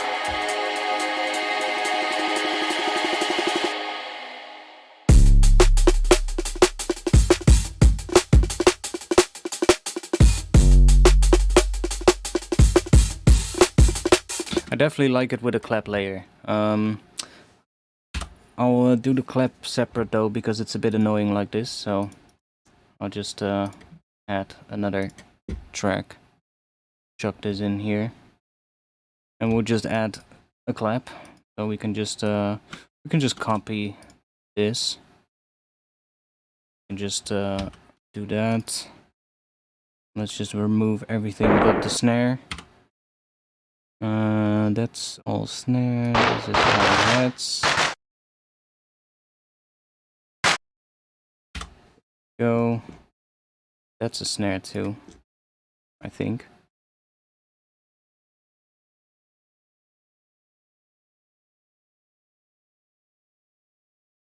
We have so many fucking snares. Look at this.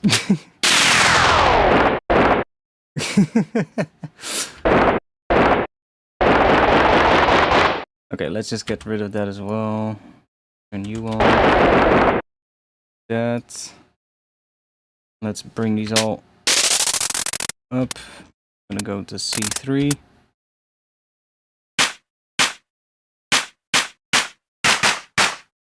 That. And then now we just want to have the main snares. So let's just we're gonna select all of the quiet ones. Something like this. Just do that.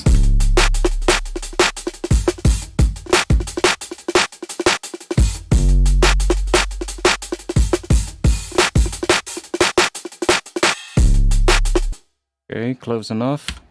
Let's get rid of everything else. And then now we can just start making this however we want it to sound. Let's just add this thing in front of it. Kind of increase the length of those MIDI notes.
Let's try what always can be handy on drums is just taking a frequency shifter and just while it's playing shifting it around a bit to see what happens.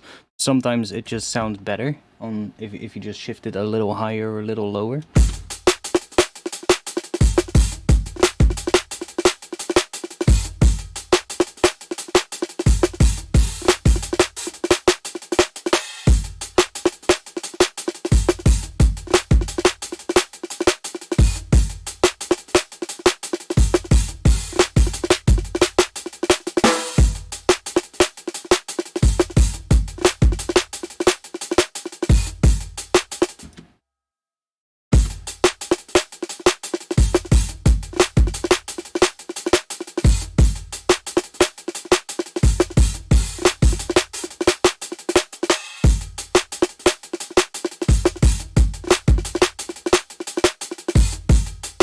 In Final Fix, thanks, mate, and good to see you.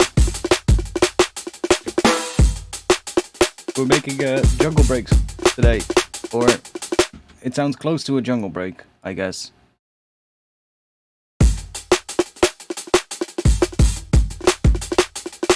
Addictive drums be going crazy today.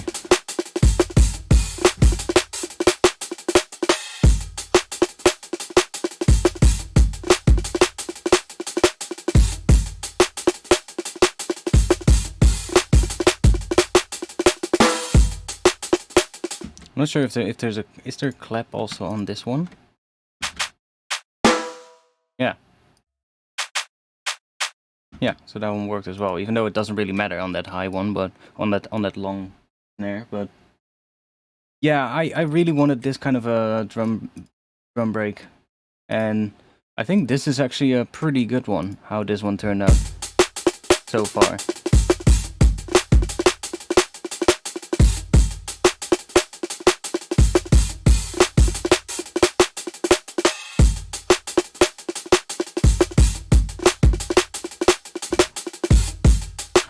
Liking how this one is turning out. I want to see what happens if we do some extra processing on here. So what if we do? Oh, let's try out using. Oh, I could have used something on this one. Well, I didn't install it yet. But somebody sent me a plugin that I could try out someday, but I think maybe next week on stream we'll try that one out. Let's go to distortion and let's try out maybe using Saturn, or should we try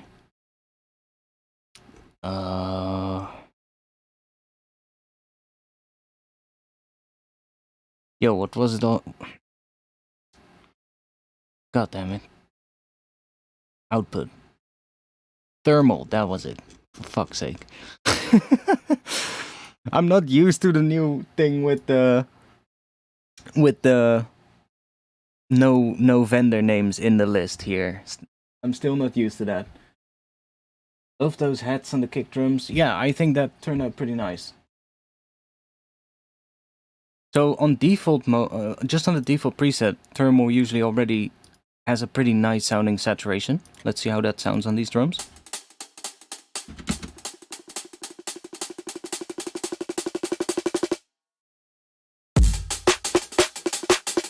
Okay, maybe a bit big, a bit much. Let's add it in front of the saturator.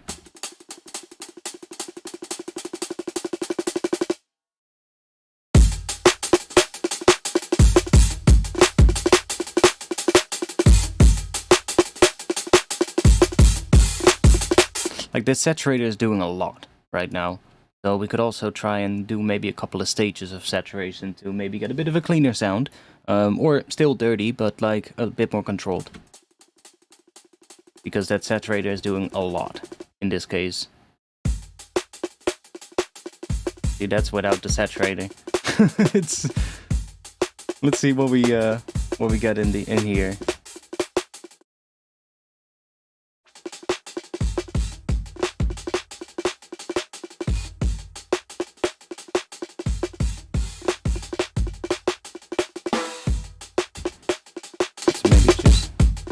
Add it a little bit so it's a bit louder for you guys, but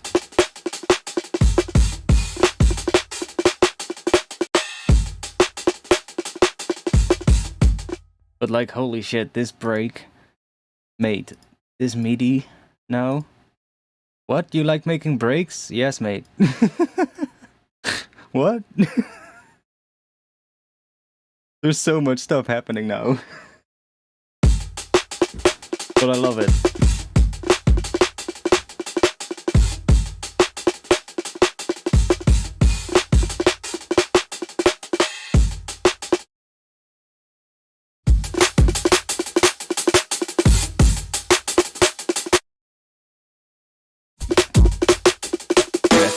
That's a bit weird. We get some pretty weird sounds out of here.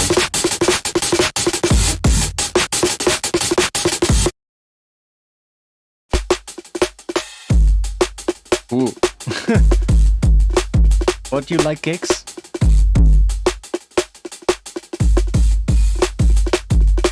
Damn. Don't even need a bass.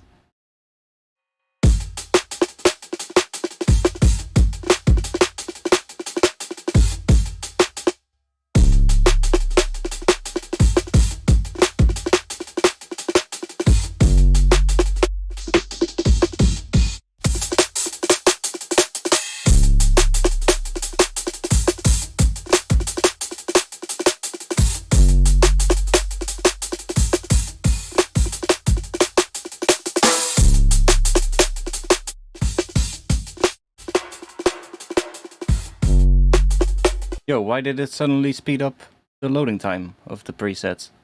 Did you notice that? That's one issue I've always had with Thermal, and with Portal as well, that the presets loading is so fucking slow. But now suddenly it went quicker. Huh? Well, please stay like this then. That would be nice. Because this is alright.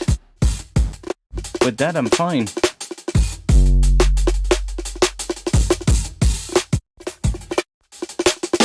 Why is it now fixed? Huh? I mean, I'm cool with it, but yeah, it's been, I don't know what it is. I've already tried out a whole bunch of things, but I don't know why it happens. It only happens with Thermal and Portal, and it also happens in Current, which, if you know, the people from Minimal Audio are the same people who made Thermal and Portal. I know it's a different company, it's Output, but the team from Minimal Audio made Thermal and Portal. Or at least part of the team. I'm not sure if everybody did, but... So, that might have something to do with it. Maybe I can get in touch with the guys from Minimal Audio and see if they can figure something out.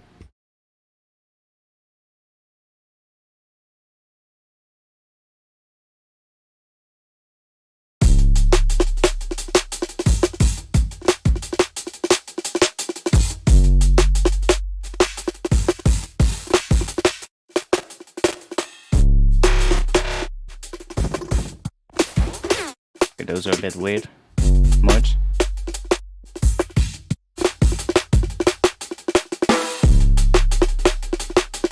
Some of these shaper presets are pretty nice too. For drums.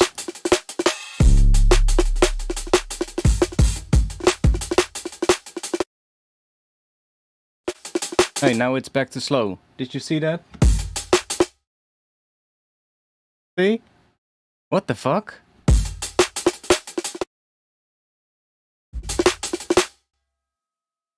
Okay.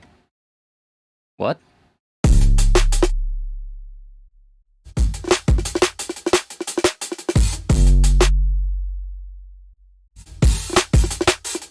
That's really weird. I don't get it.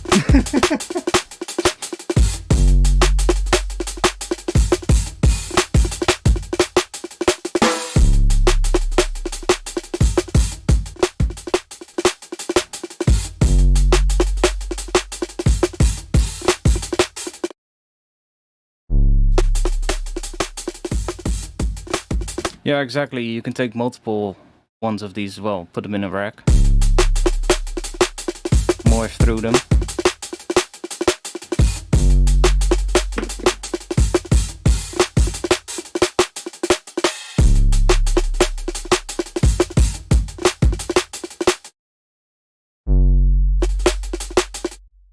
But now it's slow again. Weird as fuck.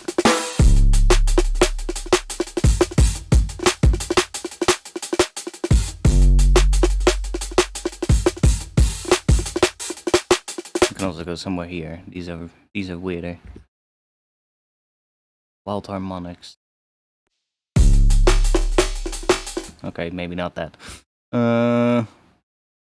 Ripped apart. That one is absolutely destroyed.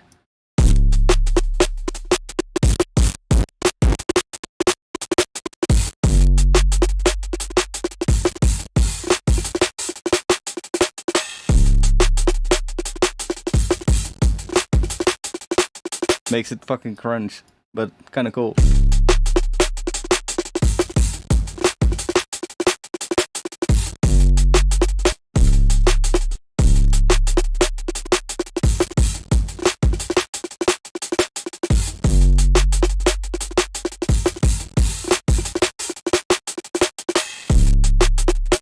You can kind of do the same thing, I guess, with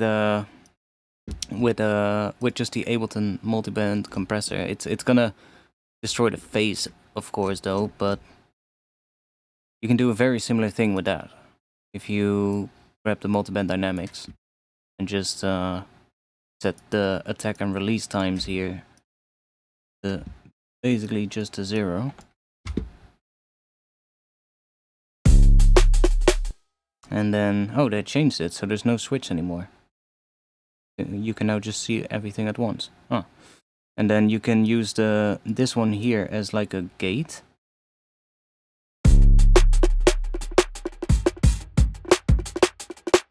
You can get a very similar kind of sound.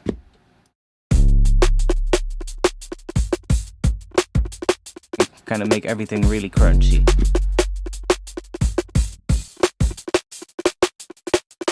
Doesn't really work too well on a full break, but most of the time if you have like a hat or something, or like a hat loop with like some reverb on it, or just something that has a bit of a decaying tail with like some noise, and just add like a multiband gate, or not even in multiband mode, maybe just even like in single band mode, so that's not fucking up the phase. And then you can really make it crunchy by just setting the threshold so that it's in the area where the decay is going down, so that when it decays, then it starts to crunch. It's really cool. Can sometimes be a really nice effect. But this is kind of doing a similar thing. By distorting it.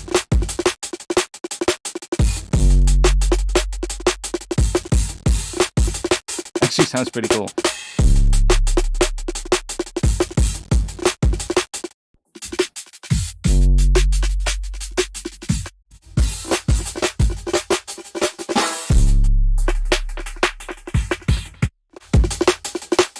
Ooh. Snare shaper, wow, exactly. Damn.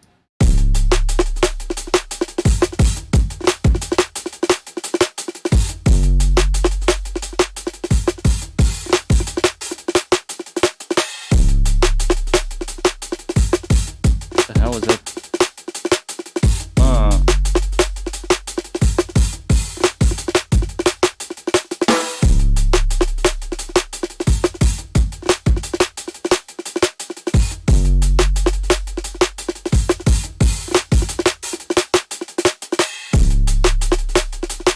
Actually sounds pretty cool.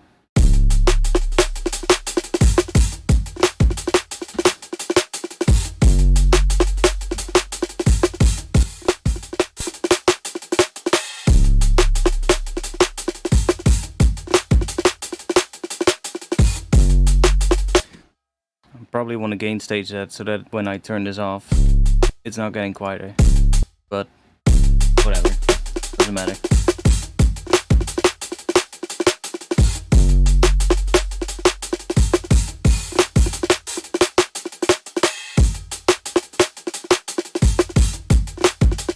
Kick is pretty weird, but it's actually, I guess it kind of works in combination with the bass thing as well.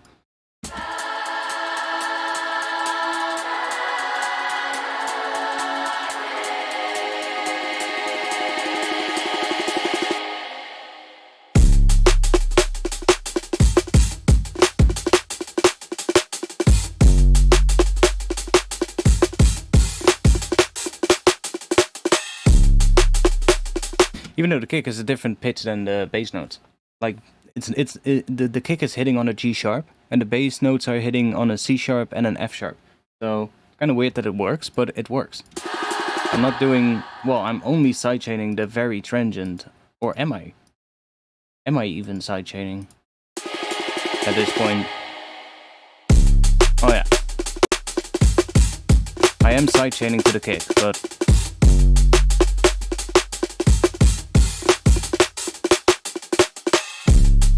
Kind of works.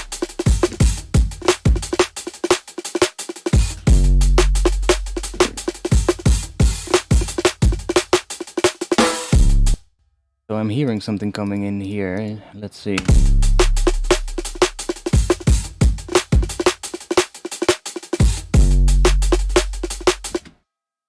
How am I gonna make that?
But nice. Kinda bit of an extra head there, so that maybe breaks the pattern up again. But like we have the choir, right? So the choir does a harmony. It does have harmony. It kind of follows a bit of a chord progression, even though it's very subtle in terms of how the chords change. But if we put a bass under it real quick, you can kind of hear that there is a bit of a chord progression in there. We grab C sharp. So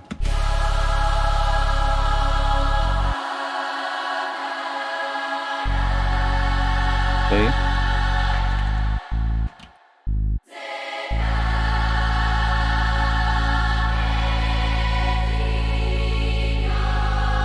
It's kind of the progression that is under this piece.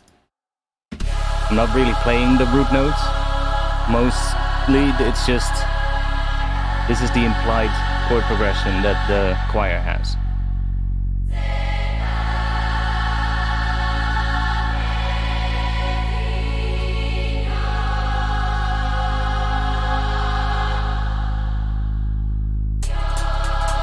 Maybe I can use this layer to do what I want.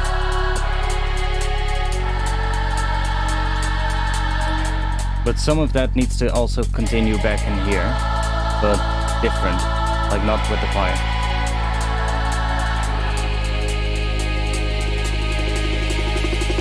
Not too sure if I like the snare roll there. Maybe I want to replace it with a kick instead. More like a 16-note kick roll very subtly in the background, but I'll see for now it works.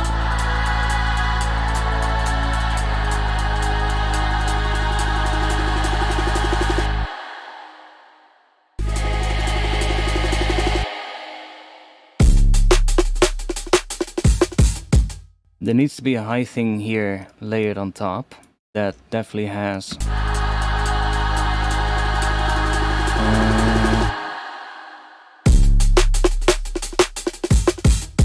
ooh, what if we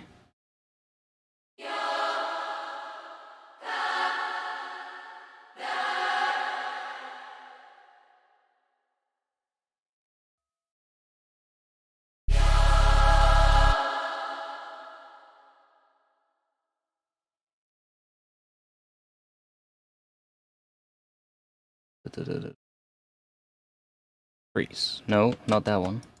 This one. Freeze. You can't put your finger on it? I can tell you what this reminds you of. Ghost in Shell soundtrack.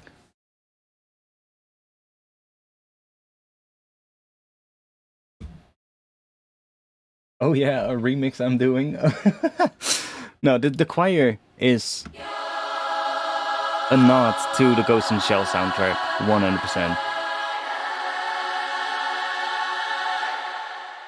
Like, it's different from the Ghost in Shell soundtrack, but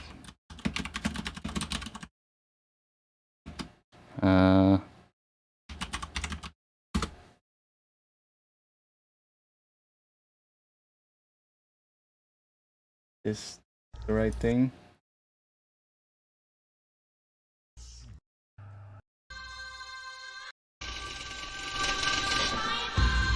It has that choir, right? Which is different, but there's another track in the soundtrack of Ghost in the Shell. I forgot what that track is called, and I'm not gonna search for it because that's gonna take a while. There's another track in the soundtrack which has a choir which is similar to this one, but it's the same choir that sung it in the soundtrack, of course, as that track. But it has the same kind of it has the same kind of tone a bit. So it's always been a sound that really inspired me, and I figured I wanted to do a track that kind of uses that sound, and I was like, why not do that? And I had a version of this track already with this choir, but I didn't really like it. I can show it real quick again, because I had that one here, so I already made a bit of a track with that choir, just as a test. And I kind of liked it a little, but then the harmony of it kind of ended up going in a different direction as what I originally wanted. And it kind of started to sound a bit too hopeful and a bit too epic in a way, which in a way it can still sound a bit epic here, but more like dystopian epic, if you get what I mean, is what I want that section to sound. So there needs to be more like some extra textural sounds in there for sure, but this one started sounding a bit more too hopeful epic, which wasn't the right vibe. Although some of the sound design, some of the sounds in this version can definitely be brought into this new version of the project. I'm just trying to redo it because I wasn't happy with this one and seeing what this new one ends up sounding like, and maybe I can combine the two into one final track or something. But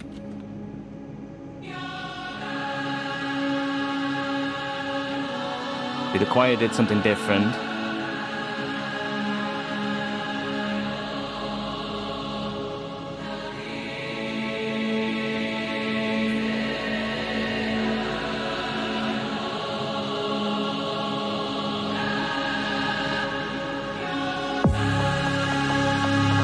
And then went straight into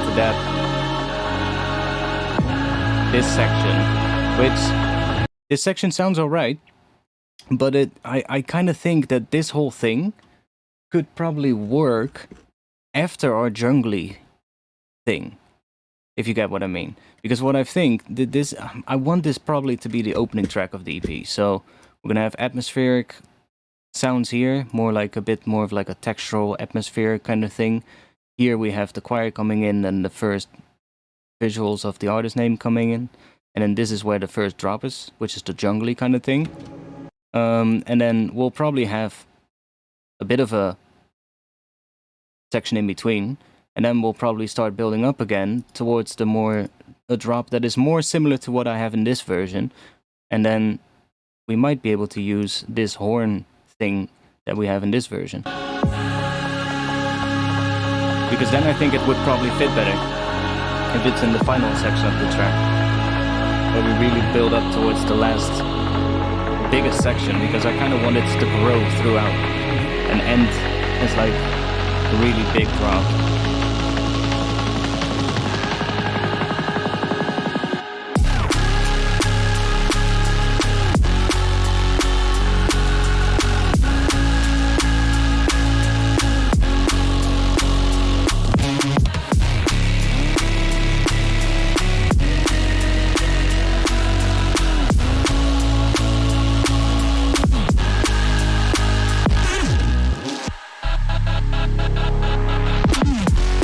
So maybe some of the harmony within, because the bass is playing chords actually. That's really interesting. There's a main Reese layer and then there's a top layer that are kind of running through the distortion together. So it kind of becomes one sound, but it's kind of a chord. So some of the harmony of that might change depending on what this new version is gonna do.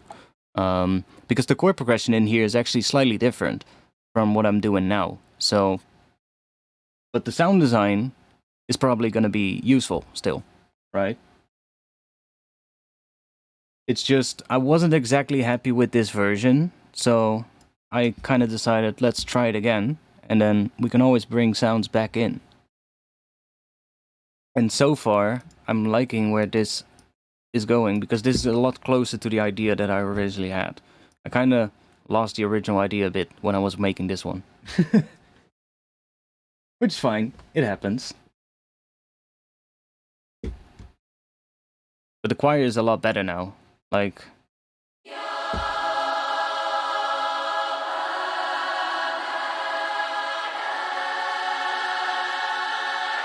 with the gaps in there, it has more room to breathe, you know? Whereas the other version, the choir is basically playing the entire way through. Like, it almost doesn't stop.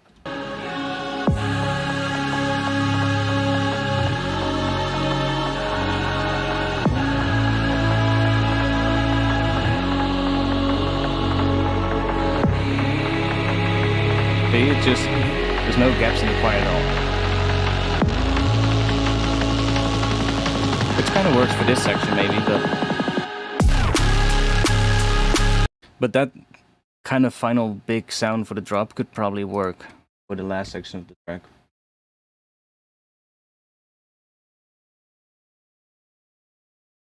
Yeah, it's like I said, it's probably going to be a mixture of the two projects for the final version, but so far we're getting somewhere.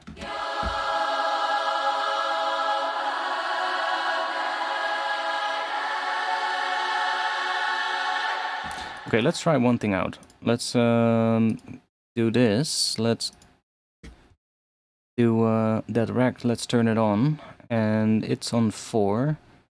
So we should still have all the notes, because we didn't add any high notes yet. Let's freeze this. So now the MIDI is actually going to be 4 notes higher. Let's see what it sounds like if we do that thing that I did earlier. Where we just take this now, set it to Complex Pro, and we bring it down 4 semitones.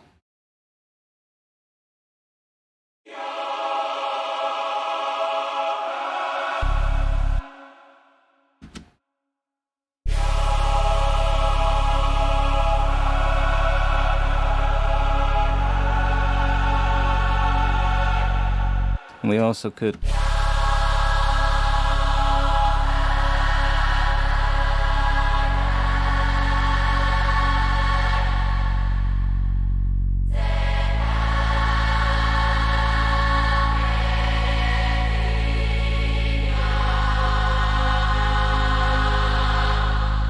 See you later. Have a good night, or whatever it is where you are.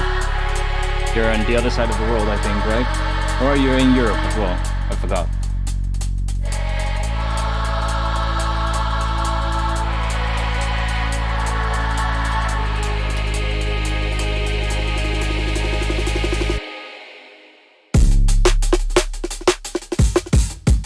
I kind of like that pitched sound of the choir.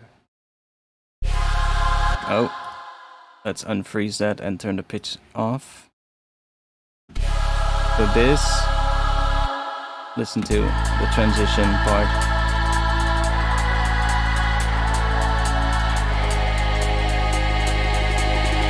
Oh, yo.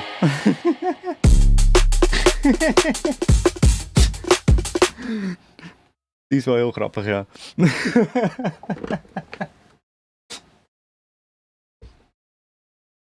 Like, bedoel je onderbuurman, Belg of Brabander?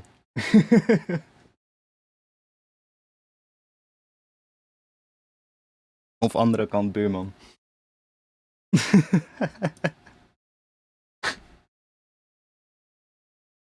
Belg. I've been to Vlaanderen a lot when I did like photographs of abandoned buildings. I used to come there a lot. Always had so much fun there. Like literally every time we would drive there, it was always the same. Like, well, basically the entirety of Belgium, that would be the case. We would always go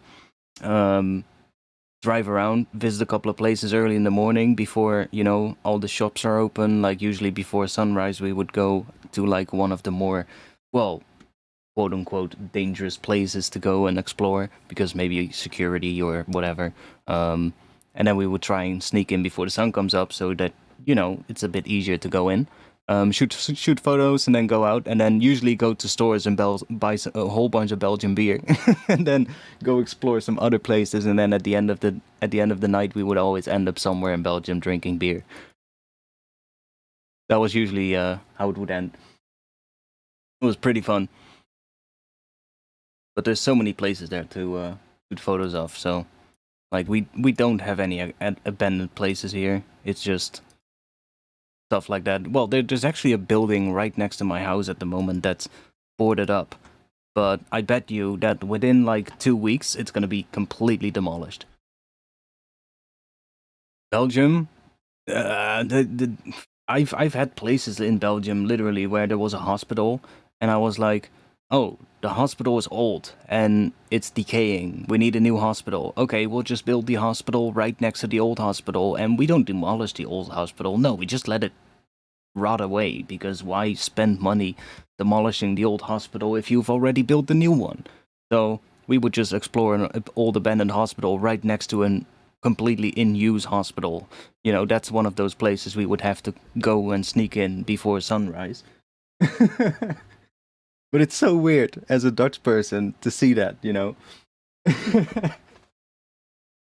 But the same thing can be said for other countries like France as well. There's a lot of like gigantic castles in France that are just sitting completely abandoned.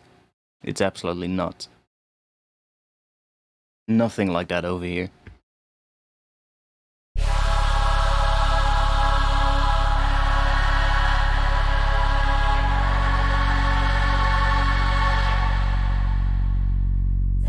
I think actually the pitched version sounds a bit more a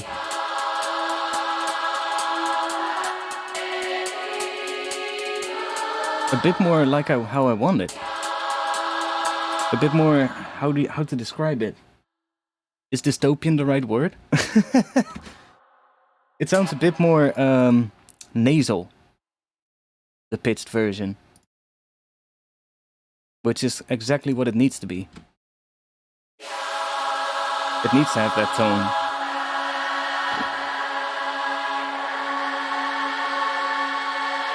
Yeah, I should go to Belgium one time again. It's been a while.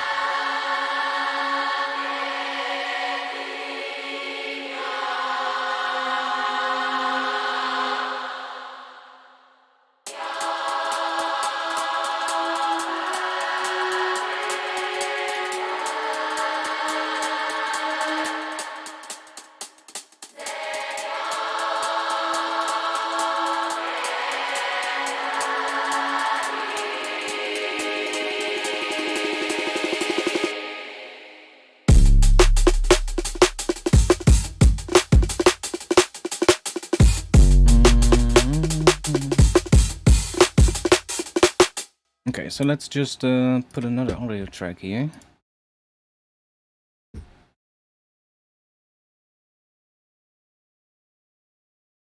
I bet you forgot where I know you from. I might remember. Wasn't it the... Wasn't it the...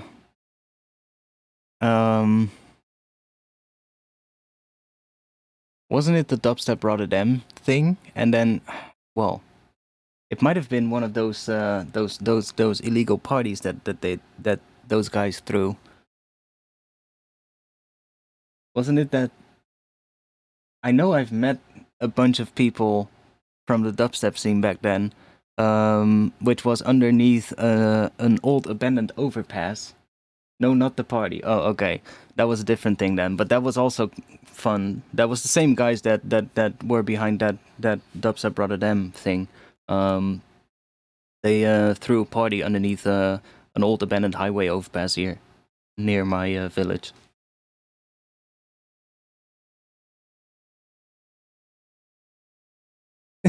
Yeah, it was something like that. Yeah, I remember now. It was great. It was cool though. It's been a while ago.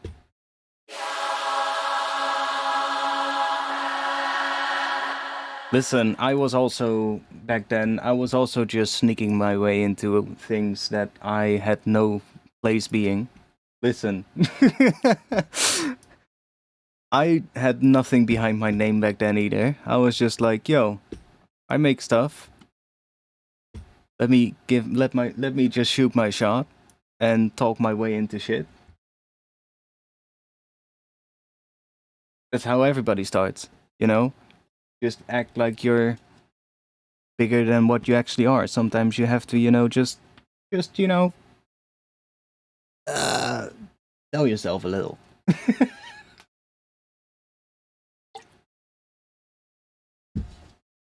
Kind of like getting a job, you know?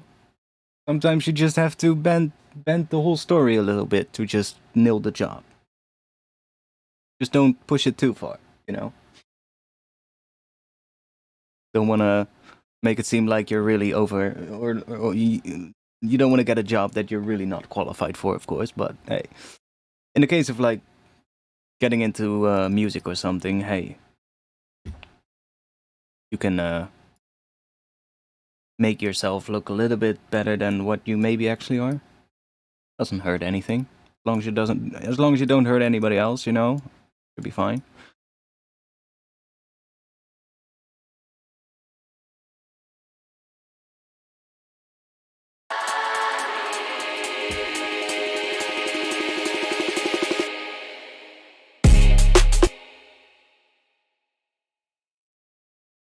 No, it's like more like when like for instance when I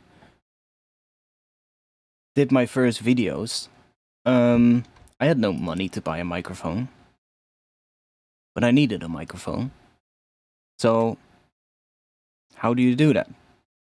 Well, you just send you just send a bunch of microphone companies an email, and you just try and explain your thing, and just explain it in a way that makes them more inclined to help you. Simple as that.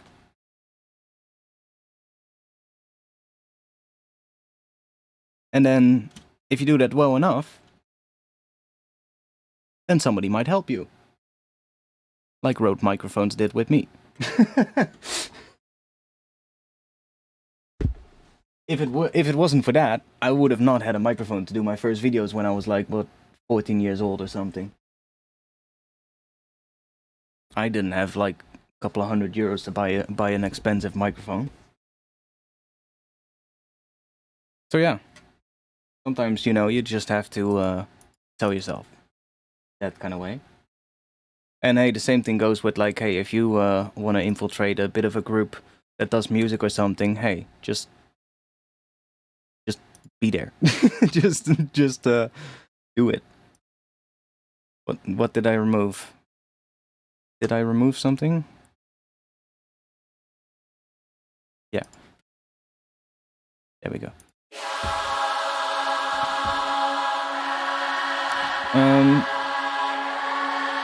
I want to see if we can get a bit of that choir thing going.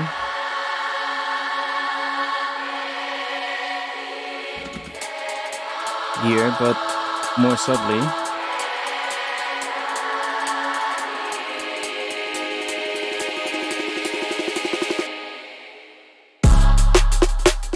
Ooh, could actually do that, but then with more reverb. More reverb.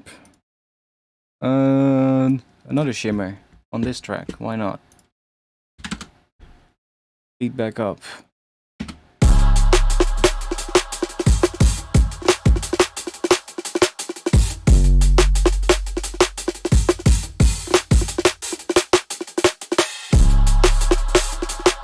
Maybe not that much. Size down a bit.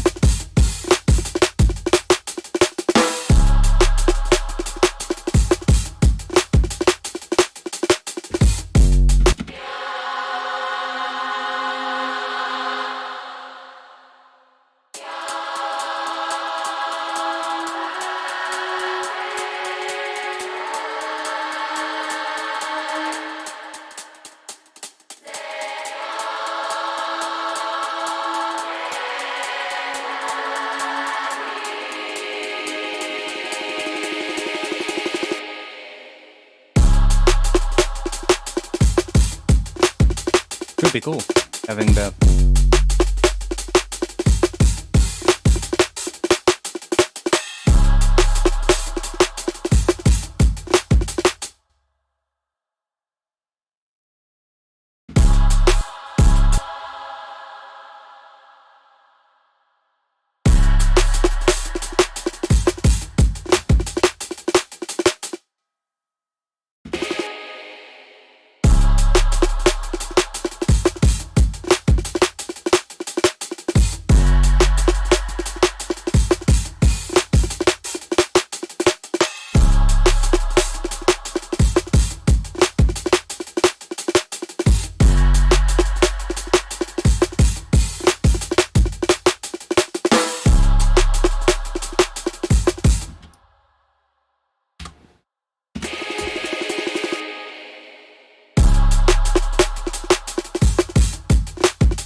We're gonna have to do another and for that. We can do that though. Let's just get rid of that and copy this real quick.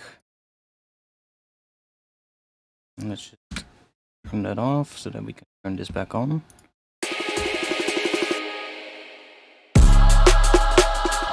Let's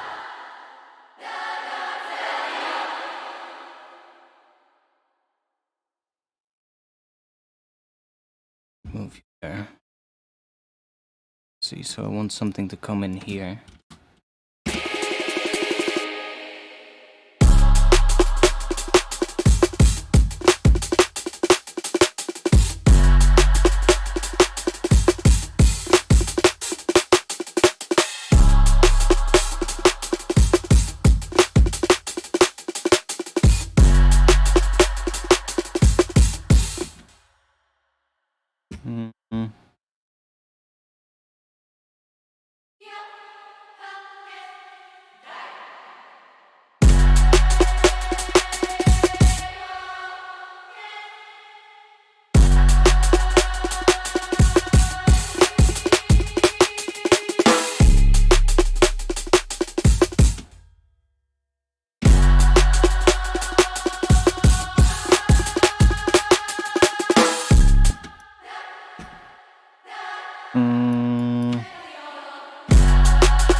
Probably something like that. Just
let's just turn this on now. Freeze that.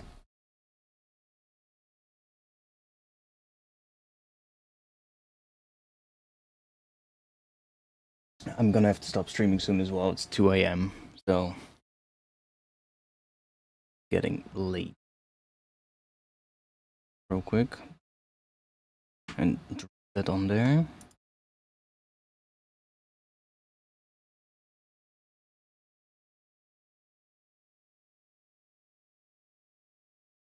And then we can bring that down a bit. So let's do formant somewhere there, and then -4.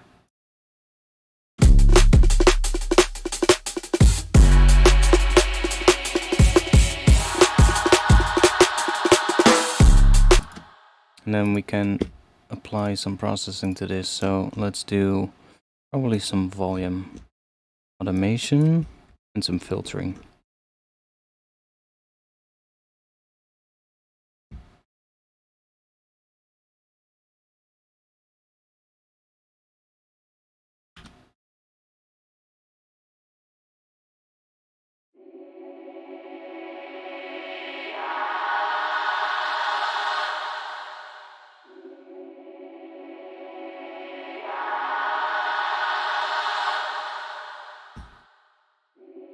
Maybe not even volume.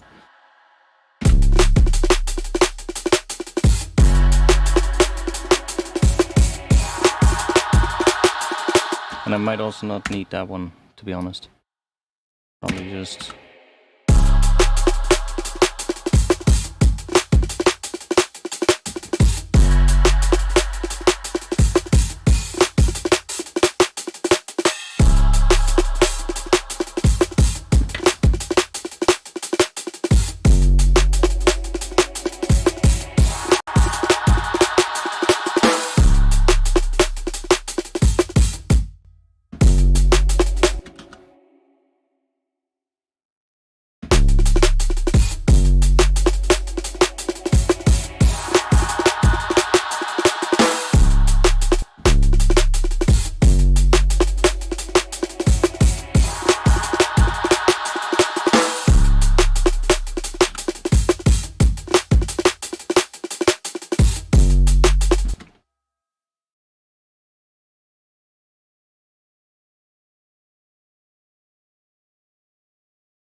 This is not right, but...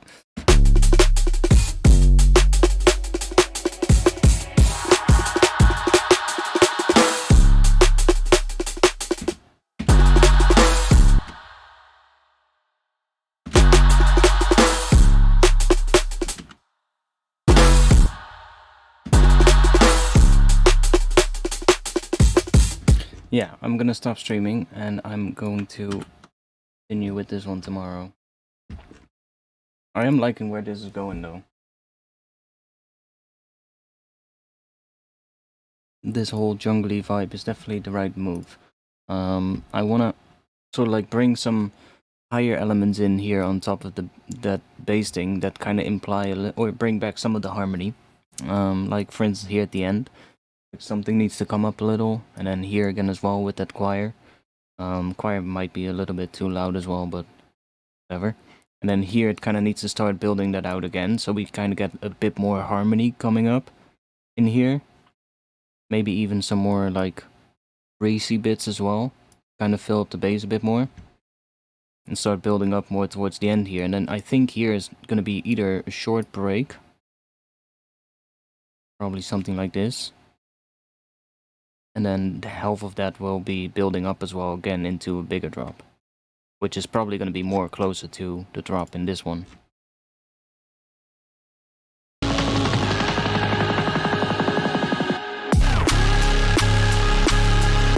Maybe different drums though.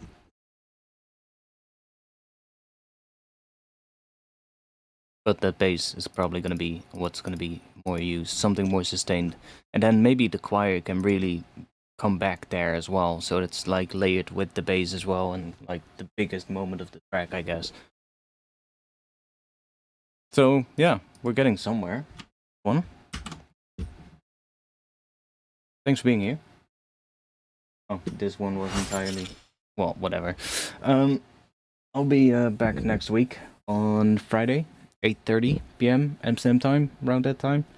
I'll be in the Discord as well, so join the Discord if you haven't already. Link to that will be in the chat. And if you want to support me on Patreon. It's the best place to do that. And we'll get all kinds of stuff in return for that. Thanks for being here. Not sure how many people are still here. It says 17, but chat is really quiet, so I'm not entirely sure if that's correct. If there's still 17 people watching, then have a good night. I hope you liked it. Definitely a better stream than last week, that's for sure. So thanks for being here, and I hope to see y'all in the next one. Peace.